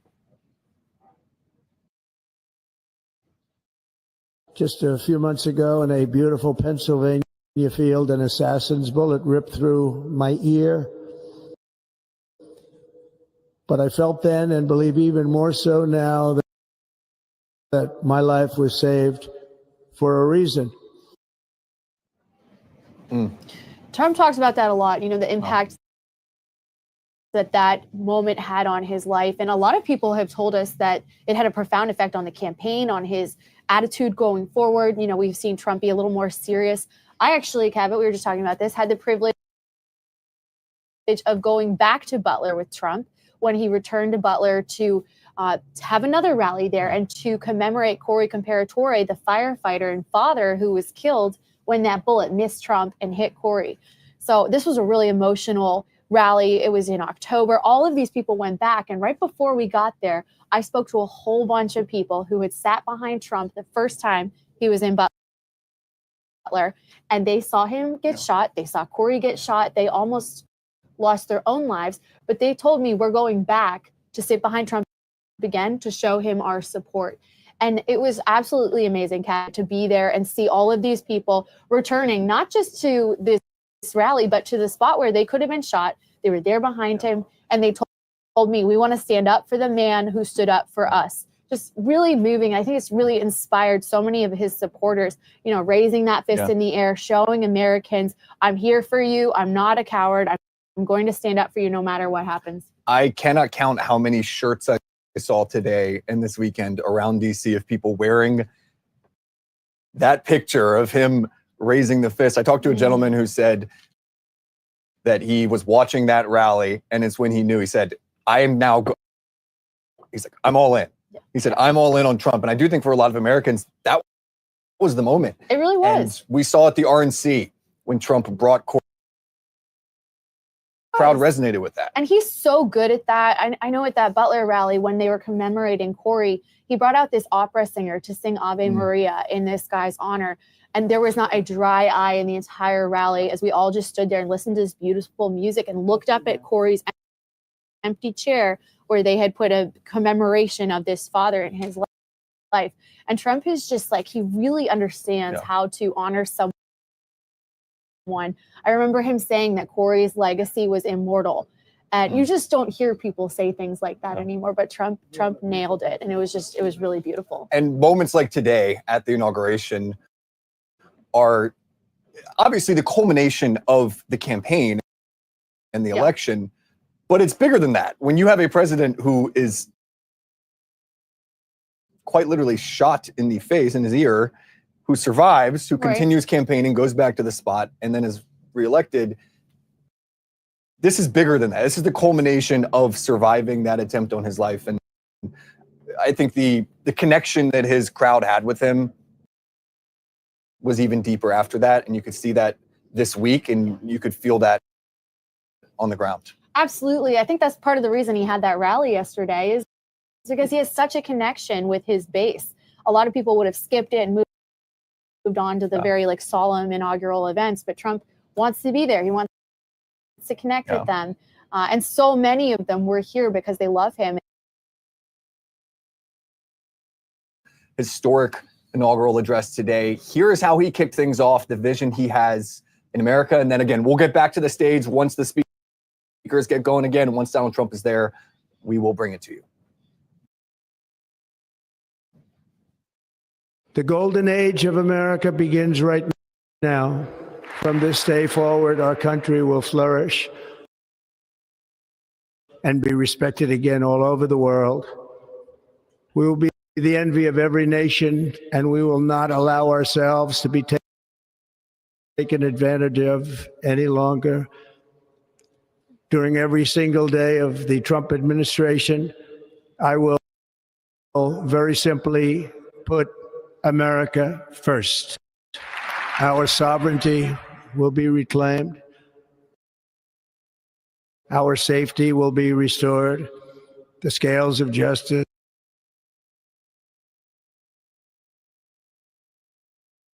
to create a nation that is proud, prosperous, and free. America will soon be greater, stronger, and far more exceptional than ever before. Now, I must confess, my favorite part of watching that speech, beyond the fact that it was Donald Trump being reelected, was watching Joe Biden and Kamala Harris right over his shoulder. They had to be there. It was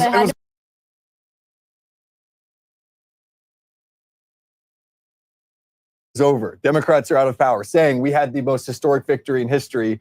Meanwhile, he's sitting 5 feet from the person that he prevailed over. I mean, I can't even imagine what was going through Joe and his wife's heads as they're sitting there watching this transfer of power and knowing that many Americans are delighted with this and thrilled to see them leave. Trump saying the golden age of America is upon us. And one thing that's worth pointing out is how Americans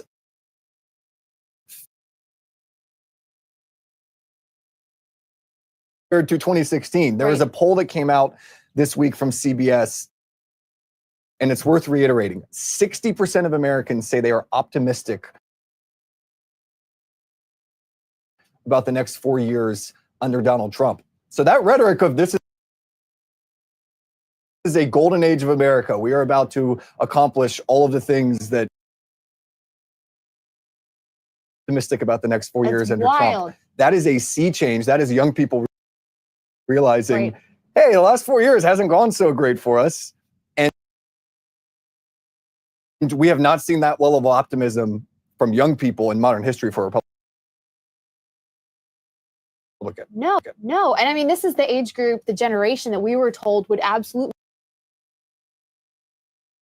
go for Democrats. We were told they were very liberal. Yeah. We were told that all these girls cared only about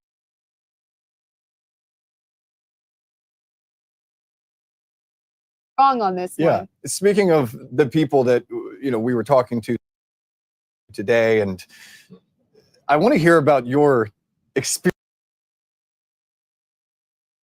watching Trump's speech. It looked like you had a lot of fun. Were you at a pub? I was at a pub. Our camera guy went in there to interview some people. We actually went in to get warm because it is freezing here. Yeah. I couldn't feel my fingers. And I asked the manager, hey, do you mind if we interview some people? And they were like, great, you want a drink? And so we go in. Did you get one? No, I didn't. I'm not drinking on the job. But we go in, I start interviewing people. And this was the coolest thing ever because the people talking about the inauguration, talking about how they felt about Trump, how far away they came from. And we got some really good interviews that I'm really excited to share. Let's have a look at some of those interviews. I want to watch it. I want to see if you're being honest about not having a beer while you're in there. Let's play some of that footage. Where are you from? We're from Connecticut. I'm from Ohio. Charlotte, Pennsylvania. Came down from the Bronx, New York. So here we are. Fort Myers, Florida. Wow, how long did it take you to get here?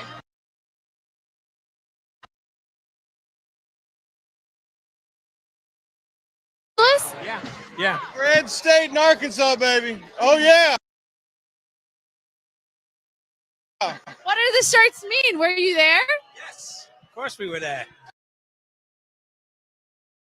What part? Were you weren't inside, were you? We were outside.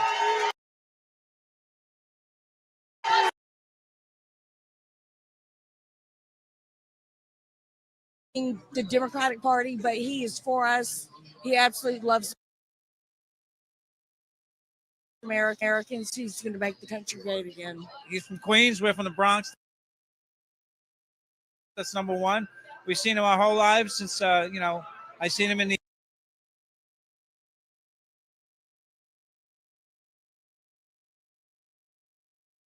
Relentless. He's the man. He's alpha. New day for America. We got too many fires out there. We got to get rid of it. We got to do something about California right now. He's the best. I mean, he's for the country.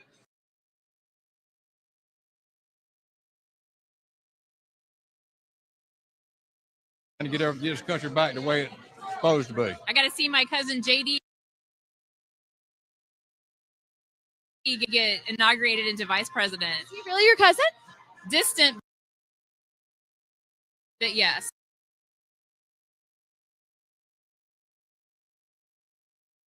That the country needed it. I think it's good that everyone comes together to celebrate stuff like this. It's our first time here, but it's great in here. The atmosphere is great. It's my birthday, but the most special day, we got a president. His name is So Biden.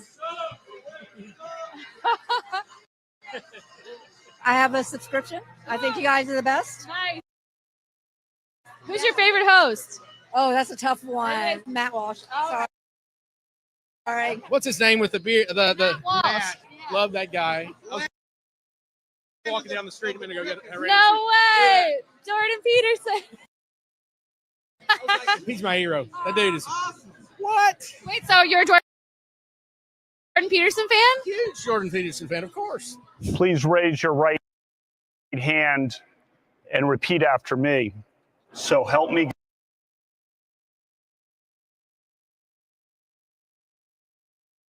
And will, to the best of my ability. And will, to the best of my ability. Preserve, protect, and defend. Preserve, protect, and defend. The Constitution of the United States. The Constitution of the United States. So help me God. So help me God. Congratulations.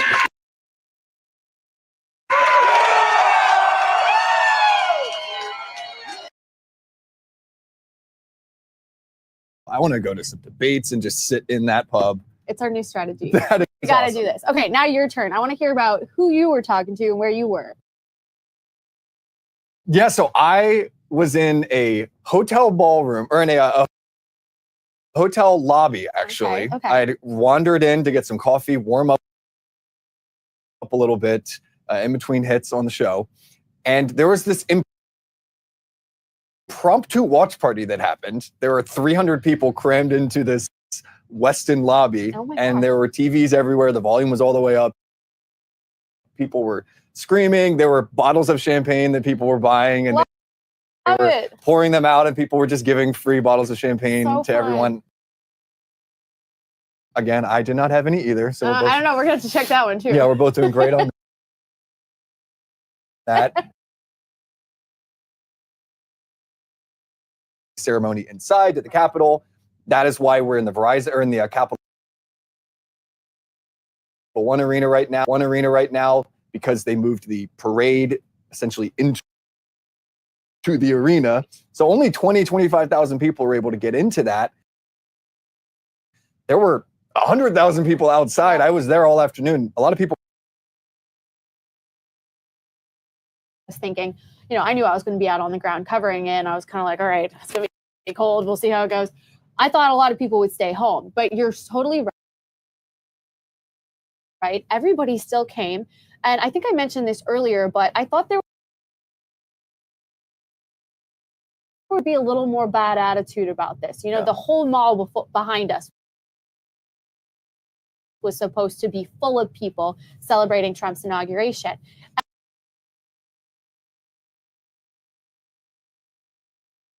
Is what pretty much everyone said to me, and they're just so excited and happy,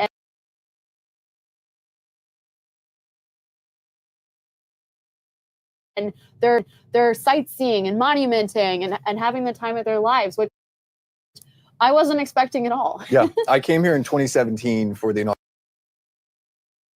inauguration, and saying this isn't what we expected, but that's okay. Yeah. We're still going to find a way to celebrate. We're still going to find a way to party. And the entire city right now, it's this fun atmosphere where everyone is popping into these sort of impromptu pop-up watch parties. Right. Everywhere you go. Oh, it's like a bar. It's Kelly's Irish Times. It's the Dubliner. It's filled with MAGA hat wearing people, and they're all having fun and hanging out with each other. And that has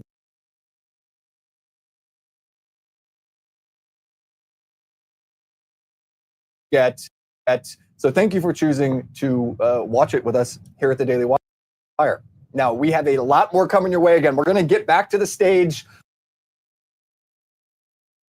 once the speakers get going, and of course, Donald Trump will be taking the stage soon. But right now is a great time for people to become a Daily Wire member.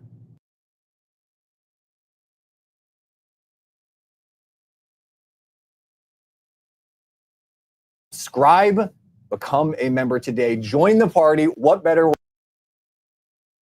way to celebrate number 47 than getting 47% off? Now, Mary Margaret, our colleague, Cassie Akiva, she was also up to some fun.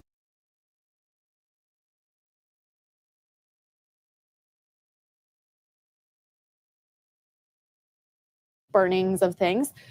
So let's go to Cassie and see what she found out.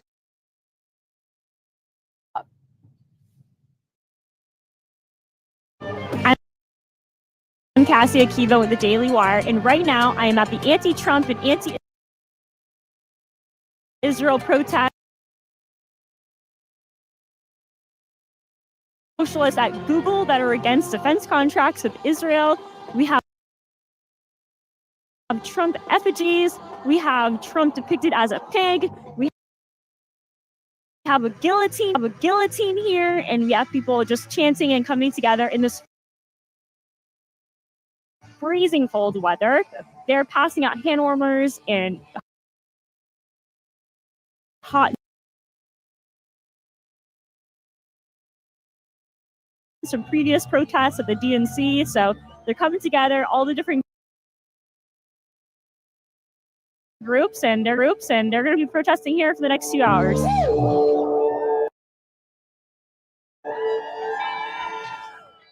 I'll ask you about listening. There are dozens of us. That's what they were saying. Okay, wait, Cabot, you were there in 2017 too, right? Yeah. Tell us what happened when Trump was inaugurated last time. Violence happened. It was scary. No, it really was scary. The amount of fires that I saw set, the amount of windows that were shattered and torn up, and now, I think business owners, really ready for that in 2016 and 2017 at the inauguration there. And so I saw all sorts of Antifa riots and far left protests, people burning and flipping over cars and breaking glass. It was very scary to be a part of.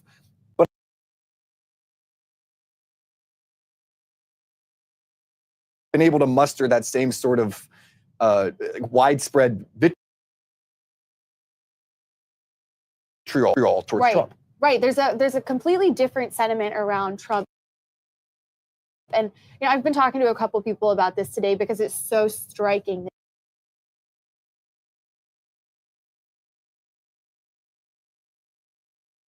They've got a whole contingent of NFL players and sports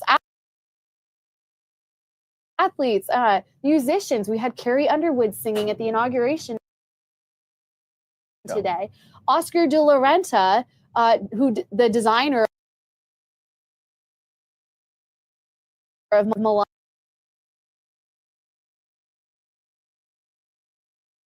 you were dead to society. And now we're just proclaiming Trump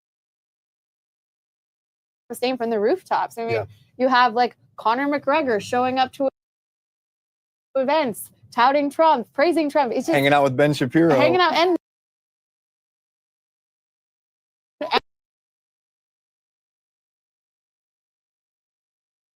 some of the more protest footage, some of the riot footage, if we'll call it that.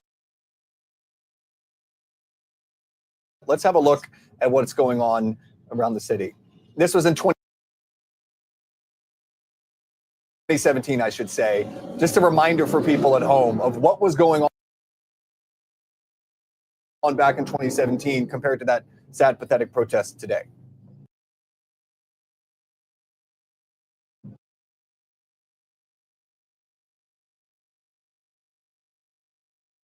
Set on fire. It was absolute chaos. And again, I think people were calling people. Because he covered them. It's just a wildly different contrast to today, where everyone's reporting on what they will, but I haven't seen. I think I saw maybe like one very frail-looking Antifa member at the People's March a couple. Put it very well when he said Trump is normal, and for some people that would be like, okay, that's sort of patronizing. But that is the left's.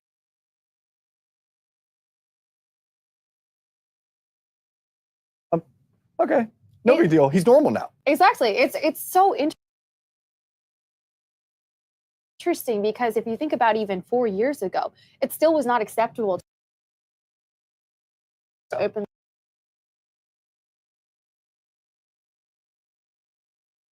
And it did not work with voters, but Democrat politicians still tried it. And one of the most infuriating moments today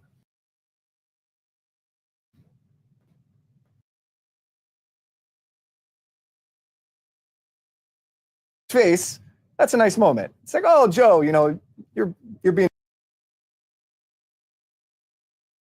good sport about this. You're saying welcome home. But when you really think about it, Joe Biden told the entire country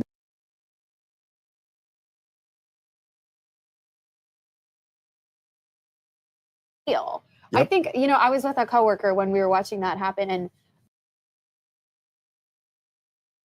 she was furious. Husband with contempt. They painted them as fascists. They said they wanted them in jail. Melania turned up her nose at them, and I thought, you know,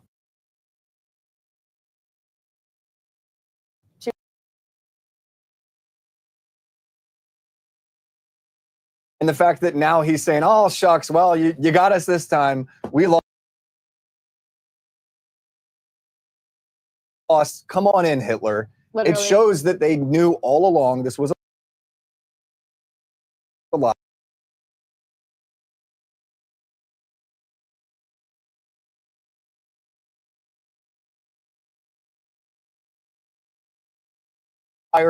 Cassia Kiva right now is standing by at Cap.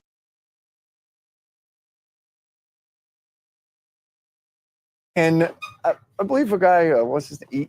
Elon Musk. Elon Musk, he was there. Kash Patel. It has been wild, and last night was wild as well. At the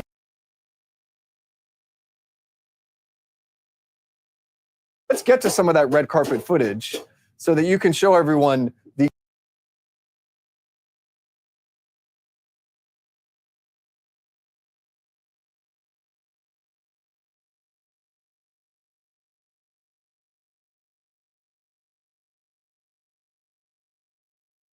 some of these bad actors in the Biden administration that might hang on.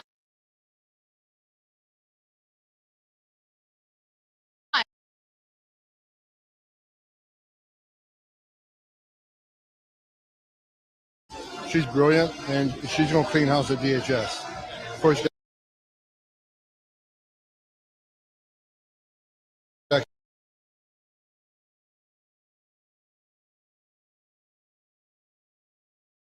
Homan, the Duke of Deportations. And Cabot's nickname.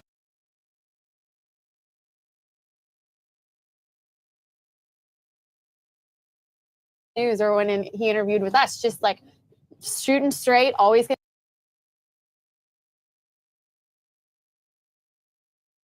to give you the same answers. I tried to get him to tell us about some of these executive orders, and he just kind of looked.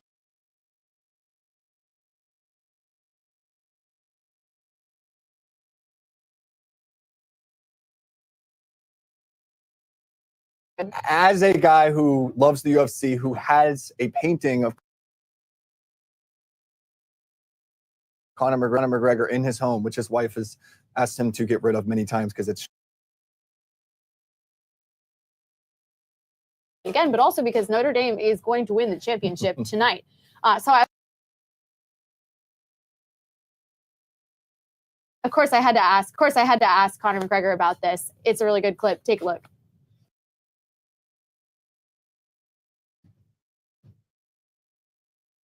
Oh, amazing to be here. I'm very excited.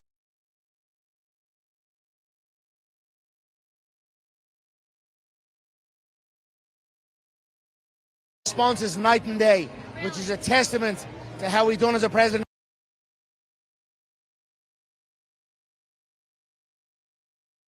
In his life.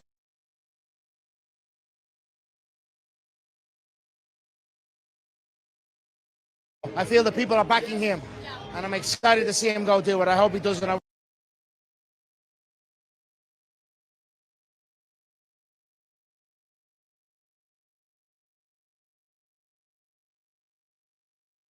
Dame all day. Go Irish.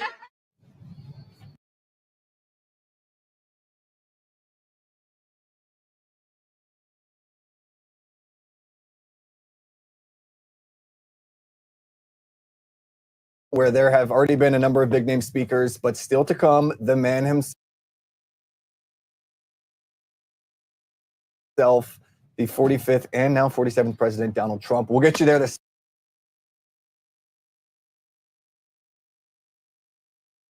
Mary Margaret Olohan.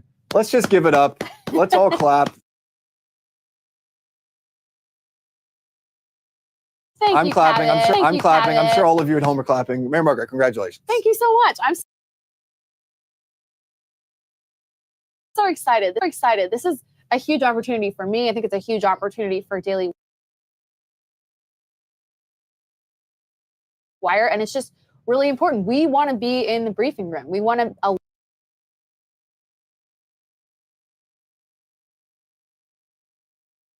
our Daily Wire team and all of our Daily Wire hosts to figure out what we want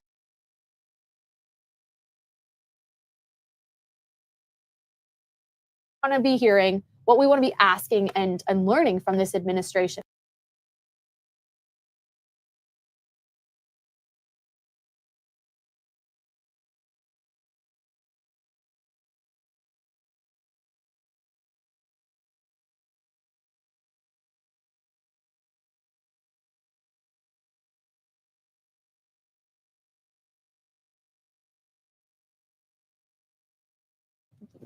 Seating arrangements and things like that. So we're very excited. We're hoping that they're going to so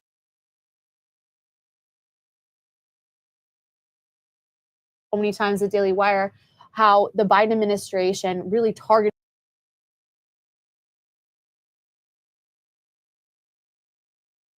people that they disagreed with, whether it was just plain conservatives,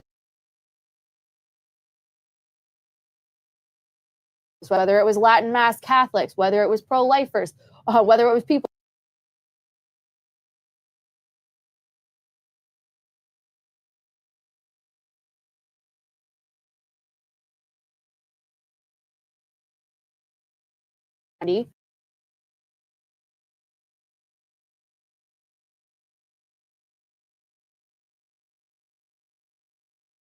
because they inflicted a lot of harm on a lot of pro-lifers, a lot of conservatives.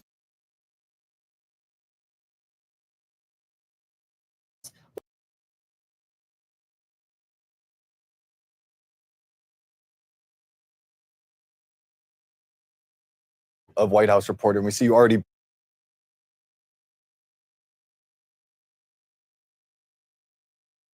One thing I did hear a lot from our audience today was saying, hey, we won.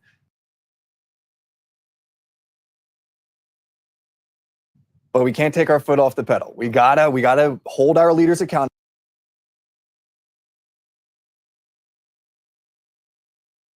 Right now, we talked to people today. I talked to Matt Walsh about this last night on the red carpet.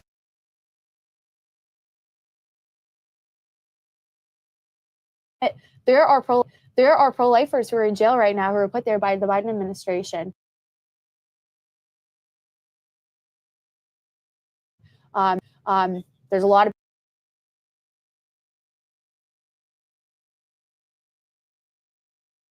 I would like to hear more about because we've heard a lot about how he's getting the J6ers out.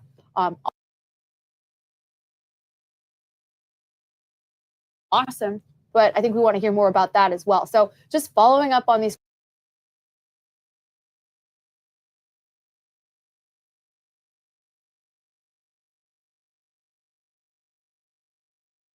First story you broke, people can go read that on the Daily Wire right now about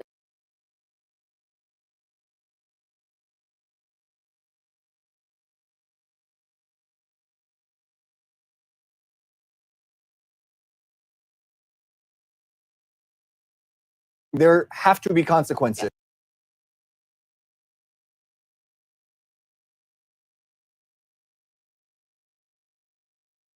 Never again will the immense power of the state be weaponized.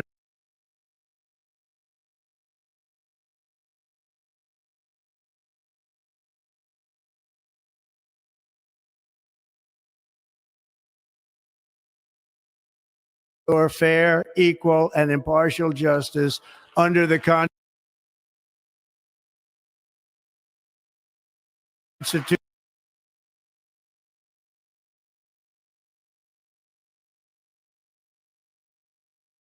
Private life.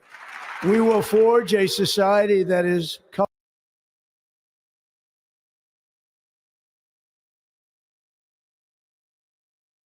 colorblind and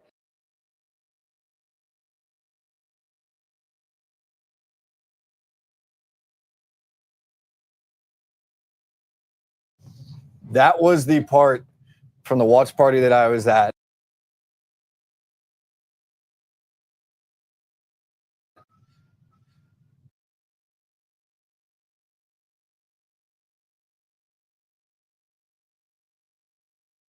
By it. Obviously, there are only two genders, but the way that this has reached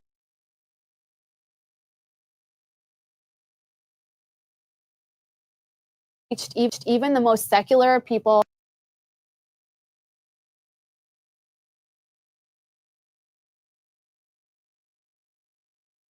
She would support taxpayer-funded gender transition surgeries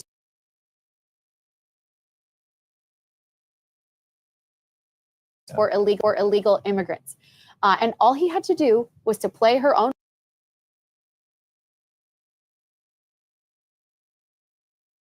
One was so radicalized by this gender ideology. They pushed too far.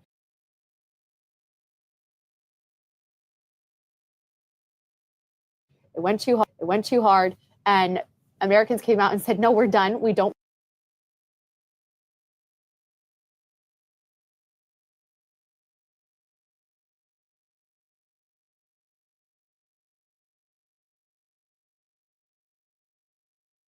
The gender ideology and to return our country to normalcy.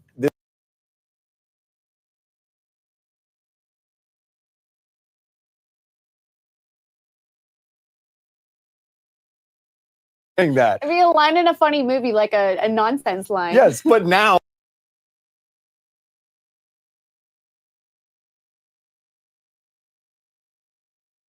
you actually have to say that. Right. You have to come out and say, okay, we're going to go back.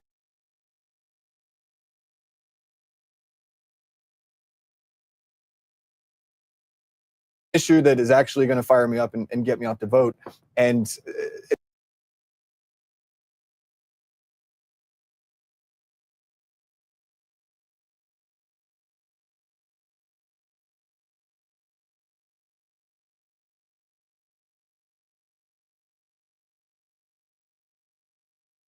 the Women's March, they've renamed it. You're not inclusive enough, Kevin.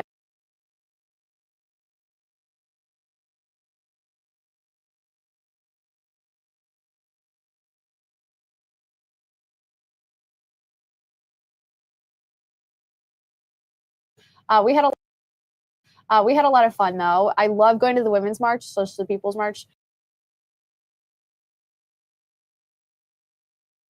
because all you have to do.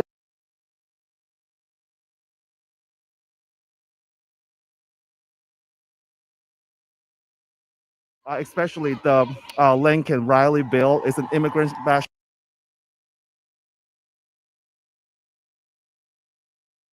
bill that has to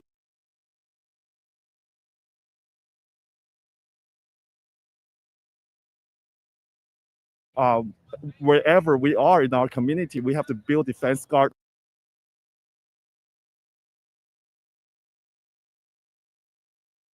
against ICE raids and deportations. Do you know who Laken Riley is?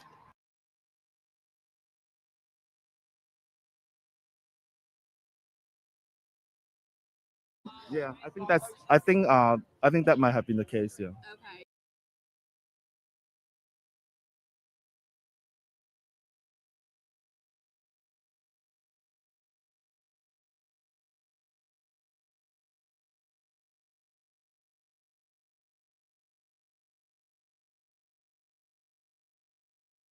Everywhere in the world and in any community.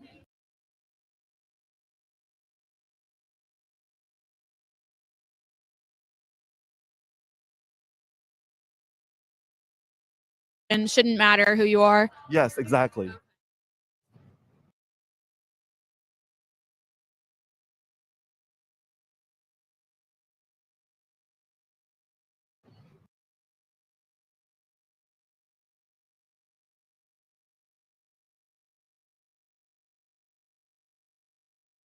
Of course, we know Laken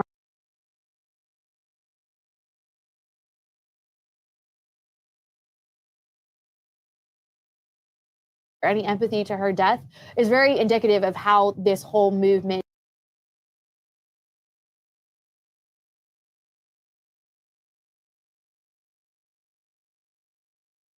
How do you feel about Trump being inaugurated this weekend?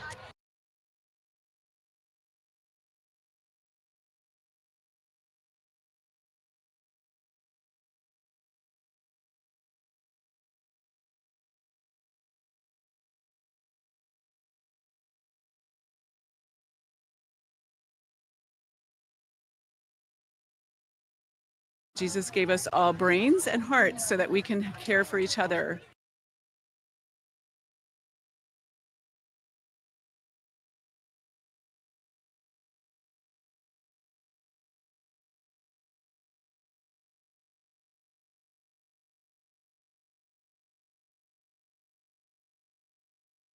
Woman and a person in this.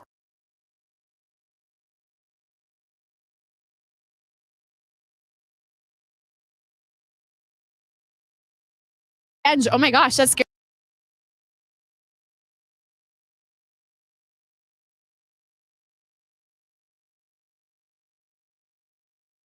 Just want that. Can we ask you about your flag? Ask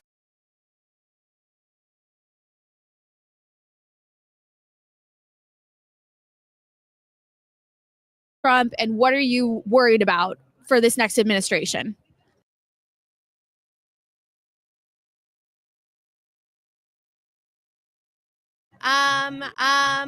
I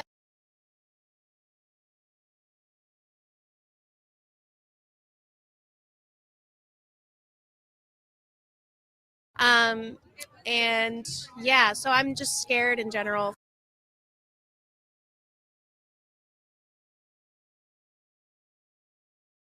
For us. It's a quote from Hillary Clinton. Years ago, she went to China.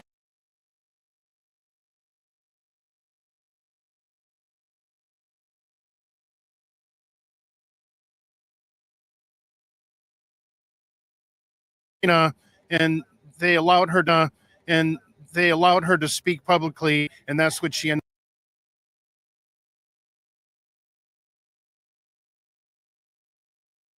This next administration.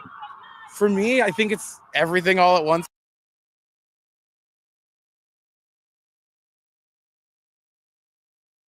Kind of.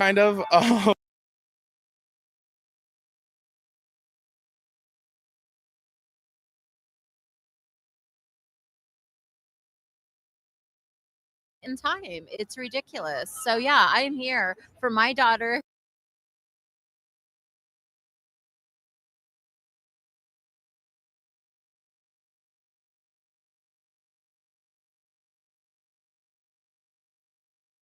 Into it. What made you come with your daughter today? Because my daughter.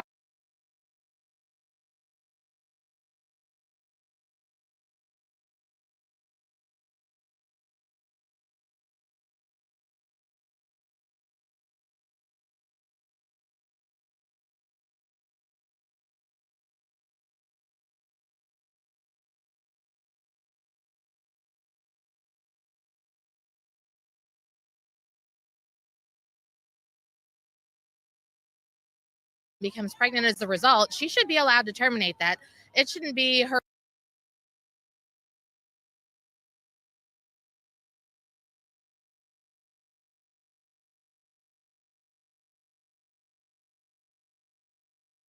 As opposed to the massive sprawling march there was in 2017, which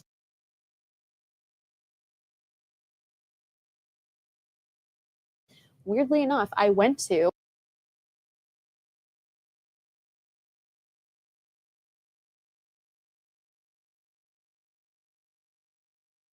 Thought it was, and I was very disappointed. Very disappointed. But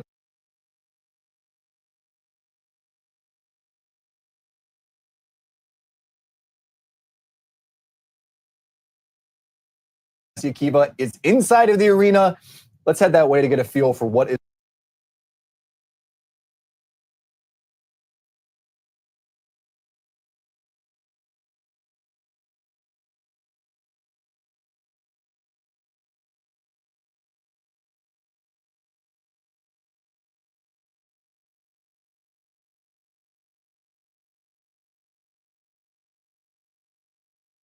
will come here onto the stage, and he's expected to announce more.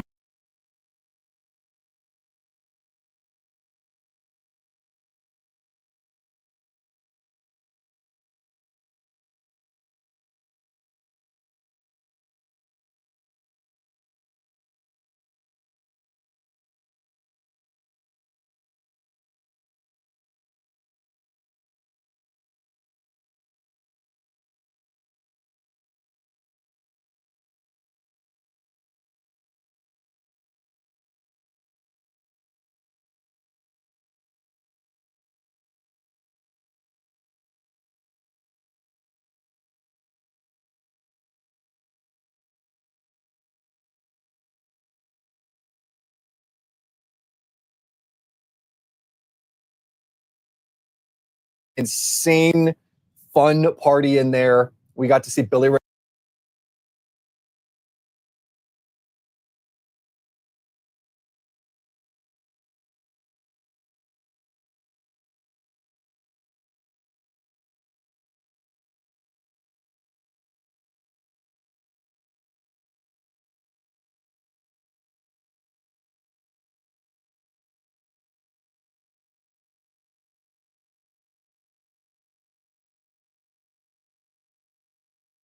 These next few days.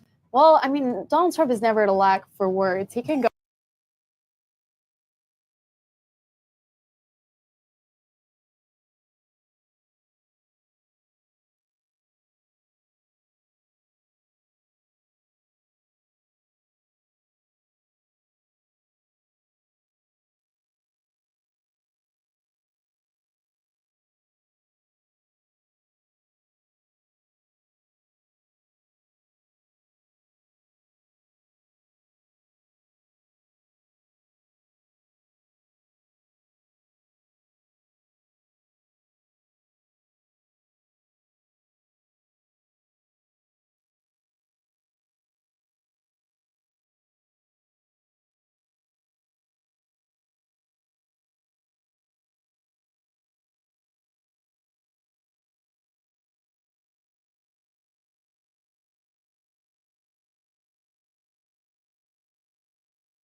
Deathly serious about the stakes here. Now that he has won, he's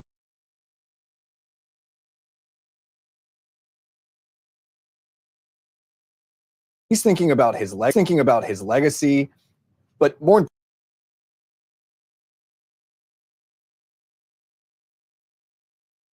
of orders, we're going to get to see him sign a number of campaign.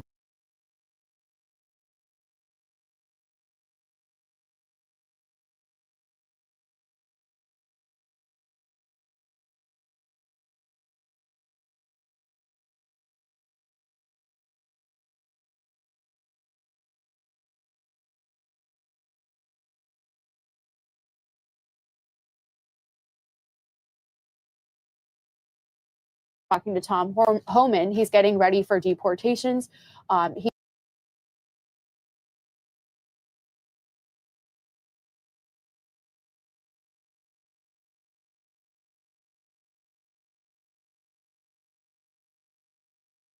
Across our border, and so I'm really interested to see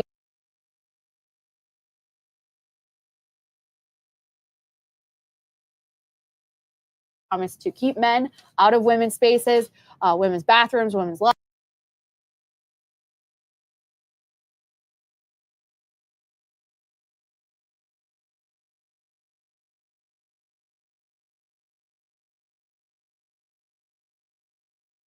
Following that closely as well. Yeah, and that's something that the president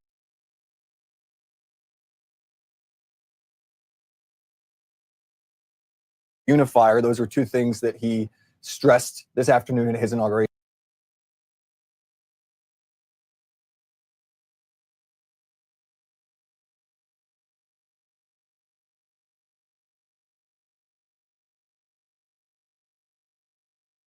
Objecting to the COVID vaccine mandate with full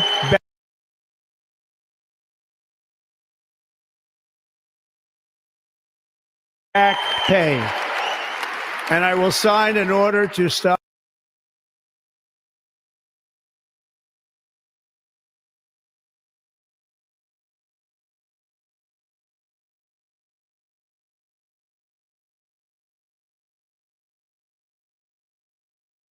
World has ever seen.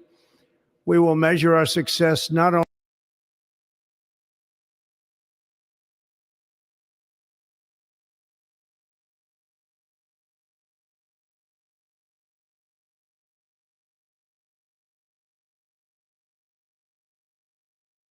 of a peacemaker and unifier. That's what I want to be, a peace.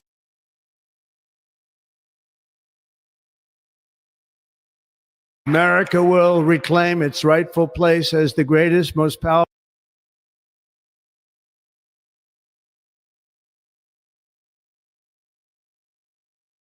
Most respected.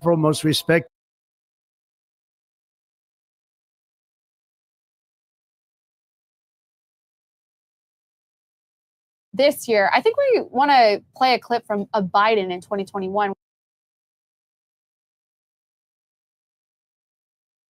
When he gave his inaugural speech, because he also talked about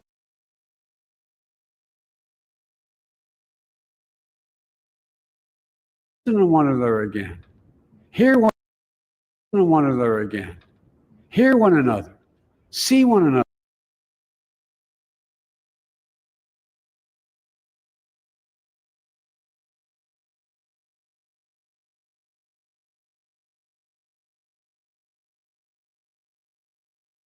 Doesn't have to be a cause for total war today.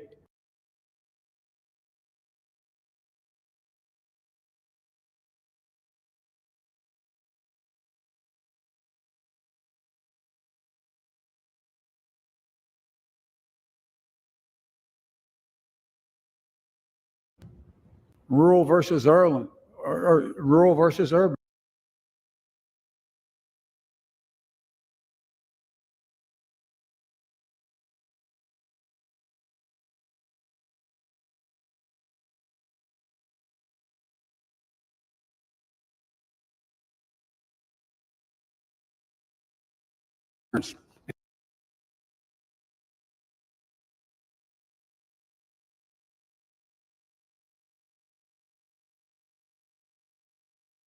Speech from Kamala. Yeah, obviously none of that stuff ended up happening. The whole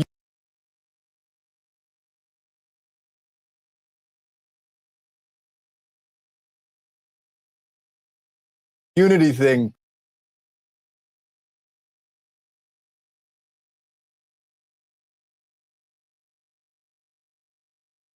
had media badge. They were all reporters. It was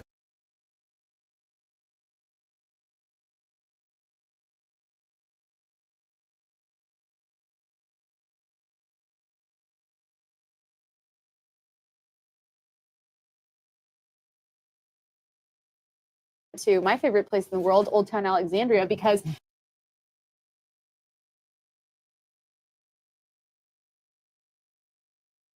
the country is actually like. And DC, I believe, is around 90%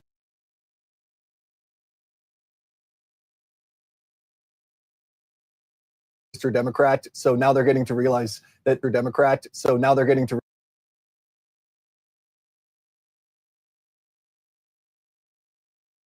Biden over and over and over. What he pardoned him, right? Oh my gosh, he did.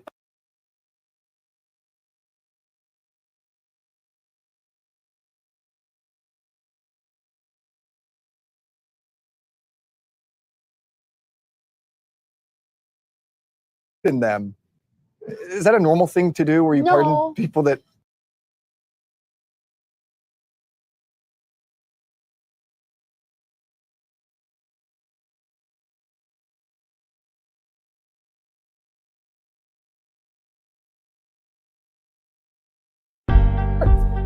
Current president. It's just a unique situation. So Joe.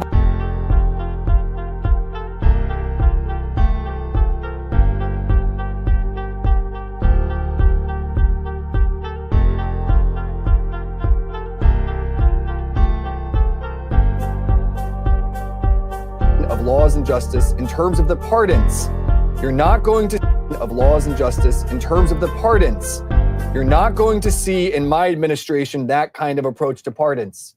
That's a quote from Joe Biden talking about Donald Trump when there were reports that Trump was going to pardon his family members, which he did not do. That is Joe Biden saying, well, we won't do that in my administration. Right. That's preferential. That's unfair. One of the most unbelievable things about this is that there's been no attempt to really explain this. Yep. You know, you would think that there would be an explanation to sort it out, but no, it's just the fact that he said he would not, and now he did, and they don't really feel the need to explain it. Yeah. So again, Joe Biden coming out and pardoning not just his family members, but also a number of other members of his administration, including Dr. Anthony Fauci. He is given a preemptive pardon to for any crimes that may or may not have been committed for the past decade. Unbelievable. Something to keep an eye on there. Also pardoning members of the January 6th committee in the House. They've all gotten preemptive pardons as well. So there you go, guys. Any crimes you may have committed, Fauci, crimes that you may have committed. I don't want to get myself in trouble here. I know, and I You're could see Donald Trump and his administration keeping an eye on these pardons and maybe starting a checklist with the people who were just pardoned to check and look into them and see whether they might have done something that merited a pardon. Yes. So much more to come on that front. We'll see how Donald Trump responds. But right now, Donald Trump preparing to conduct his review of the troops. This is a tradition that happens on every inauguration day where the president appears before the military troops there. Beautiful scene happening right now here in D.C. And folks, he will soon be heading to the Capital One Arena for his big address. So don't go anywhere. We've got a whole lot more coming. But let's take a look now at some more of what we heard from Trump earlier today during his second inauguration address, this time as the 47th president. We don't have that ready yet, but neither here nor there. This is live TV, folks. This is what we bring you when it gets to live TV. Sometimes things that you expect to be ready aren't ready, and that's okay. Because it's live. That's been the theme of this weekend, actually. Yeah, rolling with the punches. Everybody's been on their toes with the way the inauguration was rescheduled. I mean, a couple days ago, we thought we were all going to be down there on the lawn all day on the National Mall. And now people are all over the city. There was even talk of Trump swearing in the White House instead of the Capitol Rotunda.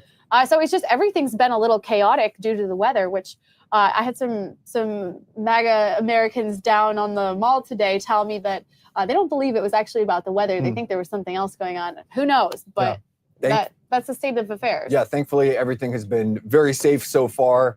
We've not had any issues on that front. So now we've got the clip ready. And I love this clip because it's President Trump talking about the idea of expanding our horizons as a nation. Let's have a listen.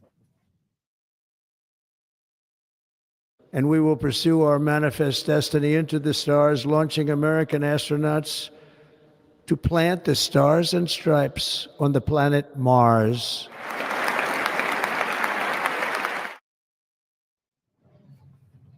I love it. Now, part of this mission to expand America is not just, going out into the stars, going out to Mars, which I'm sure a lot of people are very excited by. It's also going to the star known as Greenland.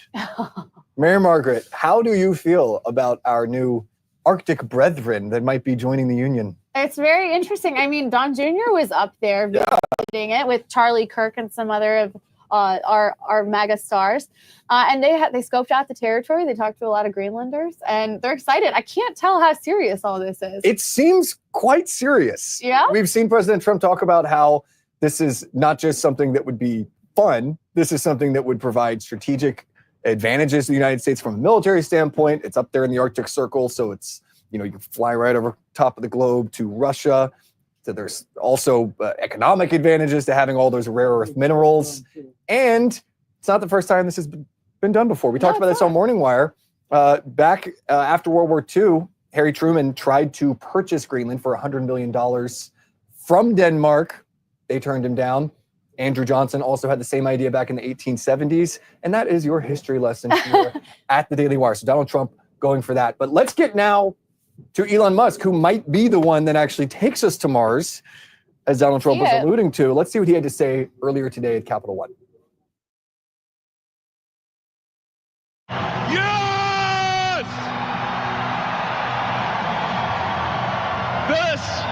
This is what victory feels like. Yeah! And this was no ordinary victory. This was a fork in the road of human civilization. Okay. You know, there are elections that come and go. Some elections are, you know, important, some are not. But this one this one really mattered. And I just want to say thank you for making it happen. Thank you.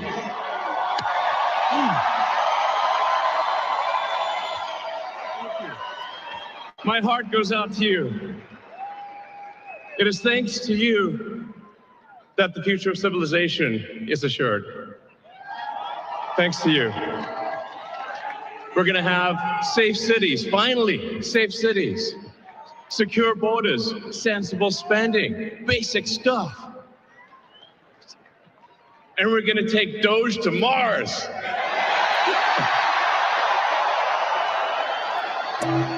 I mean, can you imagine how awesome it will be to have American astronauts plant the flag on another planet for the first time? Bam! Yeah!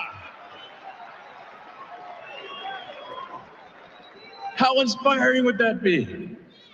You know, there's always problems in life. You know, there's this problem, solve that problem. But you know, there need to be things that inspire you. There need to be things that make you glad to wake up in the morning and say, I'm looking forward to the future. Yeah. And I love you guys.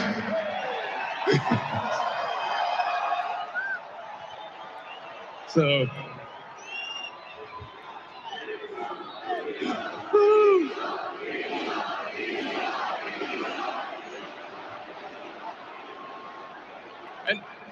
and let me tell you, I'm gonna work my ass off for you guys. So, I really will. So, and yeah, but I'm super fired up. For the future. It's going to be very exciting. As the president said, we're going to have a golden age. It's going to be fantastic. And one of the fundamental things, one of the most American values that I love is optimism. And this feeling like we're gonna make the future good. We're gonna make it good. So, man, I can't wait. This is gonna be fantastic. So thank you again, and yeah, I'm just so excited about the future. Thank you guys. Thank you. Imagine telling yourself even 5 years ago that Elon Musk would be speaking at Trump's inauguration celebration. No one would have imagined it, but it's all part of the Trump is normal now. And I think Elon Musk, with his exuberance and all of his ideas, is really helped with that. He was a huge part of this campaign, both financially and just with his massive platform and directing attention towards Trump and the campaign. But I think next we want to look at a clip from Kash Patel, the potential director of the FBI.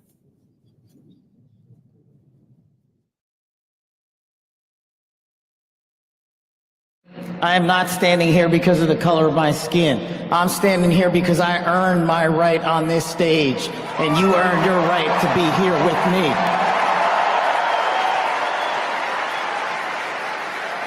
And I promise you this, with every fiber of my being, that our law enforcement, that our teachers, that our first responders, that our veterans, that our men and women in uniform who dare to serve this country and put themselves below the rest of our needs will be reprioritized to the top of the heap because they are standing on that wall, and we will not let that light go dark on them.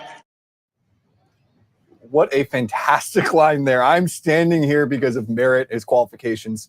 Wonderful stuff there. Thank you guys so much again for sticking with us all day long here as the festivities continue on. We're still waiting for Donald Trump to take the stage. But But in just a few moments, he will be appearing for the review of troops in the Capitol. Let's get to there right now so we can see as Trump prepares to walk out.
Present.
Sir, this includes the first time.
Start. Attention.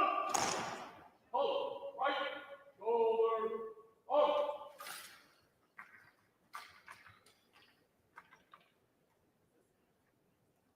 Hold. Ready. One. Commanders, take charge of your units.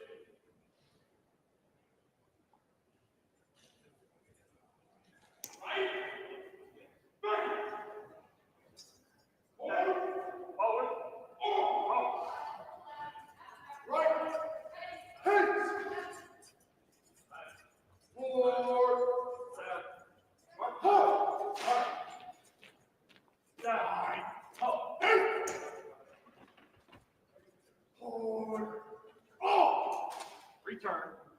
Hold. Stay. March. Ready. Down. Right.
All right, Donald Trump departing the Capitol.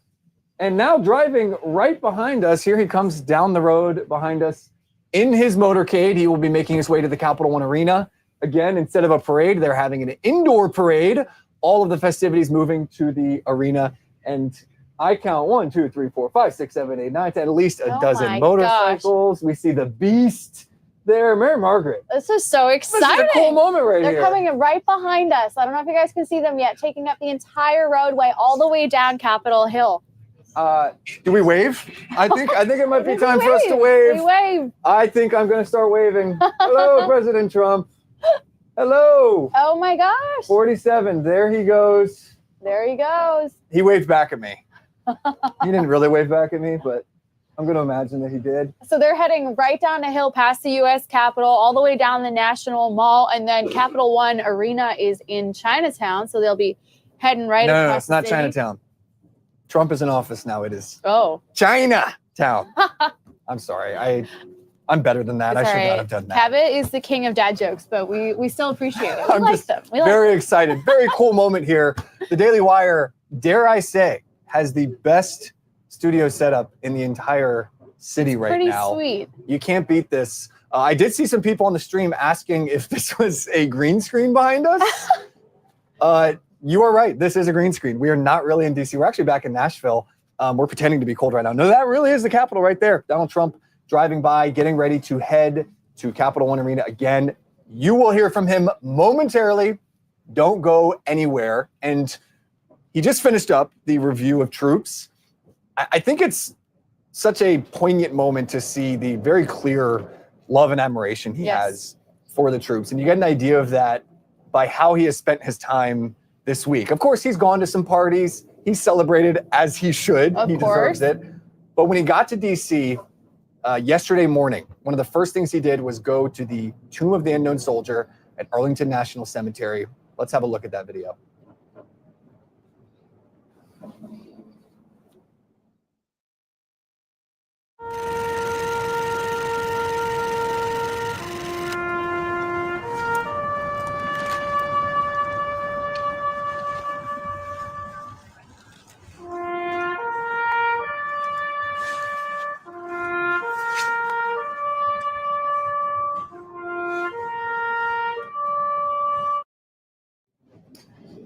Such a powerful moment there. Fun fact, Mary Margaret, when I first moved to DC, I actually lived in a townhouse that bordered Arlington National Cemetery. No way. The backyard was right up against it. And I could hear taps being played at night when it was a clear night. And we had our windows open. I could hear taps being played at the Tomb of the Unknown. And then in the morning, they would play Revelry on the base there, the Marine base. And so I could hear the trumpets. It's a really beautiful place. Beautiful place. Really if, beautiful. if you get a chance to come to DC, you got to go there. And also, on that topic of Trump and his respect for our troops, at his victory rally last night, the front few rows were reserved. And when I got to the arena, I was there before the general admission came in, and I saw all these reserved seats, and I thought, who are these for? Okay, it's got to be for senators. Yep. It's got to be for foreign You would think. dignitaries, maybe some Hollywood celebrities. No, I got closer, and every single placard said Medal of Honor recipient so-and-so, Gold Star family member so-and-so. That is who was in the front three rows at his rally last night. That's amazing. Yeah, Trump has such a respect for our military members and for their families and the deceased military members who we've lost in serving our country. I always notice the way he conducts himself at ceremonies like the one he was at the Tomb of the Unknown Soldier. Just dignity, seriousness, really helping us understand the gravity of the situation. I think of this story that Sarah Huckabee Sanders told once about her and Trump going on Christmas Eve to see the troops in, I want to say, Afghanistan, talking about how special that was to the troops and how seriously Trump took that visit himself. That's what I always think of when I think of Trump and his attitude towards the military. And I think of his desire to rid the military of the woke ideology that has taken place throughout the Biden administration. Unbelievable, the things that we have seen. And of course, we will see, I'm pretty sure, a lot of fireworks when Pete Hegseth potentially becomes head of the Department of Defense, because he has been very outspoken about wanting to root out all of this. But one development that we wanted to share, we heard just today that the Pentagon removed a portrait of General Miley, the former chairman of Joint Chief of Staff, from a corridor in the building, and that it was a Trump move to kind of bye-bye to General Miley and the woke Department of Defense as he's preparing to bring in Pete Hegseth. And he was one of the individuals who received a pardon from Joe Biden today, along with Anthony Fauci, members of the J6 committee. Let's read that tweet from President Biden today.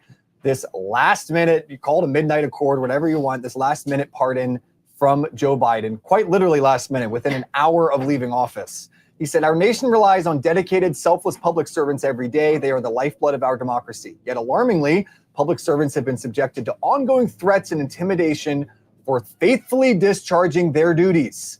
In certain cases, some have even been threatened with criminal prosecutions, including General Mark A. Milley, Dr. Anthony Fauci, and the members and staff of the Select Committee to investigate the January 6th attack on the United States Capitol. These public servants have served our nation with honor and distinction and do not deserve to be the targets of unjustified and politically motivated prosecutions." So it's kind of ironic hearing President Biden say they do not deserve to be the targets of unjustified, politically motivated prosecutions. If Joe Biden was still had the mental faculties to understand what irony was, I think he might be able to understand that there is a dark irony in that sentence saying no one deserves to have politically motivated prosecutions against them. It's unbelievable. I mean, after the last 4 years, I mean, just the Mar-a-Lago raid alone should prevent any type of rhetoric like that from taking place. But I don't think that's the only hypocrisy that we'll see, or we have seen recently when it comes to Democrats and do as I say, not as I do. We saw last week, I believe, in the Pete Hegseth hearings on Capitol Hill, all these Democrats attacking Pete for his past affairs with women, which he's talked about, and so he regrets, and he's a Christian man now, and he's moving forward with that lifestyle with his wife. Let's have a view of that clip because it's pretty interesting. I have read multiple reports of your regularly being drunk at work, including by people who worked with you at Fox News. Do you know that being drunk at work is prohibited for service members under the UCMJ? Senator, those Yes are or no? multiple false anonymous reports peddled by NBC Do you News know that that run directly drinking on the job contradictory to is the dozens of men and women at not Fox News contemplated Channel and- who I work with I'm who not came hearing on the the answer to my record question. and said they've In your never opening seen statement, that. Mr. Hegseth, you commit to holding leaders accountable at all levels. That includes you, of course. And frankly, as Secretary, you will be on the job 24/7. Will you resign as Secretary of Defense if you drink on the job, which is a 24/7 position? I've made this commitment on behalf of Will the you men and women I'm resign as serving. Secretary of Defense I've if made this you commitment drink on the behalf job? of the men and women I'm serving. I'm not because it's the hearing- most important deployment I'm not of my hearing an life. answer to my question, so I'm going to move on. Incredible stuff there. Yeah, Pete Hegseth had to put up with a lot during that hearing. I also like how the left consistently paints Pete Hegseth as nothing more than a Fox News host. Yes. They say Fox News host, unqualified, failing to mention that he served 20 plus years in the military, was a decorated service member in Iraq and Afghanistan after volunteering for the military in 2001, was awarded 2 Bronze Stars, graduated from Princeton, Man. went on to run a large veterans nonprofit advocating for service members.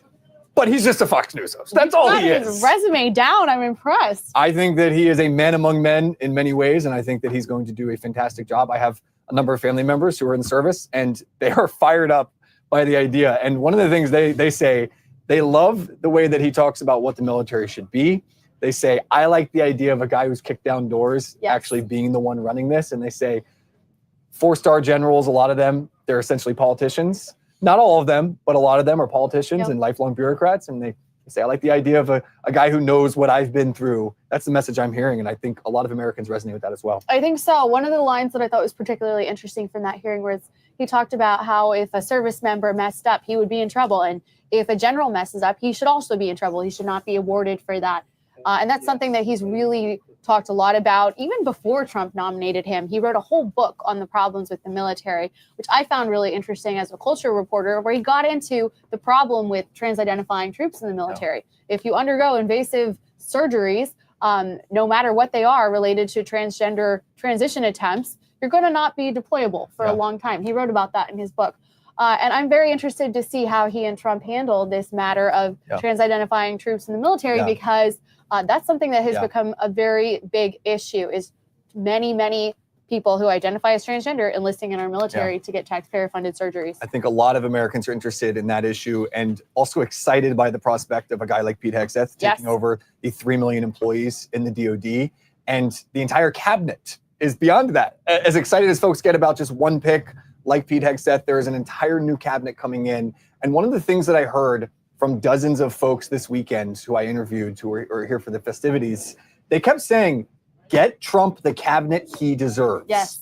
And that is a big point that's important to remember. Now that Trump is here, now that we have the Senate and the House, it's not the time to get complacent. It's the time to get those confirmations through, give Trump what he deserves, and help him fulfill the mandate that he's gotten from the people. And speaking of the military, right now we have a number of service members now filing in to the Capital One Arena, where the festivities are still going on. The party continues here with the Daily Wire. We will get you there as soon as Donald Trump takes the stage. We already know he's on his way because he just drove right by us. And let us also remind everyone that you can get in on the celebration this weekend by joining the Daily Wire. Become a Daily Wire member. You'll get 47% off in honor of the 47th President, Donald J. Trump.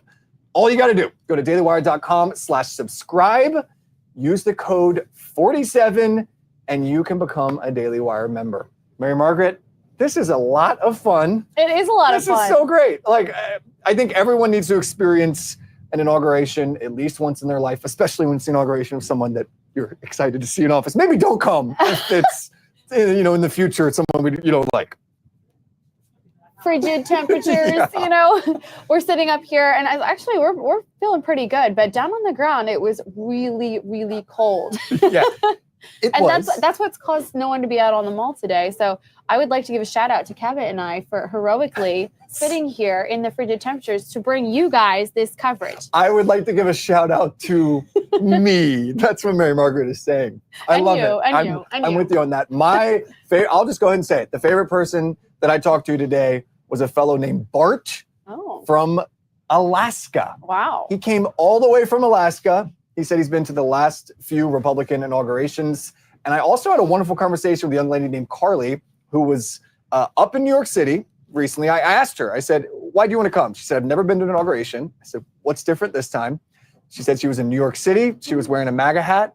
She was in a restaurant, and a deranged woman came up and harassed her for her entire meal, was screaming at her, calling her names that I'm not going to repeat on air.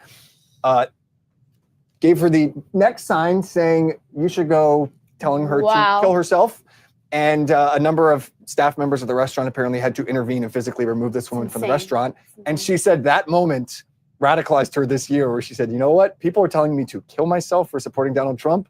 I'm going to become an even bigger Trump supporter. Good for her. And she said that did not deter her. And conversations like that were so encouraging today. Yeah, no, I had a couple like that as well. I mean, nothing that extreme, but I talked to so many different couples who came here together, husbands and wives, to be here to support Donald Trump from very far away. I talked to people from Oregon, from Florida, from Texas, all over the country. And like we were saying earlier, undeterred by the fact that they weren't going to be able to be outside.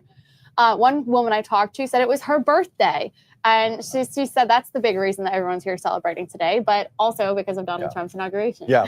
And the other cool part of being here is getting to hear not just from Donald Trump, who will take the stage here any minute now, but also from just a who's who of MAGA leaders. And one of the gentlemen we heard earlier from is a man who played a huge part in Donald Trump's victory. That is Charlie Kirk, president and founder of Turning Point USA, Turning Point Action. Let's hear what he had to say on stage at the Capital One Arena. It is hard to believe, almost surreal. For those of you that have always had the president's back throughout these last couple of years, when we were at our darkest moment 4 years ago, this is your victory. For those of you that refuse to waver, when they tried to throw our amazing patriots in federal prison, when they tried to silence this movement, for those of you that never wavered, this is your victory. For those of you that are sick and tired of seeing your beloved home be overrun by hordes of illegals. This is your victory. And no longer is this just a rally about what we say we're going to do when President Trump takes office. Now I can say what he's doing right now as we are here in this arena. As we are here right now, President Donald Trump is signing executive order after executive order, 200 executive actions and orders today, some of which include drill baby drill, curb inflation, national emergency on the southern border, and my favorite, that God created man and woman. There are no other genders besides that. I was just transfixed by the live feed we have of the Capital One Arena, because there is a Trump staffer preparing a desk. The desk is full of pens, and next to the pens is a big stack of leather folders full of executive orders that Donald Trump is about to sign. It's about to happen. I'm excited. You're excited. The people at home are excited. Thank you guys so much for joining us here at the Daily Wire. DW in DC, we're not going to keep you any longer. Let's get to the Capital One Arena, where Donald Trump any moment now will be taking the stage. The party rages on. He's going to sign some executive orders. He's going to get the crowd pumped. The party is just getting started. We got 4 more years of celebrating the 47th President, Donald Trump. Thanks for being with us here at the Daily Wire. We want to be the world's greatest media company. This company represents a whole new generation. We're building alternatives, and the alternatives are working. Americans have enormous economic might. They just don't have any alternatives, and we're going to give them to them. It's going to change everything. You can buy my new razor instead. They'll like what we make more. They'll trust what we make more. We'll hit the target every single time.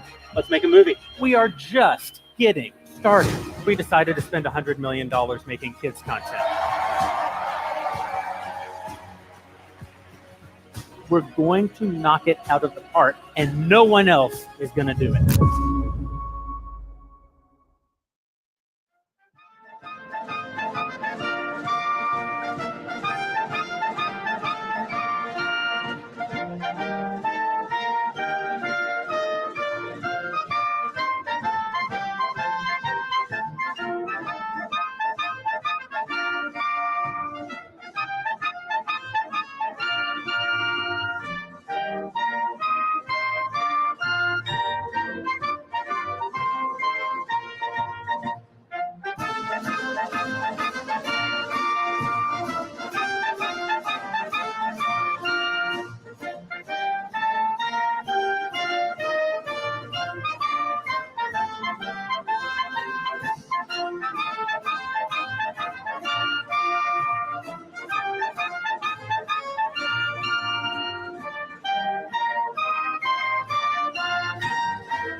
plus America.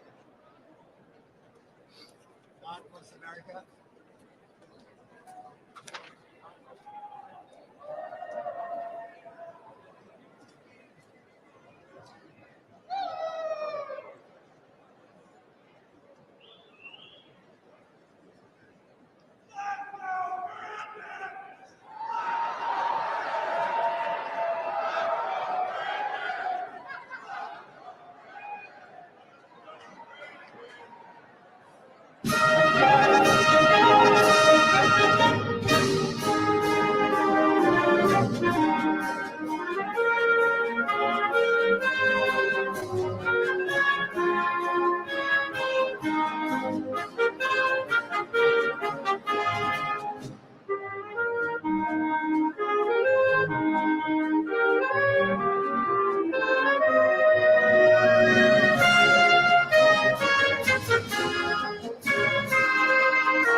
Ladies and gentlemen, welcome to the 2025 Presidential Inaugural Parade.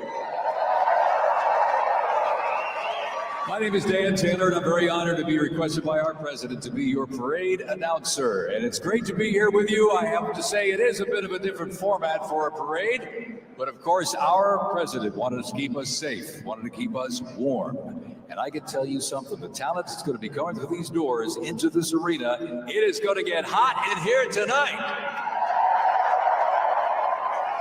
So thank you for joining us as we celebrate this historic occasion. On behalf of the Trump-Vance Presidential Inaugural Committee, the ceremony is about to begin. We're going to get things underway, so if you're with family and friends, been talking in the halls or whatever, get down to your seats, grab a snack. We're going to get the show on the road.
welcome the 47th President of the United States of America. This is your attack.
Ladies and gentlemen, we now present a selection of participants for the 2025 Presidential Inaugural Parade.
Ladies and gentlemen, the heroes of Butler County are here.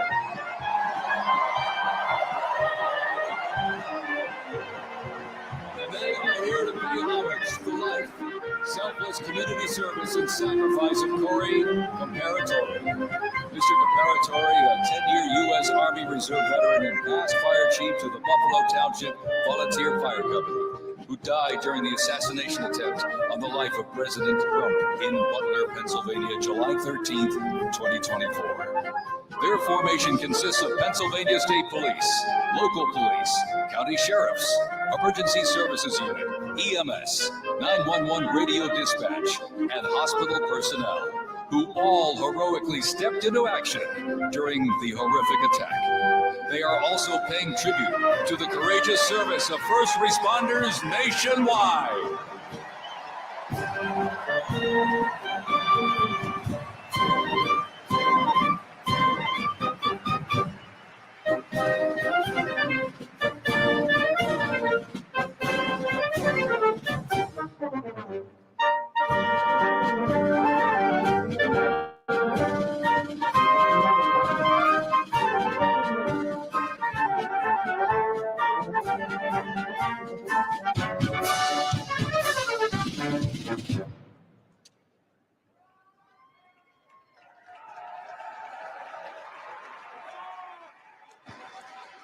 Ladies and gentlemen, at this very special event, let us now take a moment of silence in honor of Corey Comparatori.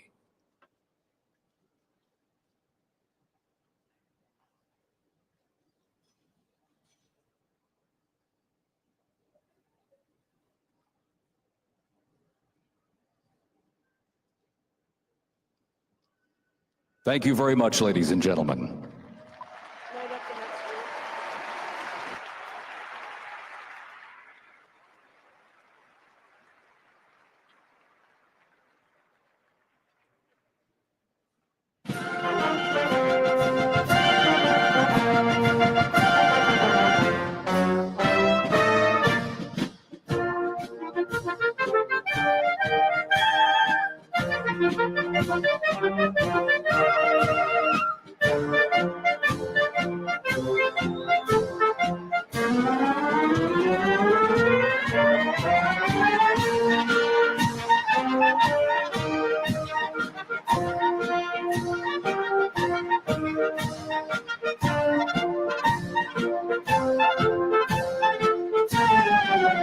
We now present to you the New York Military Academy from Cornwall-on-Hudson, New York. New York Military Academy stands out due to its unique connection to the president himself.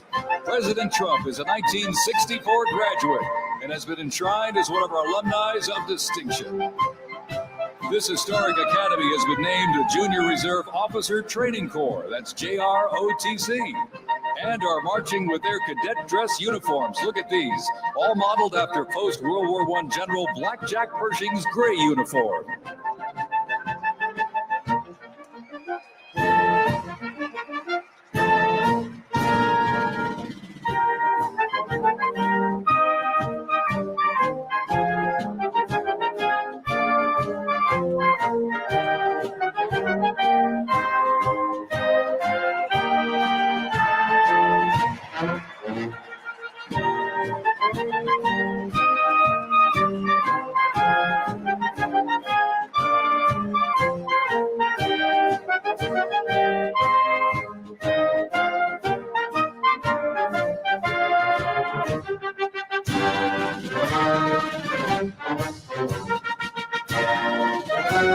Introducing the Palm Beach Police and Fire Honor Guard unit, representing the town of Palm Beach, Florida. This group consists of police officers and firefighters from the town of Palm Beach, home to some of the most prestigious people in the world, including President Donald J. Trump.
Society pipes and drums from New York City.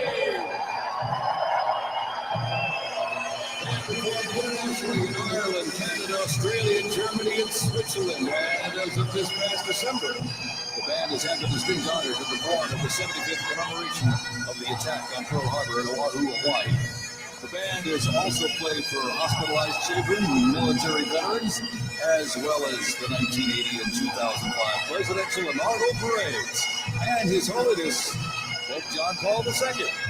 The NYPD Emerald Society Pipes and Drums formed way back in 1960. And you know, they are the oldest, largest police pipe band in the United States, comprised of all active and retired police officers of various ranks and assignments. Listen to those bagpipes. Let's hear it for it, folks.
And look at this, here's one that hits close to home for our Vice President. We now welcome the Middletown High School Marching Band and cheerleaders. They're traveling all the way from Middletown, Ohio to proudly represent their school, our nation, and outstanding alumni, including our new Vice President of the United States, J.D. Vance.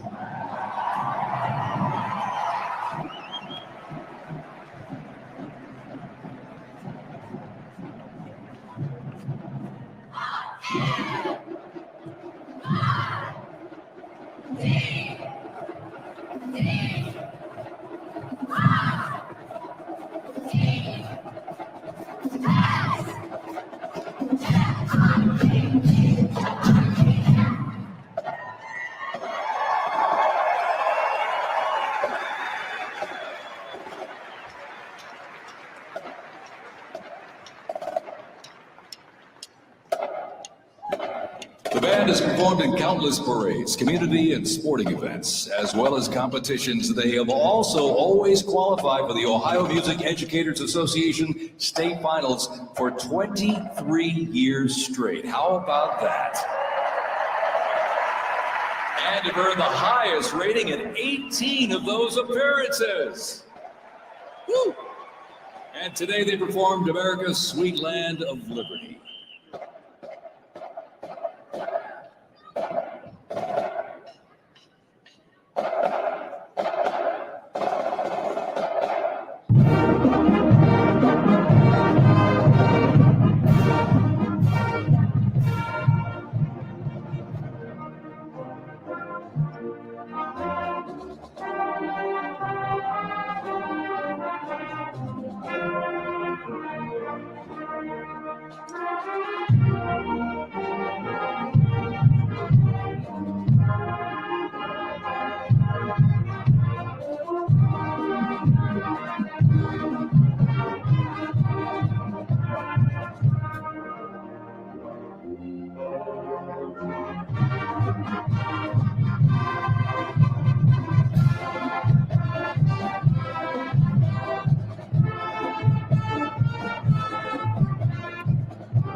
And while they cheer here in the arena, let's cheer for him again, folks, from our VP hometown, Middletown High School Marching Band.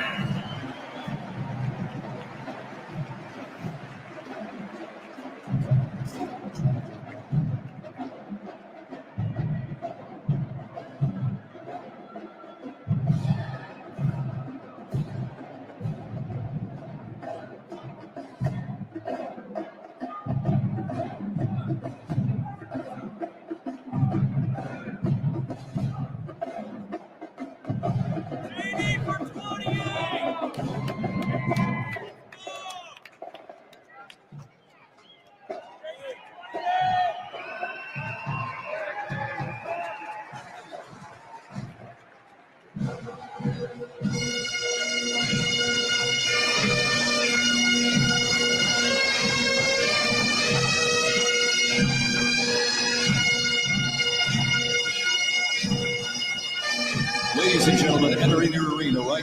traveling from Boca Raton, Florida, the Florida Firefighters Pipes and Drums.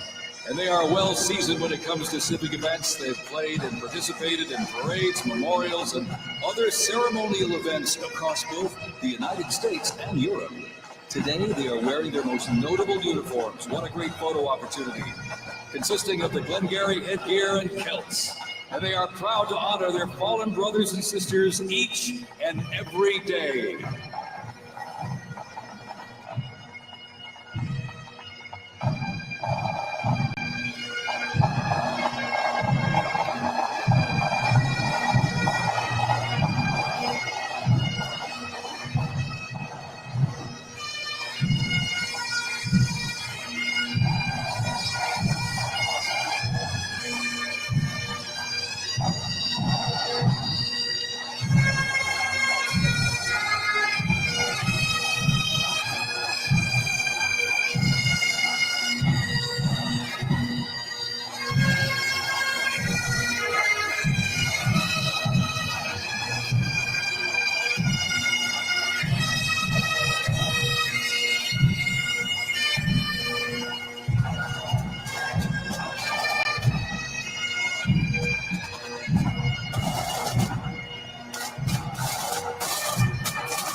And as the Florida Firefighters Pipes and Drums leave the arena, we keep the rhythm and the drums going.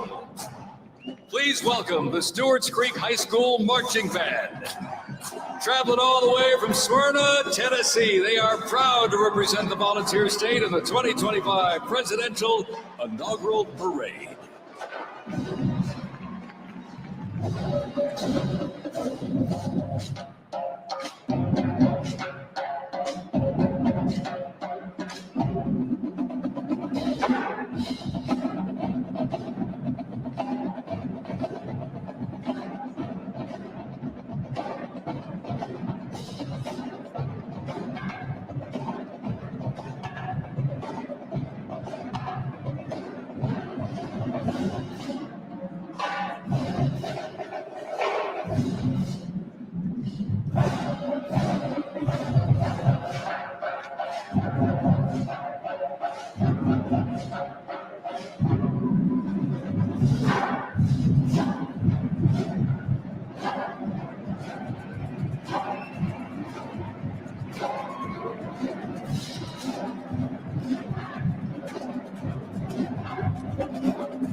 And as the beat of the drums continues, established in 2013, that band has rapidly become one of Tennessee's premier high school music programs.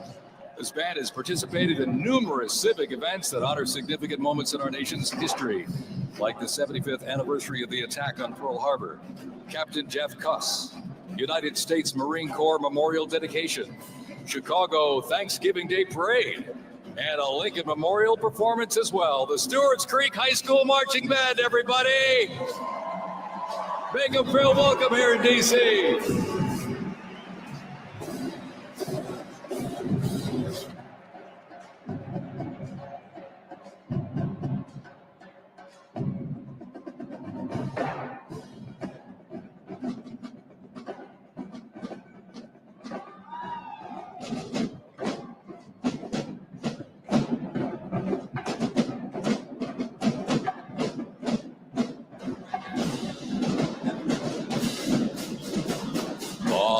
Ladies and gentlemen, now welcoming the Mississippi Valley State University Band. They're traveling all the way from Itabita, Mississippi. Look at this, gang. This is the Mean Green Marching Machine. They are proud to represent historically black colleges and universities at the 60th Presidential Inauguration.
If you were counting, close to 300 from the Mississippi Valley State University Band.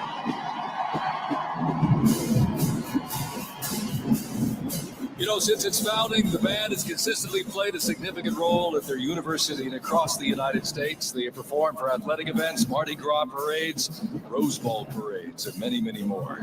The Mississippi Valley State University Band takes great pride in presenting culturally diverse presentations for students, faculty, and the surrounding Mississippi communities.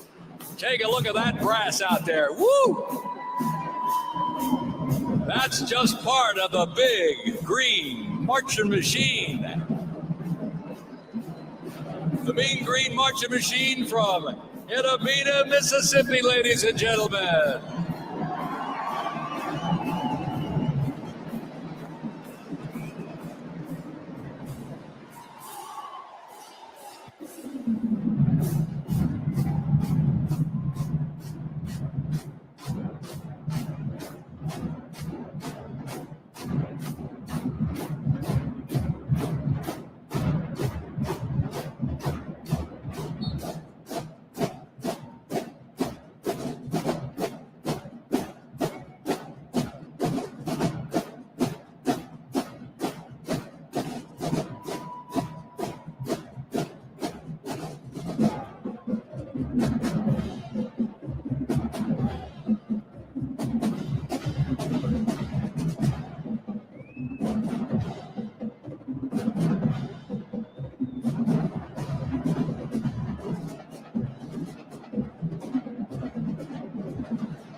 Ladies and gentlemen, please welcome our new special envoy to the Middle East, Steve Witkoff.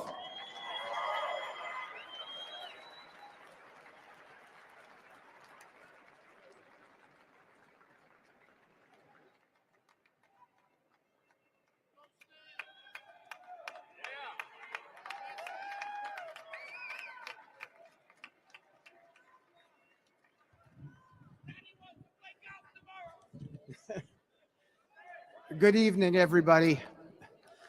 I was appointed by President Trump to be the special envoy for peace in the Middle East.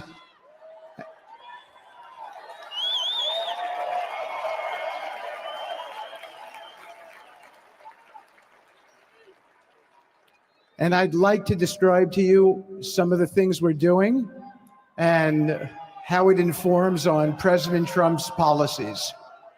First of all, it is an honor to stand before you today as I reflect on the enormity of the role that President Trump has tasked me with. I am constantly reminded of the privilege it is to serve under the leadership of my boss, President Donald J. Trump.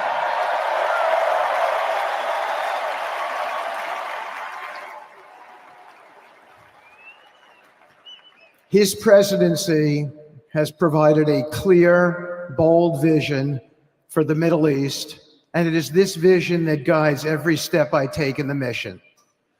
President Trump's leadership has redefined what is possible in the pursuit of progress and stability in the Middle East.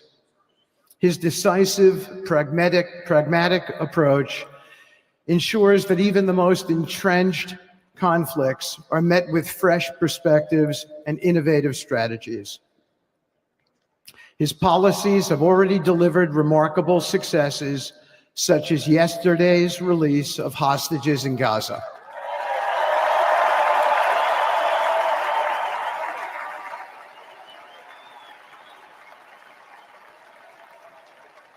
Thank you. This achievement demonstrates the strength of President Trump's leadership and the respect he commands on the global stage.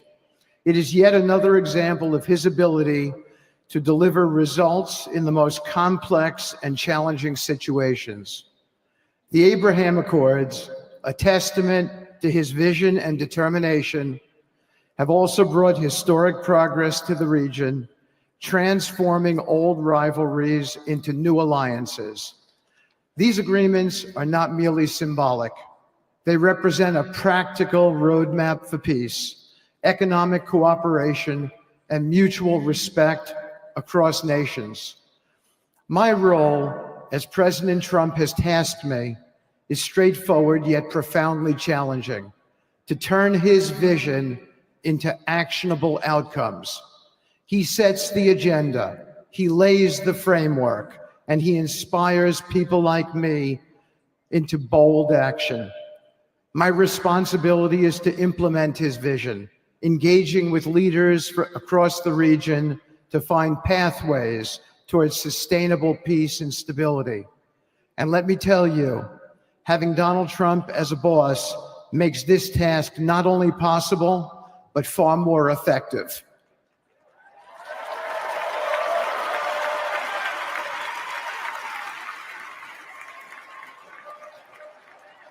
President Trump's reputation as a leader who delivers results resonates far beyond Washington.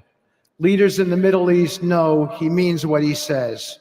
His ability to cut through bureaucratic gridlock and focus on tangible results is the game changer. It allows me to approach delicate negotiations with the confidence that the full weight of the United States is behind me. The principles President Trump has laid out for our approach to the Middle East and foreign policy in general are fourfold, and they are clear. 1, respect for sovereignty. Every nation deserves the right to determine its own destiny, free from the interference of external powers. 2, economic prosperity as a bridge to stability.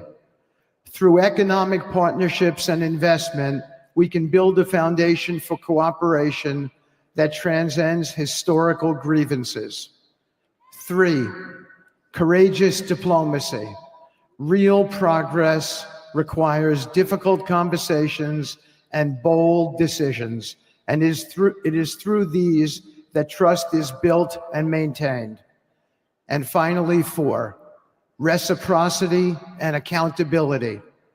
The United States requires reciprocal actions from our partners. We are done carrying the financial burden for nations that are unwilling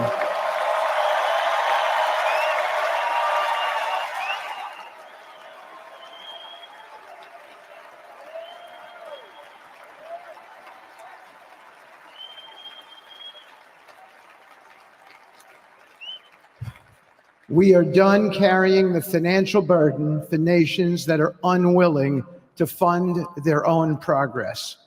The days of blank checks are over.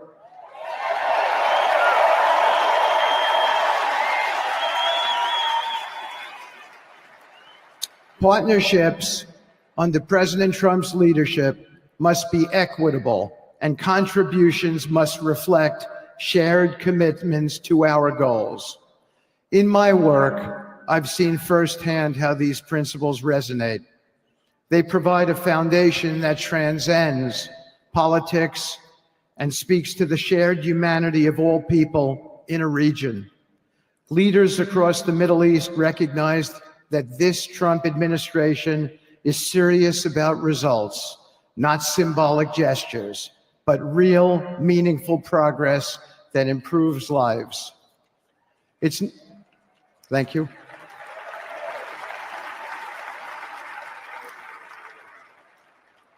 It's not always easy. There are moments of deep challenge and frustration. Decades of mistrust cannot be undone overnight. Yet I take comfort in knowing that I am not in this alone. President Trump's clarity of vision ensures that I never have to question what success looks like. His leadership provides the confidence and direction necessary to navigate these complexities. As we move forward, my commitment is to continue the work of advancing President Trump's vision for the Middle East, whether through expanding the Abraham Peace Accords, fostering economic development, or facilitating dialogue between long-standing adversaries. My focus remains on actionable results. Let me close by saying this: a stable and prosperous Middle East is not an unattainable dream. It is a goal within our reach, made possible by strong leadership and unwavering commitment. Under President Trump's guidance, we are proving that the impossible can become reality. Thank you, but I have one more thing to say. We have some special people for me to introduce you to tonight. President Trump has been talking to them as well. They are the families of hostages from Israel who have been in Gaza for the last year and a half. There are many of them here today. Several of the families have lost children and loved ones, and they're here because they're part of an effort to retrieve their bodies so they can be buried in a proper way. Several have children who are still in captivity. There is an American family here whose loved one is scheduled to come out in 14 days, and they're going to be meeting the president tonight. So let's give them all some love and a big hand. Come on up.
And now I get to introduce my dear friend and the President of the United States, Donald J. Trump.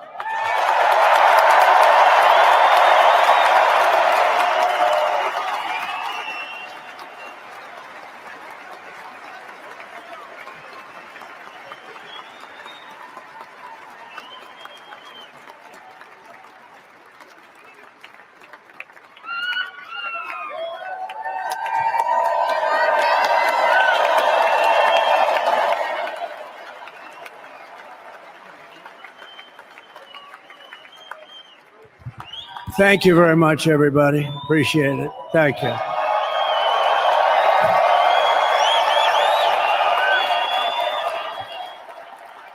So now the work begins. We won, but now the work begins. We have to bring them home. And you know, tonight I'm going to be signing on the J6 hostages, pardons, to get them out. And as soon as I leave, I'm going to the Oval Office and we'll be signing pardons for a lot of people, a lot of people. And thank you to Steve Witkoff. He's a great guy. He's a friend of mine. He's been a very successful man. He's a great negotiator. He's a wonderful guy. People love him. And he's got a tremendous power of persuasion. And that's what we need. We don't need stiffs. We don't need stiffs. We got a lot of stiffs. You just had a whole load of them. And to the former hostages with us today, welcome. Welcome home. Some of the folks are former hostages. Not a good situation. The three young ladies that came home yesterday, you saw that. More coming home every day now. They're coming home. But they were hurt. They were hurt. They were hurt. One had her head blown off, fingers on her hand, and her hand indeed was blown off. She was trying to defend herself from a bullet being fired. Do you believe this? A bullet knocked off her hand. I don't know. You look at it, it's a disgrace. We never stopped praying for you, and we're so glad that you're reunited with your friends and families, and God bless you all. And some of them are just saying, no, my son is gone. But please just bring home his body, right, Steve? Many of you have told me that your son is gone, but bring home his body. It should have never happened. 3 years, it's ridiculous. Should have never happened. Wouldn't have happened. I also want to express my tremendous gratitude to the hundreds of thousands of proud American patriots who came from all across the country to join us in this celebration. It's a celebration of a big win.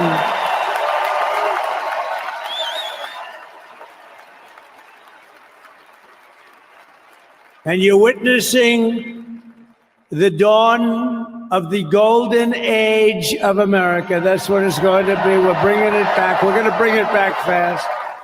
We're going to bring it back fast. Let us also thank the incredible service members, National Guardsmen, Police, Secret Service, and law enforcement personnel who are keeping us all safe, even though they are great people. New York's finest. I grew up with New York's finest, and we got to give them their authority back. You won't have any crime. There'll be no crime. You give them little authority back. The whole way they run things in this country now, it's disgraceful, but it's going to change rapidly. We're going to make our cities safe again, too. Even though we're indoors, we've had a magnificent inaugural parade. And let's give a big round of applause. They were great. To all of the incredible performers and hardworking men and women who made it possible. Those people, really talented, amazing people. I also want to thank my wonderful family for being here, especially my beautiful wife, our First Lady, Melania.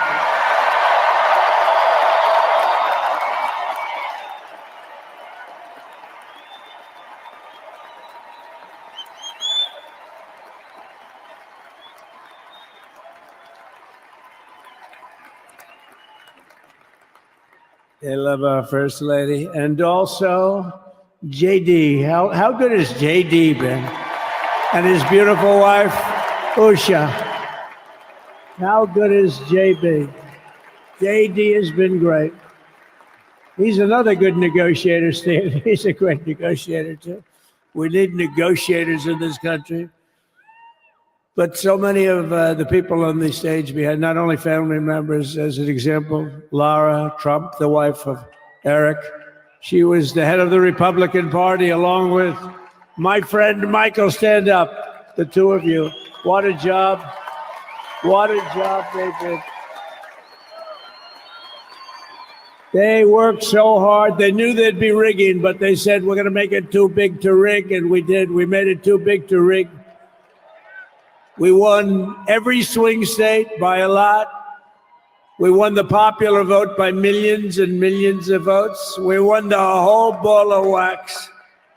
And now we're going to go and drill, baby, drill, and do all the things that we've wanted to do and bring your costs down, your prices down, and make our country safe. So thank you very much, Michael. Thank you very much. What a job you've done, Michael. I'm never moving you, you know. He was thinking about getting a nice job in the administration. I said, no, I'm leaving you right where you are. You've done a very good job. We're not moving you, Michael. I'm sorry. Anyway, thank you very much. Appreciate it. Appreciate it very much. Right here with us also in the arena, I'm about to sign some very important executive orders of our new administration. Hey, Don, will you stand up, please? Don is another one. How about Don? This guy.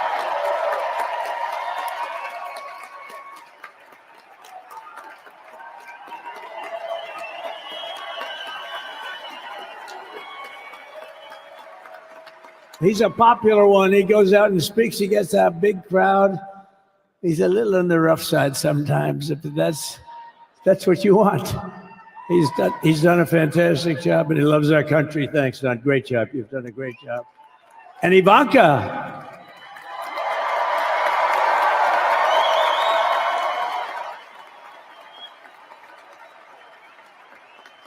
And, you know, Jared negotiated the Abraham Accords, which are the biggest, it's the biggest deal made in the Middle East in many, many years. And it's really something. Jared, stand up, Jared.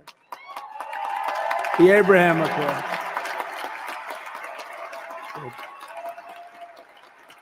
And Tiffany's going to have a little baby. And Michael.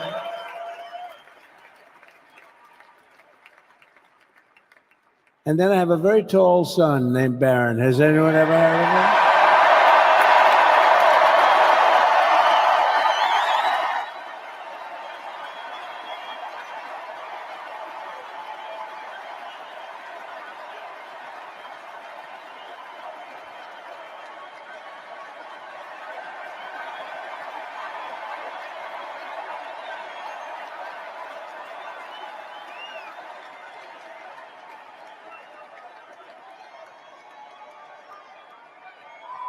Thank you.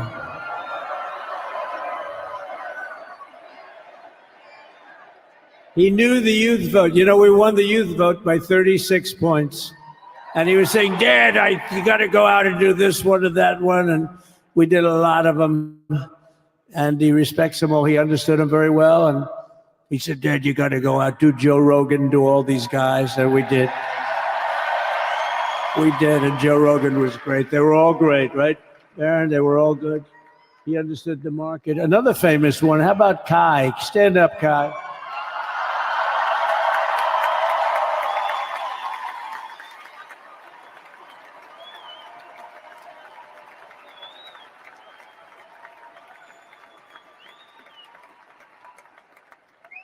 Is that Byron Donalds back there? Stand up, Byron. Stand up. What a future this one has. What a future. That's great, Byron. Thank you very much. And how about Lutnick, Secretary of Commerce? He's going to take in more money than any country has ever even thought about. He's going to take in some money. And we have many others. Look, I'm not going to go through it, but we're going to sign some orders right now, and that's really what I want to do.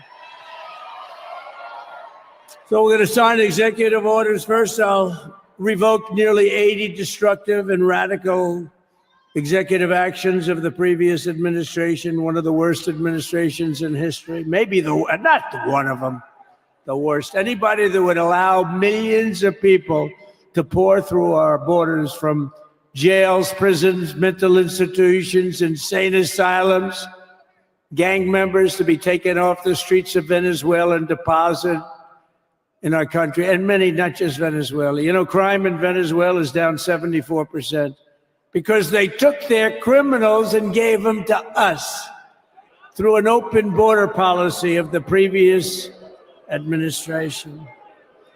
All over the world, they're emptying their prisons into our country. They're emptying their mental institutions into our country. It stops as of 1 o'clock this afternoon. Okay, it stops.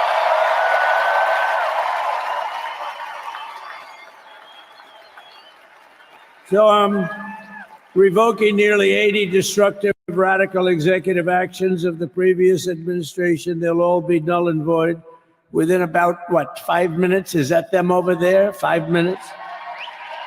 And next, to gain immediate control of the vast federal, out-of-control bureaucracy, I will implement an immediate regulation freeze, which will stop Biden bureaucrats from continuing to regulate. Most of those bureaucrats are being fired. They're gone.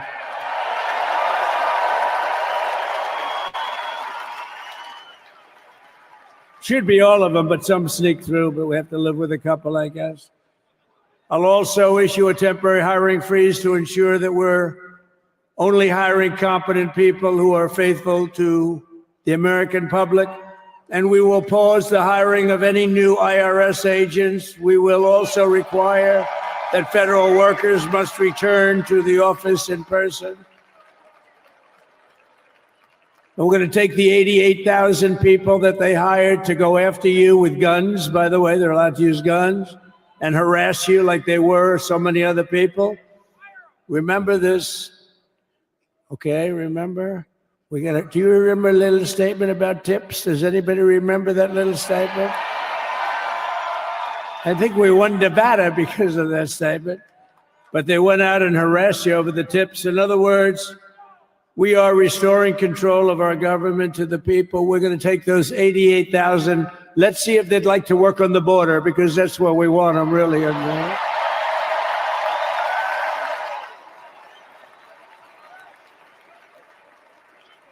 So we're going to have no tax on tips, right? No tax on tips.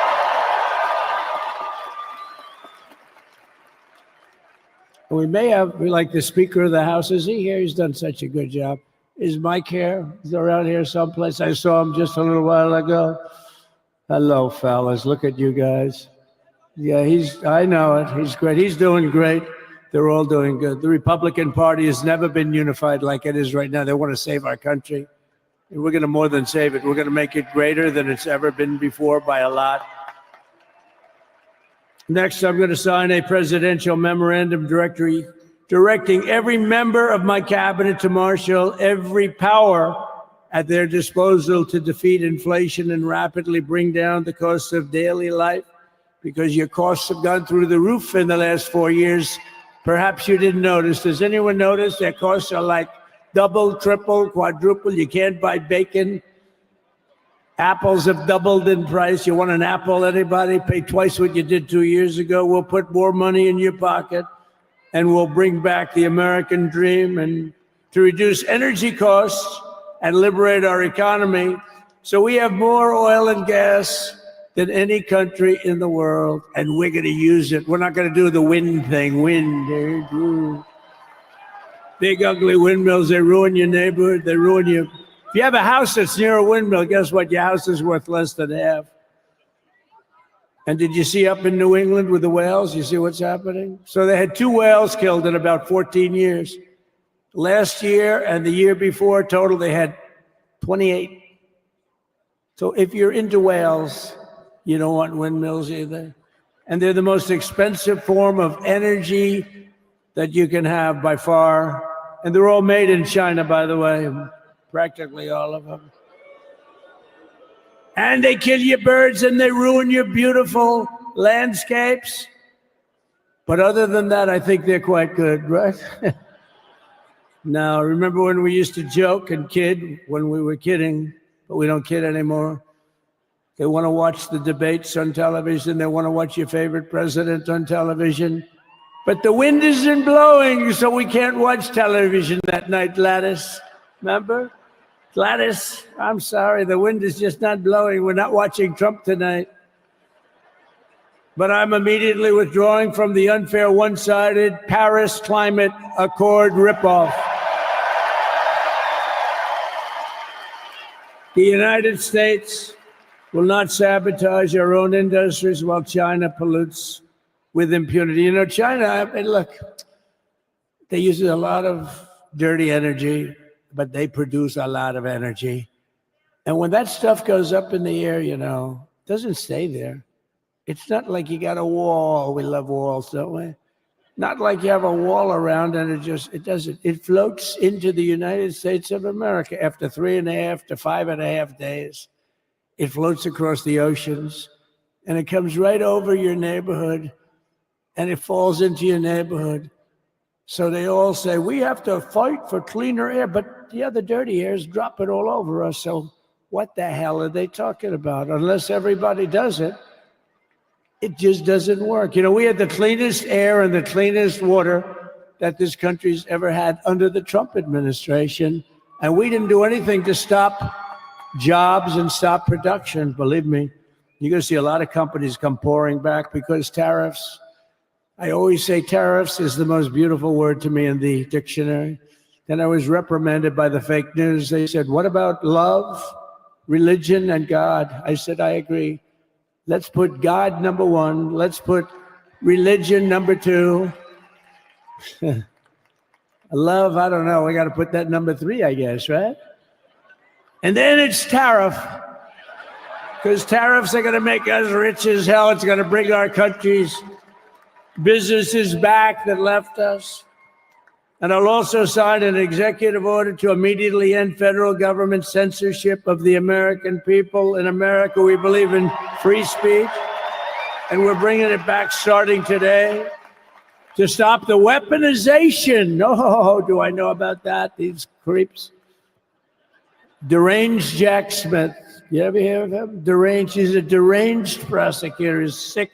They suck him on me. He's now been reduced to getting on an airplane, going back to The Hague or wherever the hell he came from. We got to get rid of that guy.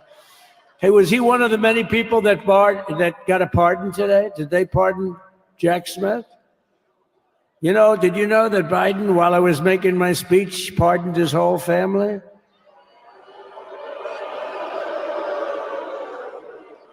The brother, the whole deal was pardoned. Can you imagine that? While I was making my speech. Did everybody hear my speech? Did you like my speech?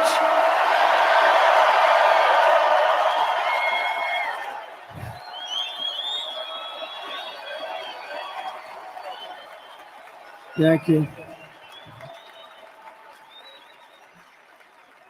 I mean, the only thing wrong with it is I had a lot of tough things to say, and I have some great people that work for me. Sir, this is such a great speech. It's so unifying.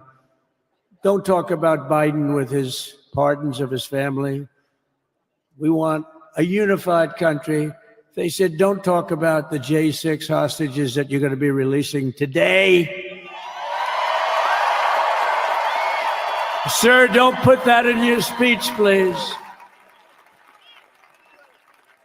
I said, but I want to put it in my speech. I said, sir, it won't be unified like it is. It's so beautiful the way it is. And it is getting great reviews.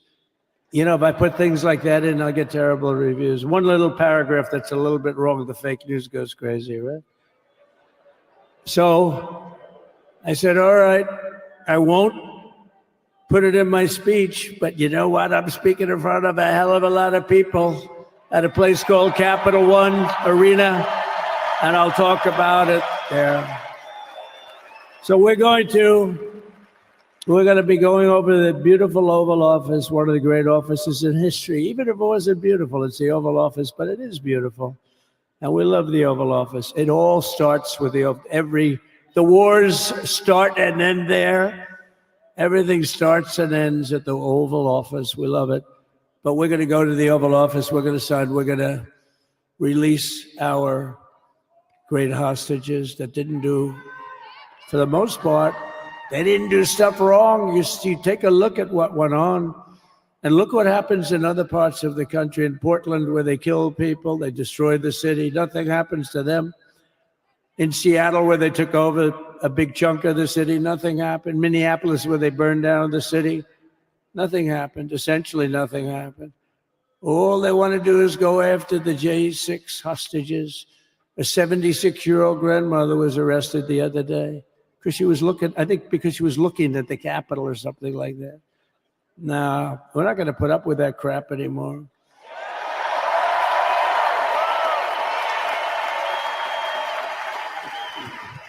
And to stop the weaponization of law enforcement, I've been investigated more than any human being in the world.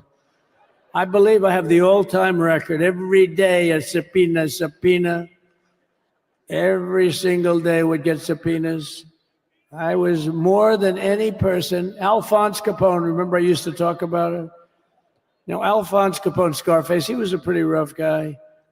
He was investigated about 1/100th what Trump was investigated. My father's looking down at me, my mother, how the hell did this happen? You know what it is?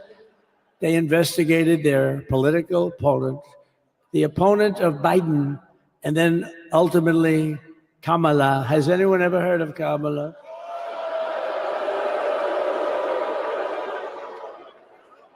We had to beat two opponents. We had to beat Biden, then we beat him. Now he goes on top. The guy was like 39 points down. I think I could have beaten Trump. They should have left me in. I would have beaten. No, his debate performance wasn't the best, right? That's what killed him. And then they had to change, and that's like you get into a fight. The great Dana White spoke last night. We love Dana White, right? UFC. That's like he puts in two fighters. One of them's getting creamed, getting really beaten, and they say, all right, take him out. Let's put somebody else in to finish up the fight. That's what they did to us. They gave us somebody new, but we took care of both of them. So we beat actually two opponents. But to stop the weaponization of law enforcement and our government, I will also sign an order directing every federal agency to preserve all records pertaining to political persecutions under the last administration, of which there were many, and beginning the process of exposing any and all abuses of power, even though he's pardoned many of these people. Can you believe it? He's pardoned them. You know why he did it while I was speaking? Because that way I couldn't speak about it. I was speaking. I didn't know he did it. I finished my speech, and they said, sir, he pardoned his whole family. I said, oh, can I go back out there and talk about it? Somehow that wouldn't be very elegant. Our First Lady would say, please don't do that. But we have plenty of time to talk about it, and we will. We're doing all of this on our very first day in office. Don't forget, we've been in this position, really, where we won the primaries in record time. We were the fastest win of a primary ever in political history, which is a very nice thing. It's nice to know. Well, the second election was rigged, so we knew we were doing well. And if it wasn't, you know what? If it wasn't, I would have never run. But this third one was just a monster. Boy, was that a big one, huh? That was a big one. On the second one, we got like 10 or 12 million votes more than the first one. How about that? We did great on the first one. We did much better on the second one. But bad did we do well on the third one. So we're gonna have some fun. It's very simple. We're gonna make our country great. We're gonna make our country great again. We're gonna make America great again. How good a name is MAGA, though, right? You know? I was going to say, keep America great, but unfortunately it wasn't great. Can't say keep it great. It will be great again, but CAG, keep America great, CAG, I don't think it's ever going to replace MAGA. Does anybody like CAG? I don't think so. It's never replacing MAGA. Nothing will ever replace MAGA. MAGA was the most successful political operation, political movement in the history of our country, maybe in the history of the world. Let's see what happens, because we're not finished yet. We're not finished yet. We got a long way to go. But we're doing this on the very first day in office, and in just a few moments, I'm not only signing the release of the J6 hostages, I'm signing other things that you're going to love. Oh, you're going to be happy reading newspapers tomorrow and the next day and the next day and the next day. So I just want to thank, I mean, look at this place. It's full to the rafters. You don't have any. Look at those people up there. You don't have any empty seats. And by the way, the Capital One owners, they are so good. We got to root for their teams because they have been so great to MAGA, to us. And I just want to thank Ted and everybody. You guys have been fantastic. And the ice hockey team's doing great. Ovechkin's pretty good, right? They're doing great. So I want to thank them, Capital One arena owners. They have been absolutely fantastic.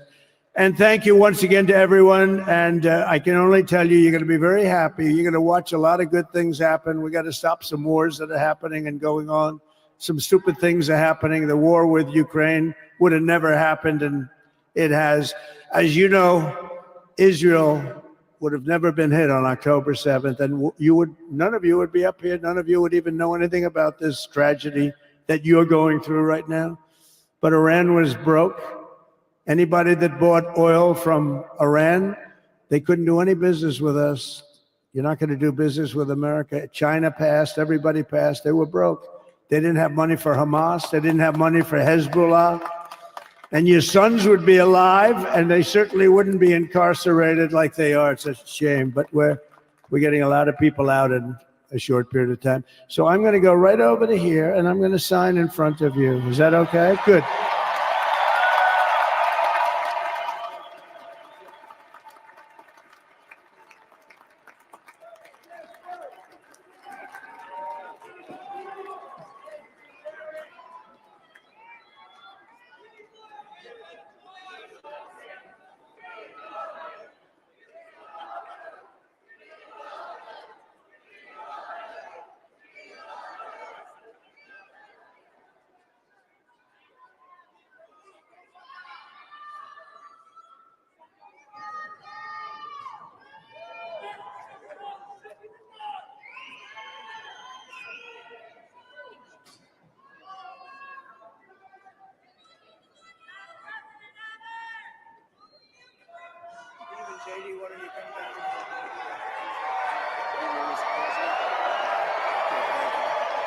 Do you have that other one to sign?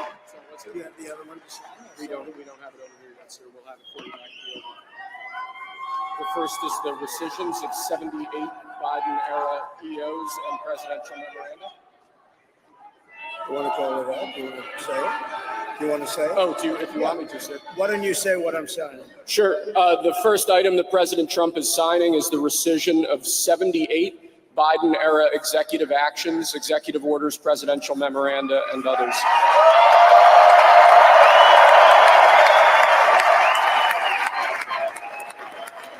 Thank you, sir.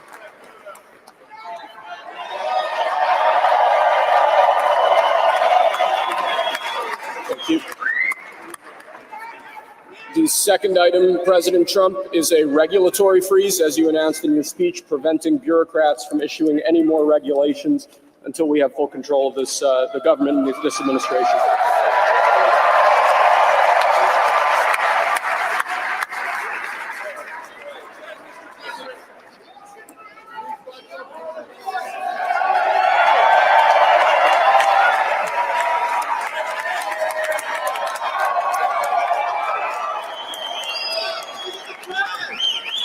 Thank you, sir. Sir, can I have a pen? The next item, sir, is a freeze on all federal hiring, excepting the military and a number of other excluded categories, again, until full control of the government is achieved and we understand the objectives of government going forward.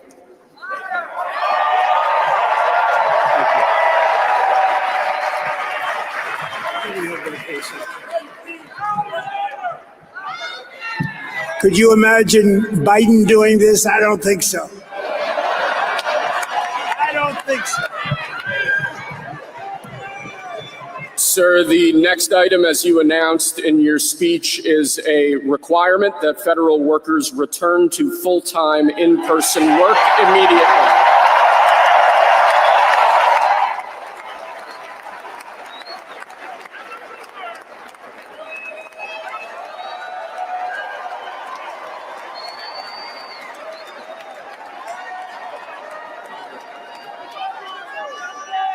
Thank you, sir. Next, we have a directive to every department and agency in the federal government to address the cost of living crisis that has cost Americans so dearly.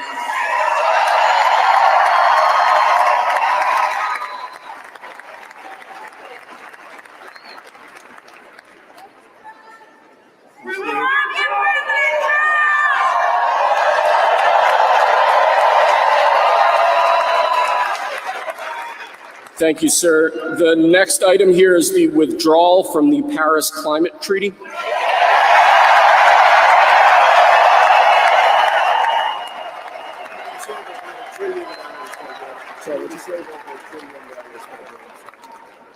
Yes, sir.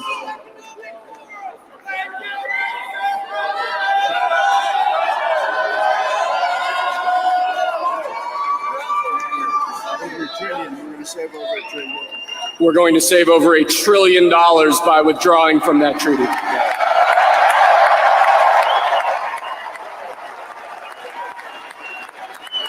And the next item, sir, is a letter that will be transmitted to the United Nations explaining that we are withdrawing from the Paris Climate Treaty.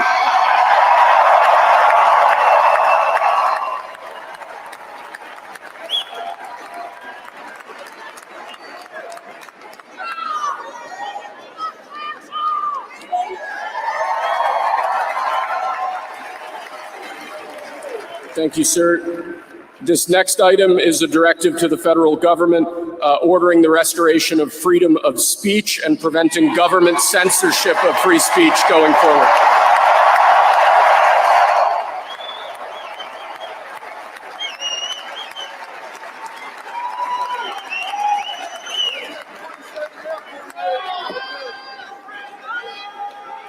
And lastly, sir, before we go back to the Oval Office to sign a large number of other items, is a directive to the federal government ending the weaponization of government against the political adversaries of the previous administration, as we've seen.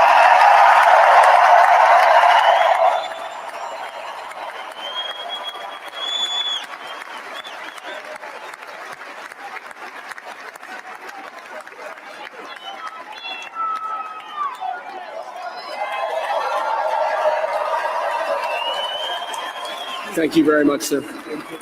Appreciate it.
There's